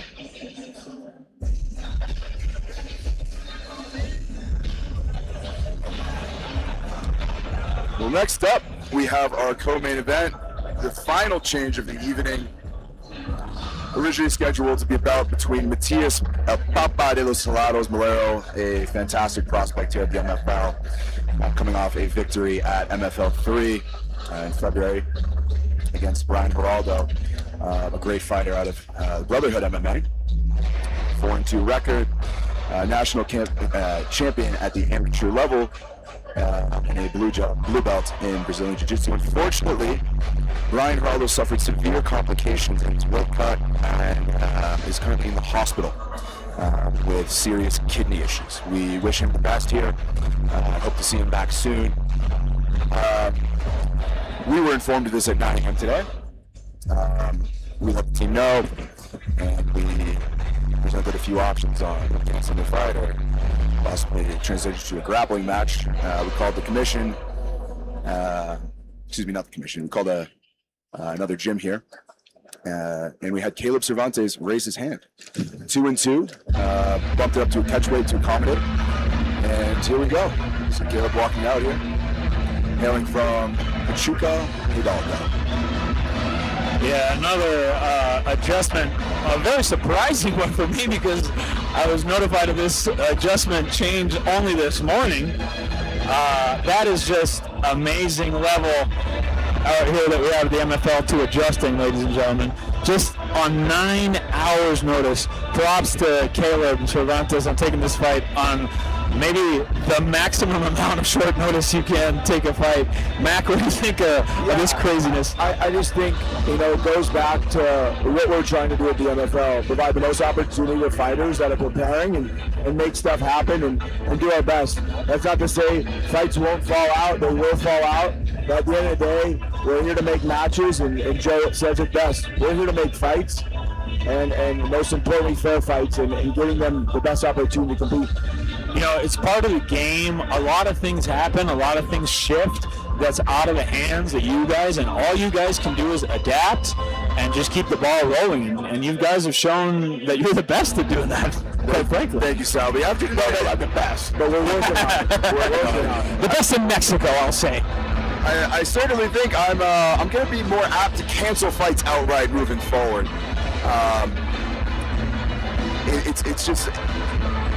It's difficult seeing some of this take place. The weight mismatches and all that. On paper, it looks like one thing, in the cage, it's completely different.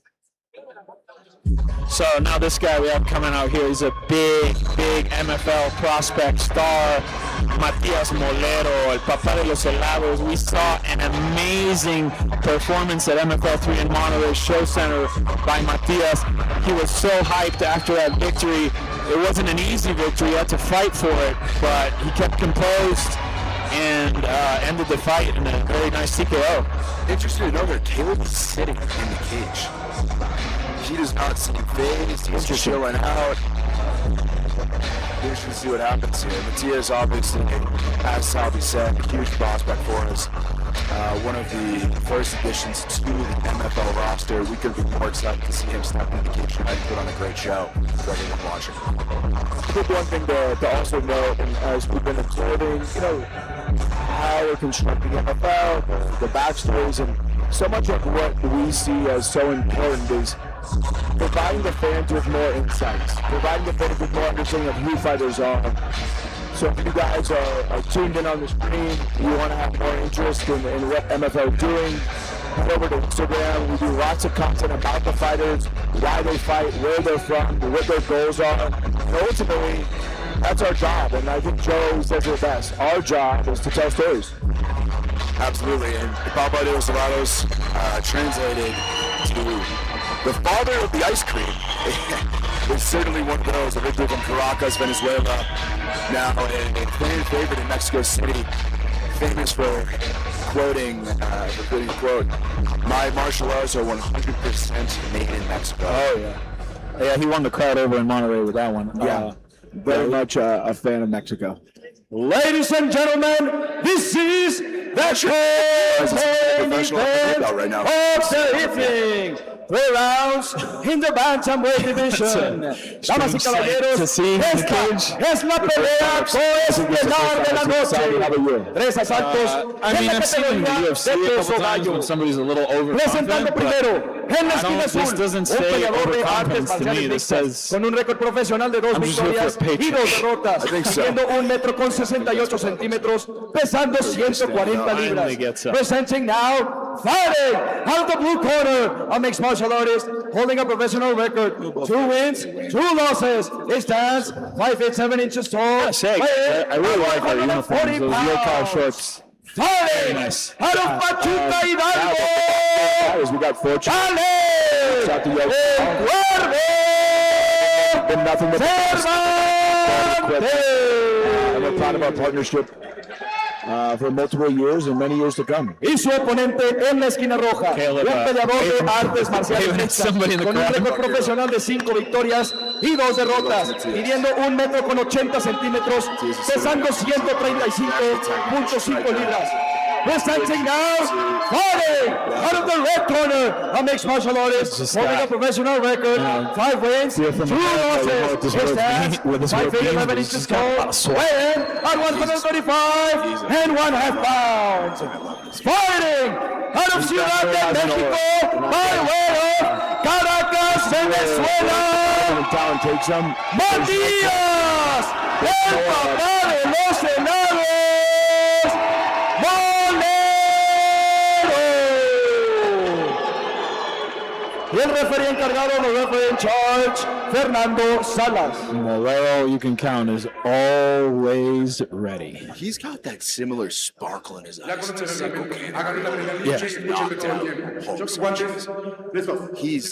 He's a dangerous man. And I think we're about to see what he's got in his toolbox.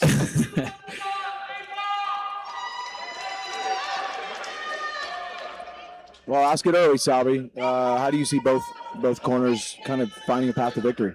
Once again, I got Matias Molero within the first round. No disrespect to Caleb, just the short notice of it and the age discrepancy and just Matias being a complete killer. I got Matias within the first round and right away. Yeah, Matias coming in very aggressive on strikes. His tie fighting is top notch. Looks to be a low blow, accidental. Something impressive about Matias at this weight class is just the range, the length. He is so lengthy. He's lanky. He's got the reach for this weight class that's just very unique. And he fights with it well, too, because some guys are very long and they don't know. Overhand right connected. They don't know how to use that reach. Matias knows how to use that reach.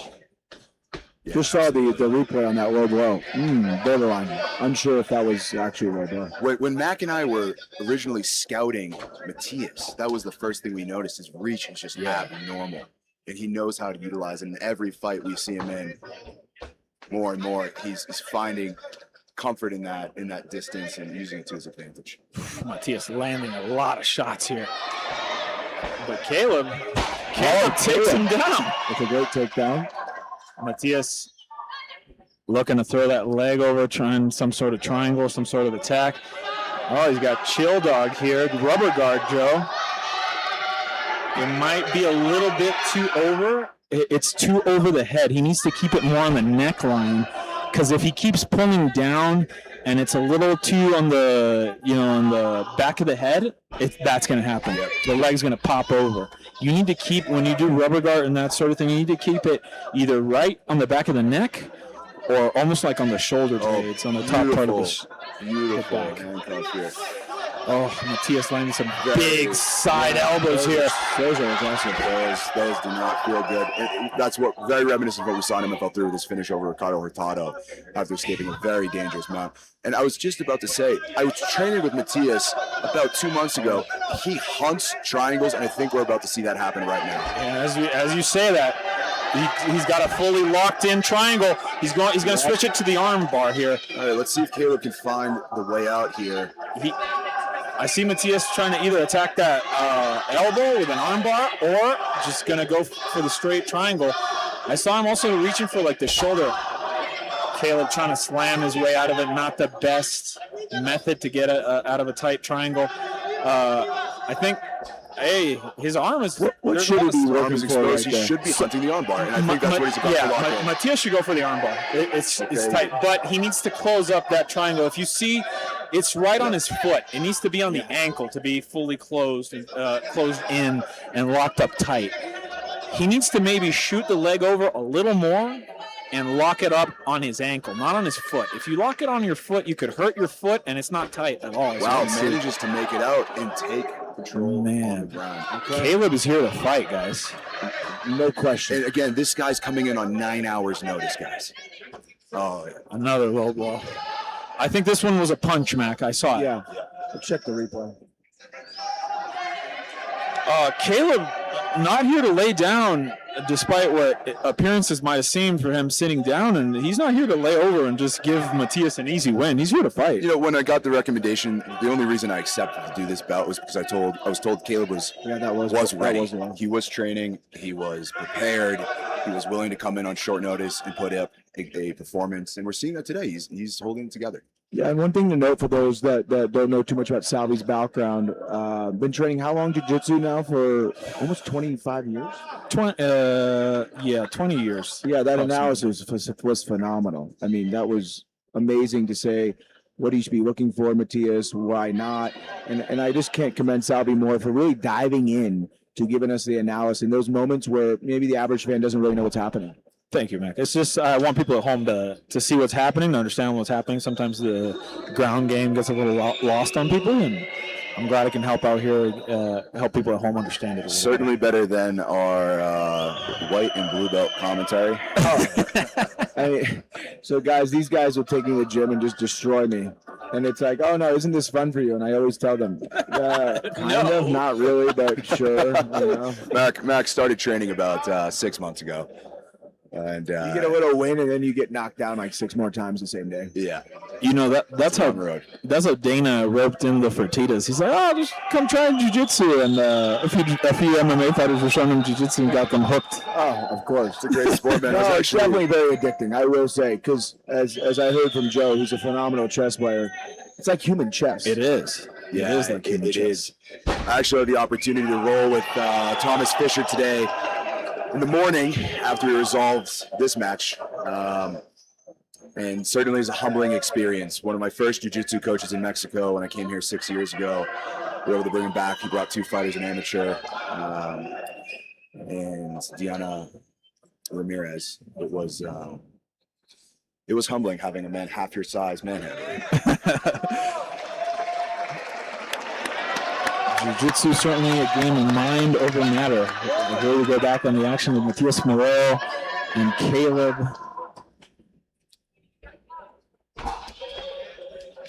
Whoa, Matias continuing to push forward. Caleb landed a big shot right now. Matias needs to use that reach. Matias just took a big knee and a big left hand. Caleb keeps throwing that winding, like, overhand punch, and it's grazed Matias a couple times. He needs to watch out for that. Absolutely. Caleb has power. Certainly demands respect inside the cage. Wild spinning back fist by Caleb. Matias savvy to it. Also, Caleb keeps catching a lot of Matias's kicks. That's how he took him down the first time. Wow. Okay. I think you said it best. Matias needs to really, use that reach and to his advantage here. Beautiful shots landing by Matias here. Long shots from far away. Oh my! The underdog. Landing big shots. Big shots. Oh boy. Oh, Caleb is here to fight, guys. Here to fucking fight. Transitions to nothing. Let's go that position. Oh man, that knee just barely hit Caleb as Matias was. Oh, reverse triangle by Matias. Oh, let's see if he can lock it up. He's focused on hammering. So Matias would need to pull that leg, the one underneath, a little more upward and lock his knee tightly over it. But I think he's going to go for that arm or that leg over Caleb, but he doesn't have a lot of time left. Yeah, I think he just wants to get through the round. Yeah. I am very impressed by Caleb Cervantes right now, guys. Very impressed. What? Yeah, that is a show. Absolutely phenomenal appearance. No disrespect to Caleb, but this was supposed to be a walkover for Matias. 9 hours, guys. And Caleb is giving him a fight. Let me see that end sequence. Oh, that was the low blow. I see those long shots by Matias. Those 2 shots. Oh, they rocked Matias. They rocked him. I'm actually shocked he's still up. No, and he landed a couple after that. That's a very impressive performance so far by Caleb. This is a back and forth fight. Look at those shots. Look at big shots Caleb landed on Matias.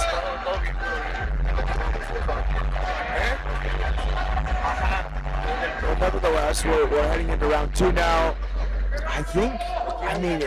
Getting through the first round has to be a major confidence boost here. Oh, yeah. No, and imagine Matias's mind might be dancing with him. This is supposed to be a walkover fight. This is supposed to be a guy that I should have already beaten within the first round, a 9-hour notice acceptance. So his mind could be messing with him. That was actually something that Chunti, Tonke's coach, was talking to us earlier about, is the power of the mind in the sport. It is so powerful. A lot of fighters tell you it's 90% mental, 10% physical. Big knee by Matias, but Wow, eats. oh my God, Shots. Caleb just throws huge shots. Huge shots. And what a gas tank coming into this fight. Guys, You just said it perfectly, Joe. 9 hours. 9 hours. Guys, regardless, Uber for 2.5 of those. Yeah. regardless of the outcome, I got to see Caleb back in the MFL cage. We will certainly be giving him. We got 2 decision makers, and it's already approved. If he is giving us this fight on 9 hours notice, imagine with a full camp what he's going to give us. Oh my God, I can't wait to see him come back. And at 40 years old. Dude, that is impressive. Look at, oh my God! Oh my God! Matias is stunned. He's stunned. Matias is stunned. Matias is hurt. He's hurt. He's got to do something, okay? Caleb trying to play party pooper here at MFL 4. Blocking up the rubber guard. Great idea to stop the onslaught of shots here. Looks to have it under control. Get a second back to the That was whereabouts. something else. Smart by Matias, slowing the fight down here, keeping that rubber guard. Now it just comes down to patience. That he's going to shoot up a triangle, but Caleb has his arm there ready. Yeah, Matias really loves shooting triangles. I think he got me 7 times in about 5 minutes at an open mat. Guys that are very long-limbed and lanky like him are made for triangles, omoplatas, rubber guard like he's playing right now. Yep, absolutely something. This happened early in the round now, so we still have about 3 minutes left. Yeah. Matias needs to get to work here because I'll just stand him up. I don't know if I agree with that. That might have been a gift. I don't know if I agree with that because Matias had a rubber guard established and he was going to work on it. Big knee up the middle again. Oh my God! Again. Oh my God. These big shots from Caleb are getting through. Matias in the back with a knee. This is What a fight, what guys. a fucking fight, guys. This is impressive. And we're still in the second round. What's going on here? Is he just chilling, grabbing the cage. Chilling. Oh my God. Play a little possum. Caleb just throws these haymakers. And they land. The energy in the arena right now is absolutely electric. What? He doesn't care. He doesn't care. Matias going to his the gas tank. Every time I think he's done, he just pulls out another lever. I think if this manages to get to the third, we're going to see him struggle. I think Caleb could be in trouble here, guys. I think so. The body lock is He's secure. got sufficient time, too. Let's see if he can look to control a hand here and start hunting for a choke. No, and you know, on short notice and the way he's throwing these shots, he's bound to gas out any moment, man. Yeah. And that body triangle is very debilitating. It sucks. It's a tough place Triangle. to be. But he's going to triangle. lock up the back man triangle. Absolutely. He needs to keep that leg hiding the bicep behind so he can keep that arm trap. Absolutely. I don't know if Transitions to an arm bar. there we go. Matias Molero. Caleb made him work for this victory. What a performance from Matias to secure the win after taking a lot of shots. Caleb, absolute warrior. Oh my God. Yeah. Nothing but respect for this man stepping in and putting on a fantastic performance this evening. I hope I can talk to Caleb because this crowd really loved Caleb. I think Let's make sure that happens. Let's make sure that You happens. want to do it first or second? Second. Second. You got to do it second. But I'll tell him to hang around as soon as I'm up there. Matias Molero, another victory here in MFL. He's not happy with his performance. Well, you know, he weighed in yesterday at 135. Caleb today, 155. Yeah. Certainly a weight difference. And the power in those shots that Caleb were throwing certainly were disproportionate to to what I think Papados Alados is accustomed to. Great point. Well, guys, I'm going to go talk to Matias and Caleb, see what they have to say. I will make sure that happens. All right. Thanks, Salvi. Well, guys, I expect the crowd to go crazy for Caleb here momentarily. I'll try to translate for you all. But you never know here.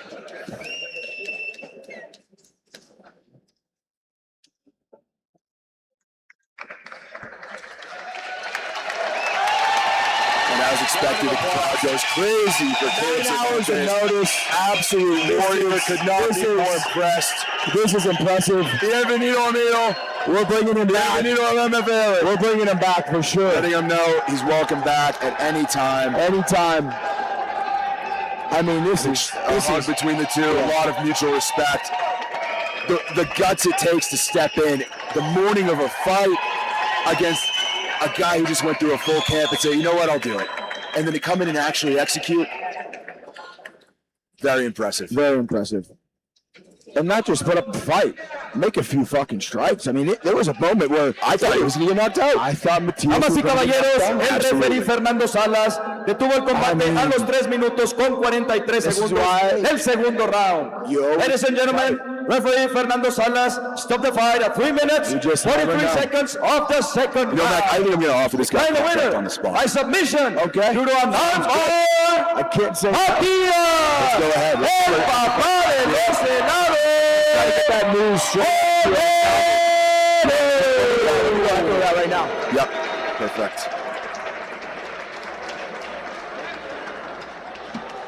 Matías Molero, el papá de los helados. No te veo muy contento, Matías. ¿Qué pasa? Habla conmigo. Primero que nada, toda gloria a Dios. Toda gloria a Dios, un Salvador Jesucristo. Y gracias a Caleb. Gracias, hermano. Voltearon 2 personas. Matias saying thank you for taking this fight. Thank you for showing up. Thank you for making weight. Eres el verdadero ganador. Thank you for giving me a bat. Discúlpenme a todos aquí por el performance tan lamentable que les di. Una mierda. Y nada, toda gloria a Dios. Gracias a mi equipo. Yo, Márquez, a todo el equipo de Fede, a mi novia, a mi familia, y canal, Caleb. La victoria es tuya, hermano. Gracias. Una mierda de pelea. Crowd going absolutely crazy for Caleb. I think Salvi here is going to go in. Caleb, vamos a hablar con Caleb. Caleb, tan solo 9 horas tomaste esta pelea. 9 horas. Cuéntanos, ¿cómo te sientes? Sin aire, pero bien contento. La verdad, sentía que podía aguantar más, pero el aire ya no me estaba dando y decidí mejor cambiar porque si no me podía haber lesionado. Ok, Caleb, pues mira, del desempeño que tuviste esta noche, te tengo información de los dueños de MFL. Te van a ofrecer un contrato por la manera que peleaste aquí esta noche. Salvi letting him know he just won a contract. What a heart on this guy. Absolute warrior. You can't be any more excited to get him back in the house. So fucking impressive. And there's backstory here. I mean, several fighters dropped. We had a medical issue, and when we first made MFL, we actually had a main event with Papa, and he backed out. Yeah. Quite impressive. Crowd going crazy for Caleb. Obviously a fan favorite here. Super excited to bring him back. Impressive, nevertheless. Yeah, I couldn't be any more excited. Hopefully we'll see him soon. We'll get in touch with his team. And special note on here, Woody Chavez actually was supposed to be the main event. He has now cornered several fighters. I mean, the guy is just, he's one of these people in this community that there's just not a bad bone in him. And last but not least, the fucking main event. Ramirez versus Raul Zaragoza. Back after 18-month hiatus. Raul Zaragoza is back to step into the hall at MFL 4. Ladies and gentlemen, I don't know about you, but I think we might have the fight of the night on the hands here. Don't wait. Rulas took a fight on 5 days' notice, knocked him out in MFL 2. We don't know how this one's going to go. What do you think, Jeff? I don't know, Mac. I don't know. All I do know is that you should be sitting in your seat, fresh beer in your hand, and ready to see an absolute brawl. MFL 4, main event. Well, Mac, Salvi's coming back here. We've got the main event of the night coming up. Alfredo Reyes versus Raul Zaragoza. I am so excited. I'm just so excited for this match. Well, guys, we always say it, you know, the cart has been getting better as the night has gone on, and that's what we want. So hopefully the fans in person and digitally are loving it, but this has been amazing so far. Alfredo Ruelas, returning MFL fighter from MFL 2, had a very impressive showing out last time. Alfredo Ruelas nearly lost to submission in the first round, was controlled by a very senior black belt with David Briones hailing out of Quintana, and was able to make it work. Second round TKO finish, went on to secure the victory, and made his way back to the stage today with MFL 4. Yeah, I mean, it goes back to what Joe just said and what Saudi offered to Cervantes in the last fight. But Alfredo took a fight on 5 days' notice. I mean, just showed up and executed and wins. And then he said, hey, let's make this happen. Let's make this happen. So we want to now bring him back, and he's now at the main event. We love opportunity. We want equality. We want the best fighters, the best fighters. And I think that's what you guys value most. Guys that are willing to take a risk, willing to show up, take a chance on themselves, and showcasing impressive heart like Caleb just did in this last fight for us. Same thing with Alfredo Ruelas, and now he's getting his return here and his investment with MFL, showcasing himself in the main event of MFL 4. Yeah, he took that fight on 5 days' notice. He's back now with a full camp ahead of him. I am so excited to see what he brings to this match. And as you mentioned, Joe, he looks so impressive against Briones, but across from him is Areola, a completely different animal. Absolutely. Athlete, based in Mexico City, formerly trained like Killcliff in Miami, home to elite mixed martial art talents. He's back in town training out of martial arts. And we had the pleasure of visiting him recently. Check in with his partner here, Daniel Sanchez, in his corner tonight, and he looked marvelous. This guy is talented, very dominant grappling, and very heavy strikes. I think Joe actually, we went over those was there anything that he mentioned that he's working on? Because I did know he took a little bit of a break, huh? Yeah, you know, he was pretty quiet about that. I tried to get some info out of him, but he didn't want to talk. We kept it pretty civil, talked about how excited he was for the fight, but he did not want to divulge any secrets, so we might be in for a surprise tonight. Some guys play it really close to the chest, though. Totally respect it.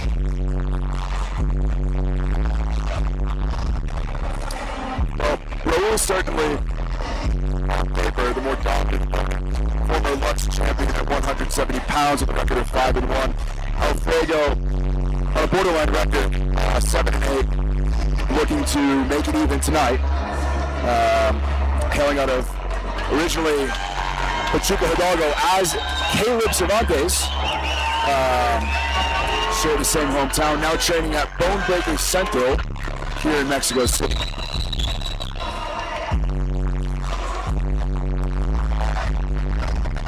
I'm going to go ahead and take my bet now. I think we might see a submission finish. Raul's grappling is just so dominant, and I think he's going to be on a hunt tonight to take home that sub of the night bonus and compete with Matias Bolero. Yeah, might be tough there to compete with Matias in that last fight. Ladies and gentlemen, this is the main event of the evening. 3 rounds and a catch weight of 165 pounds. Damas y caballeros, esta es la pelea estelar de la noche. 3 asaltos en un peso pactado de 165 libras.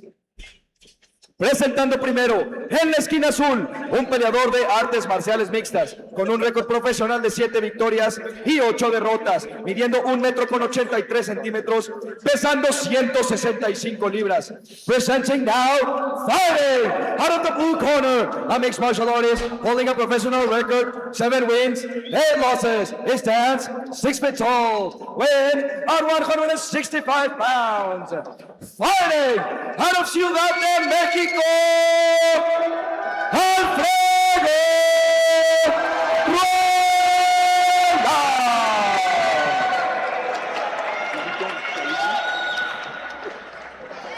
su oponente en la esquina roja, un especialista en Jiu-Jitsu, con un récord profesional de 5 victorias y una derrota, midiendo 1,84 centímetros, pesando 165 libras.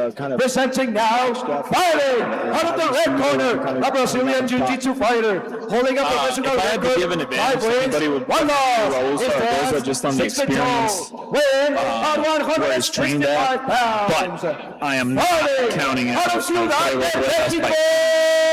He impressed the head. Two. Slight advantage to but I think this is going to be a nasty fight. Develop anywhere. It could be stand-up war. It could be a back-and-forth grappling exchange. This is room for a treat, guys. I must note, Raul Zaragoza has jiu-jitsu tattooed across the top. Wow. Yeah, I think that might be with all the belts. With all the belts. I think that might be a. He's a brown belt, by the way. Brown belt in jiu-jitsu. Oh yeah, he's got up till the brown belt tattoo. Yes. I think he'll be expecting that black belt soon. See how he does tonight. Definitely the fighter look for Raul Zaragoza. Man, I can't get over these yokai shorts. They're freaking sick. So these are the Lycras. We got two options right now: dual short with the Lycra and the outer shell, and these are both the Lycras. Are we gonna get more custom MFL type shorts? We are working on it. Nothing confirmed, but to be confirmed. Raul smiling through the punch. He loves this shit. Yeah, this is gonna be a different level, Joe. Oof. Yeah, I would say this is probably the highest level belt on the card today. Definitely. Raul is a world-class fighter, definitely. Could put him up in there against any 170 guy. Yeah, he's ready. Usually 155 or? No. 170, right? 170. This was one of the few main card fights that actually made it to completion from. Yeah. From the how many changes do we have in total? Very nice takedown by Raul. Yeah, great takedown right in front of us here, ladies and gentlemen. Yeah, a lot of changes, Mac. I've lost track. Yeah. Had to be at least 6, 7. It's been a long month. Great timing and technique on this takedown by Raul. Raul's looking to posture up here, possibly pass into. Look for Raul to posture up and start raining down heavy punches. You see him trying to push Raul's head, Alfredo's head up against the fence heavily, trying to keep him stuck up against the fence so he can rain down big punches. And I think that's a great sign of a high-level grappler is the use of the head in combat. Yeah, he's looking to. And Alfredo so active on the back. Alfredo really savvy to it. See, he's not letting him rest his head. There we go. I told you he was gonna start raining down punches. Locks up, front headlock. He needs to get him against the cage here. Yeah, Alfredo's no slouch. Great defense. Great defense. So very impressive. Especially after we just commended Saragoza's jiu-jitsu ability. Raul lands a nice shot. I think it's clear the path to victory for Raul. He's gonna just keep trying to put Alfredo up against the fence, try to take him down, try to damage him up against the fence. Smart game plan. Yeah. They're certainly a very difficult opponent to deal with here. But Alfredo is no newcomer to hard fights. Taking that last fight with MFL back in November on the 15th on 5 days' notice. He's always ready. And Alfredo's a tough customer as well. Tough guy. He's not going to lay over for Raul. No. Great guy. Outside of the cage, phenomenal individual. Oh, beautiful trip. Nice trip. Very nice trip by Raul. And like I said, we're just seeing a different level of MMA here with Raul, which is what I was expecting. Very dominant position. He's going to look to rain in shots. This could be very bad. Very bad for Alfredo. Alfredo seems to be making space. Good use of the butterfly hook and locks up a half guard. Heavy ground and pound by Raul. As soon as he gets some space, just rains down big elbows, big punches. Yep.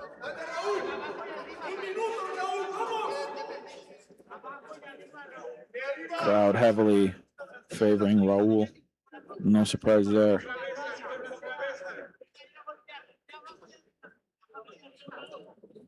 Bit of a scrimmage forward position here. Alfredo looking to make space and man, I'm telling you, he's landing heavy shots. Alfredo closes up guard here.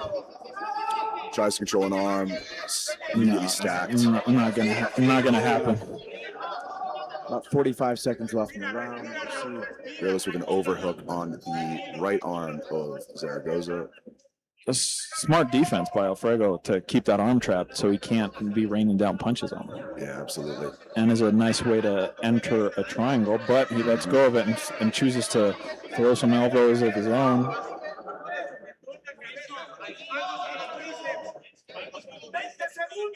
Look for Raul to start raining down elbows. As soon as you see the hands go on the bicep, get ready for a turn of the elbow, a land through, but Alfredo traps that arm once again. Big elbow, see? Big elbows. Looks like the bell should say here. Raul is landing nasty ground and pound this first round. Nasty. Raul is truly a very high-level fighter here. Yeah.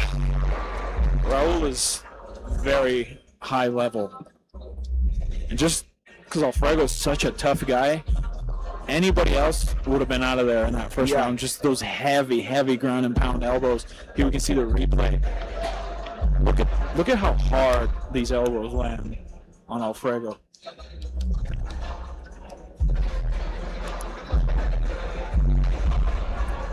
Yeah, certainly. Alfredo's defense, Salvi, can you dive into that? Did you see anything in particular that he was working on that basically got him through that round? Well, he was doing a good job of tying up that arm for a minute, but just Raul is so good and so technically we kept getting out of it and raining down punches. He did a really good job up against the fence to not keeping his head in the center line. He kept trying to get his head out of the way so it wouldn't stay stuck to the cage. But even then, Raul shot up and started laying down heavy ground and pound. Referee gives the back of the head. Warning, I don't know why. I don't think we saw any back of the head shots.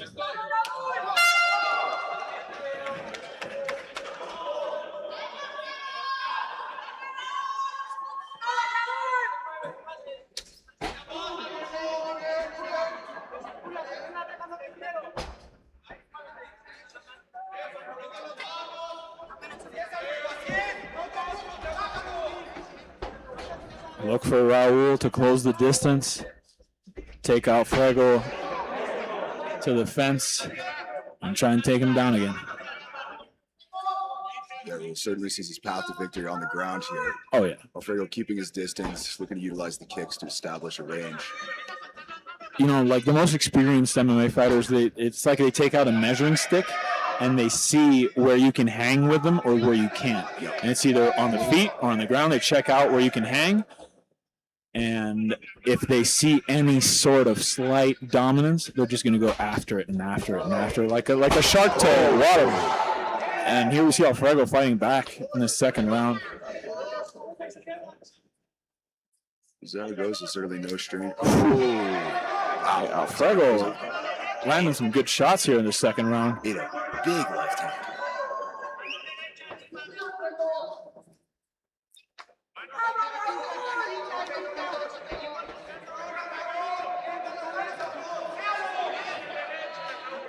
Raul just looks so composed and focused. And there we go. There's a shot attempt stopped by Alfredo. Looking much better in the second round. Switching stances.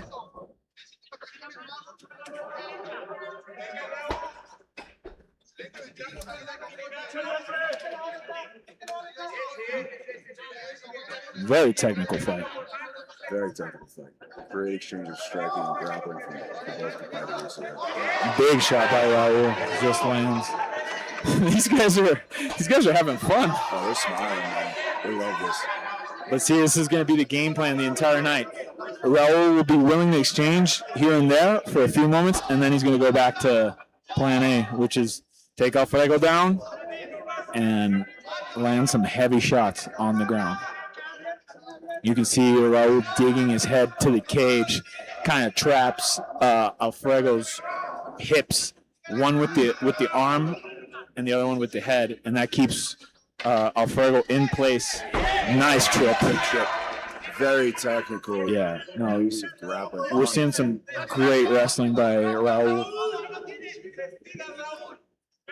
And look for him to advance position and start landing some heavy shots here. You see that head pressure.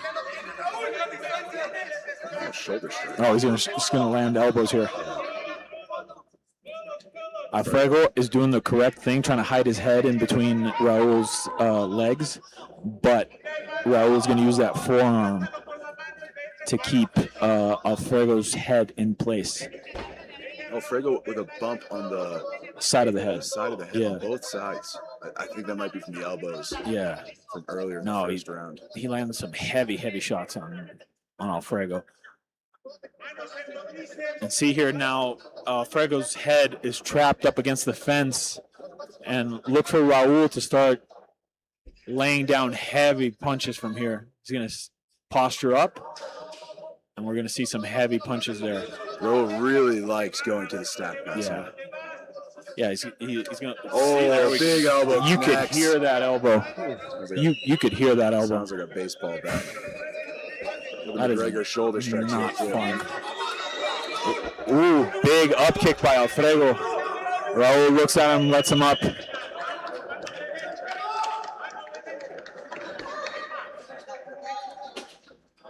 Man, Alfredo's no pushover, dude. No, absolutely not. Does not. These exchanges, most guys, it would break their spirit or their will in the fight, and you just see Alfredo like gain.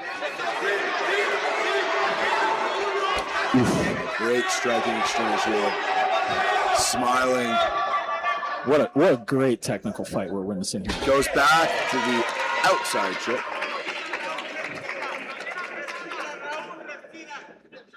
Look for Raul. This is going to be bad. Not a lot of time left. Alfredo will be able to survive this. Just very dominant performance by Raul so far.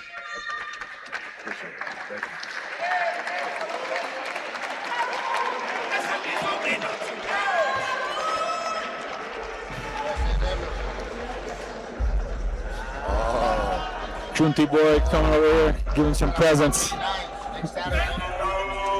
Chunti coming over and giving us some swag here. Chunti boy. Got a salsa boy shirt here. Couldn't be more happy. I will rock this tomorrow.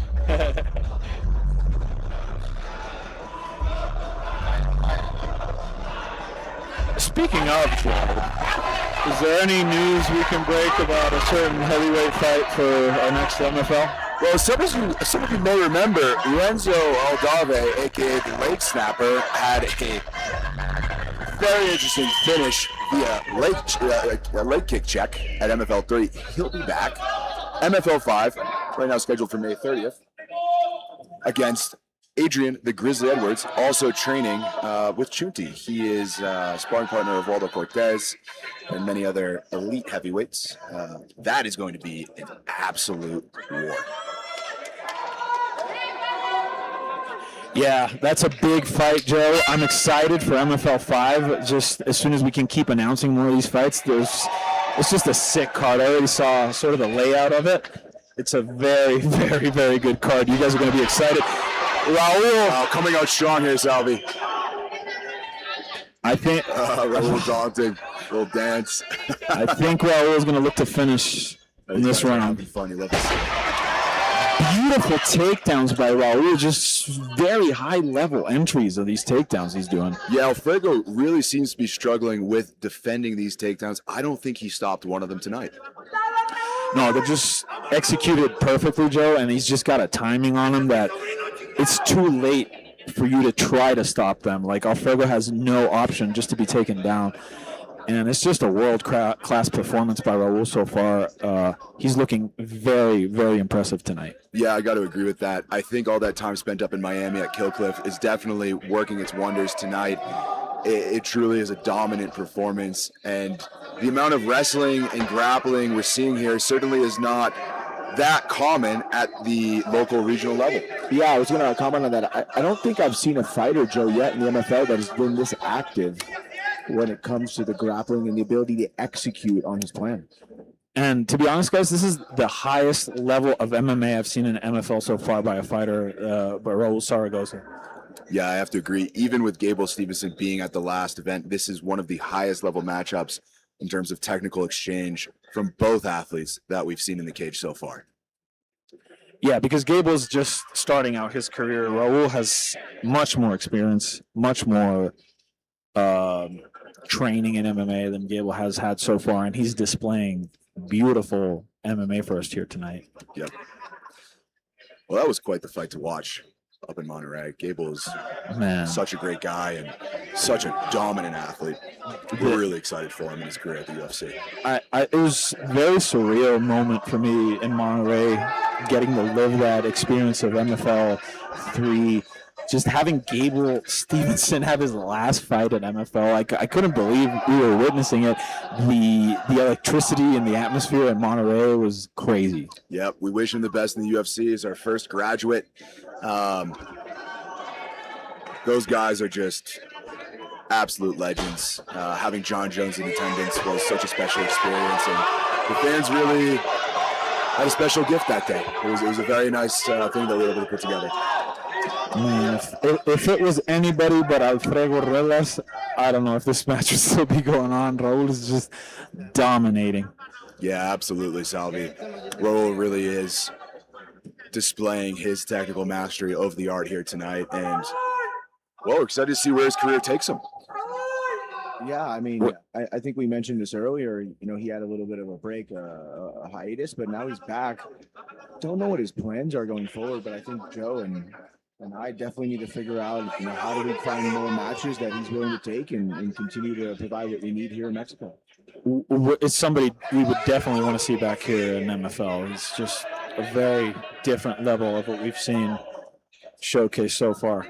Yeah, considering the rules level, I think there needs to be a very serious conversation with him and his team about what his future looks like with us. I'm sure he has his vision set for the top, and anything we can do to support that, we'd be more than happy to.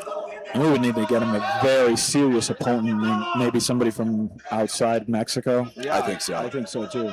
And that's something we actually love to do. You know, obviously our last main event was Hugo Lozama, Gable Stevenson. But if Raul is continuing to fight in Mexico, we're willing to find the best opponents, the best matchups for him, and that means bringing someone from the U.S. or South America. Let's do it. Yeah, this is looking like it's about to be it, guys. You just see the damage on Alfredo Ruelas, and you just see Raul relentless with these elbows and this ground and pound. He's going to eventually give the referee no choice but to stop this. Yeah, no advancements made from Alfredo's position. He's taking a lot of damage here. I mean, 30 seconds left on the clock. You can't just keep taking this amount of damage with no response. It's just... Well, I got to say, I'm surprised. This one looks like it'll go the distance. And I was just thinking, you know who I'd like to see Zaragoza fight next, assuming he walks away with the win tonight? If Hugo Flores was interested in stepping back in the ring, in the cage, that would make for a very interesting fight. I'd like that fight. Yeah. Round 3, going into the championship rounds here at MFL. All right, Salvi, well, good luck in the interview. Looks like these two athletes have a great amount of respect for each other. Not an easy fight. And I think the winner is quite clear. Yeah.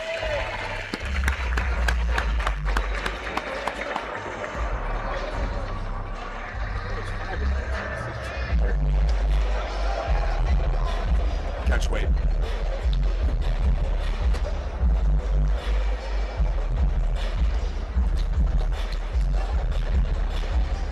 That headband's great.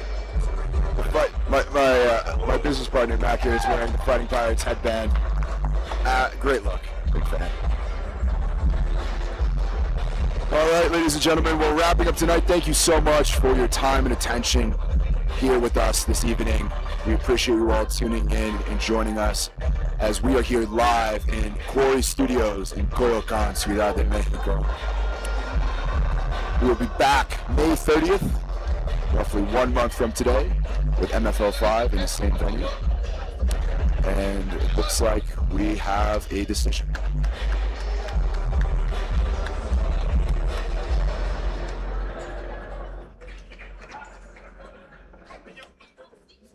Damas y caballeros, después de 3 asaltos, nos vamos a las tarjetas de los jueces. Ladies and gentlemen, after 3 rounds, we go to the judges' scorecards for decision. All 3 judges score this contest 30-27 for the winner by unanimous decision, Raúl el Matador Zaragoza. All right. Well, we've got Salvi on the mic here. A lot of crowd noise. Might be difficult to translate. We'll try our best. Raúl, estoy aquí con Raúl Zaragoza. Raúl, ¿cómo te sientes después de esta victoria tan dominante que acabas de enseñar? Pues un masterclass de MMA en realidad. Me siento muy contento de regresar a la victoria después de lo sucedido hace casi un año. Bueno, ya no hay que hablar de eso, pero estoy muy contento. Hicimos un trabajo increíble. A Daniel, un aplauso a mi carnal.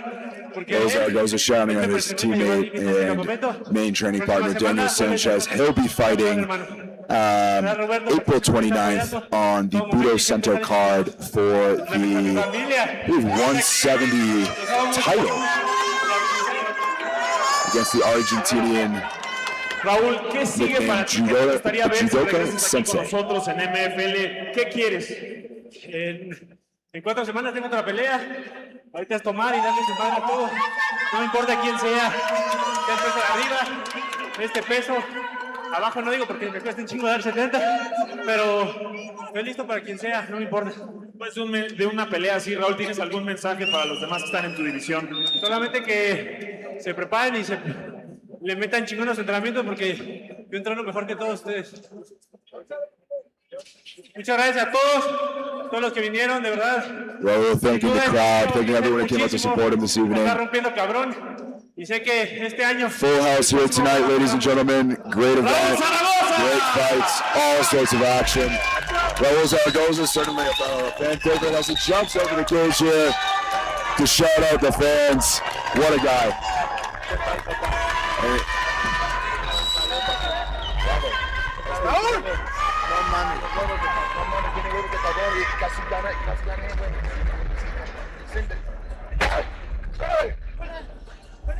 ¿Cómo estás? ¿Qué pasó? ¿Fracturaste? Se hinchó un poquito, pero no, está bien. Okay. Tienes seguro si necesitas algo, ¿ok? ¿Te veo pronto? ¿Te veo pronto? Sí. ¿Quieres pelear 2, 3 peleas? Sí. ¿Se te lo doy? Venga, cabrón. Muchas gracias. Venga. ¿Cómo ves? 2, 3 peleas. Ya vamos. Sí. En 155.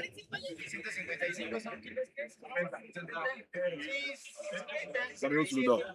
All right, ladies and gentlemen, well, that's going to be all for tonight. Thank you again so much for tuning in. We'll catch you next month, May 30th at MFL 5 from Quarry Studios, Mexico City. 155. 145. Bueno, mejor. Sí, claro. Sí. Yo creo que es pelea de la noche. Güey, 9 horas de noticias, o sea, ¿cómo no? Y ese peleón, qué cabrón se vio. Increíble.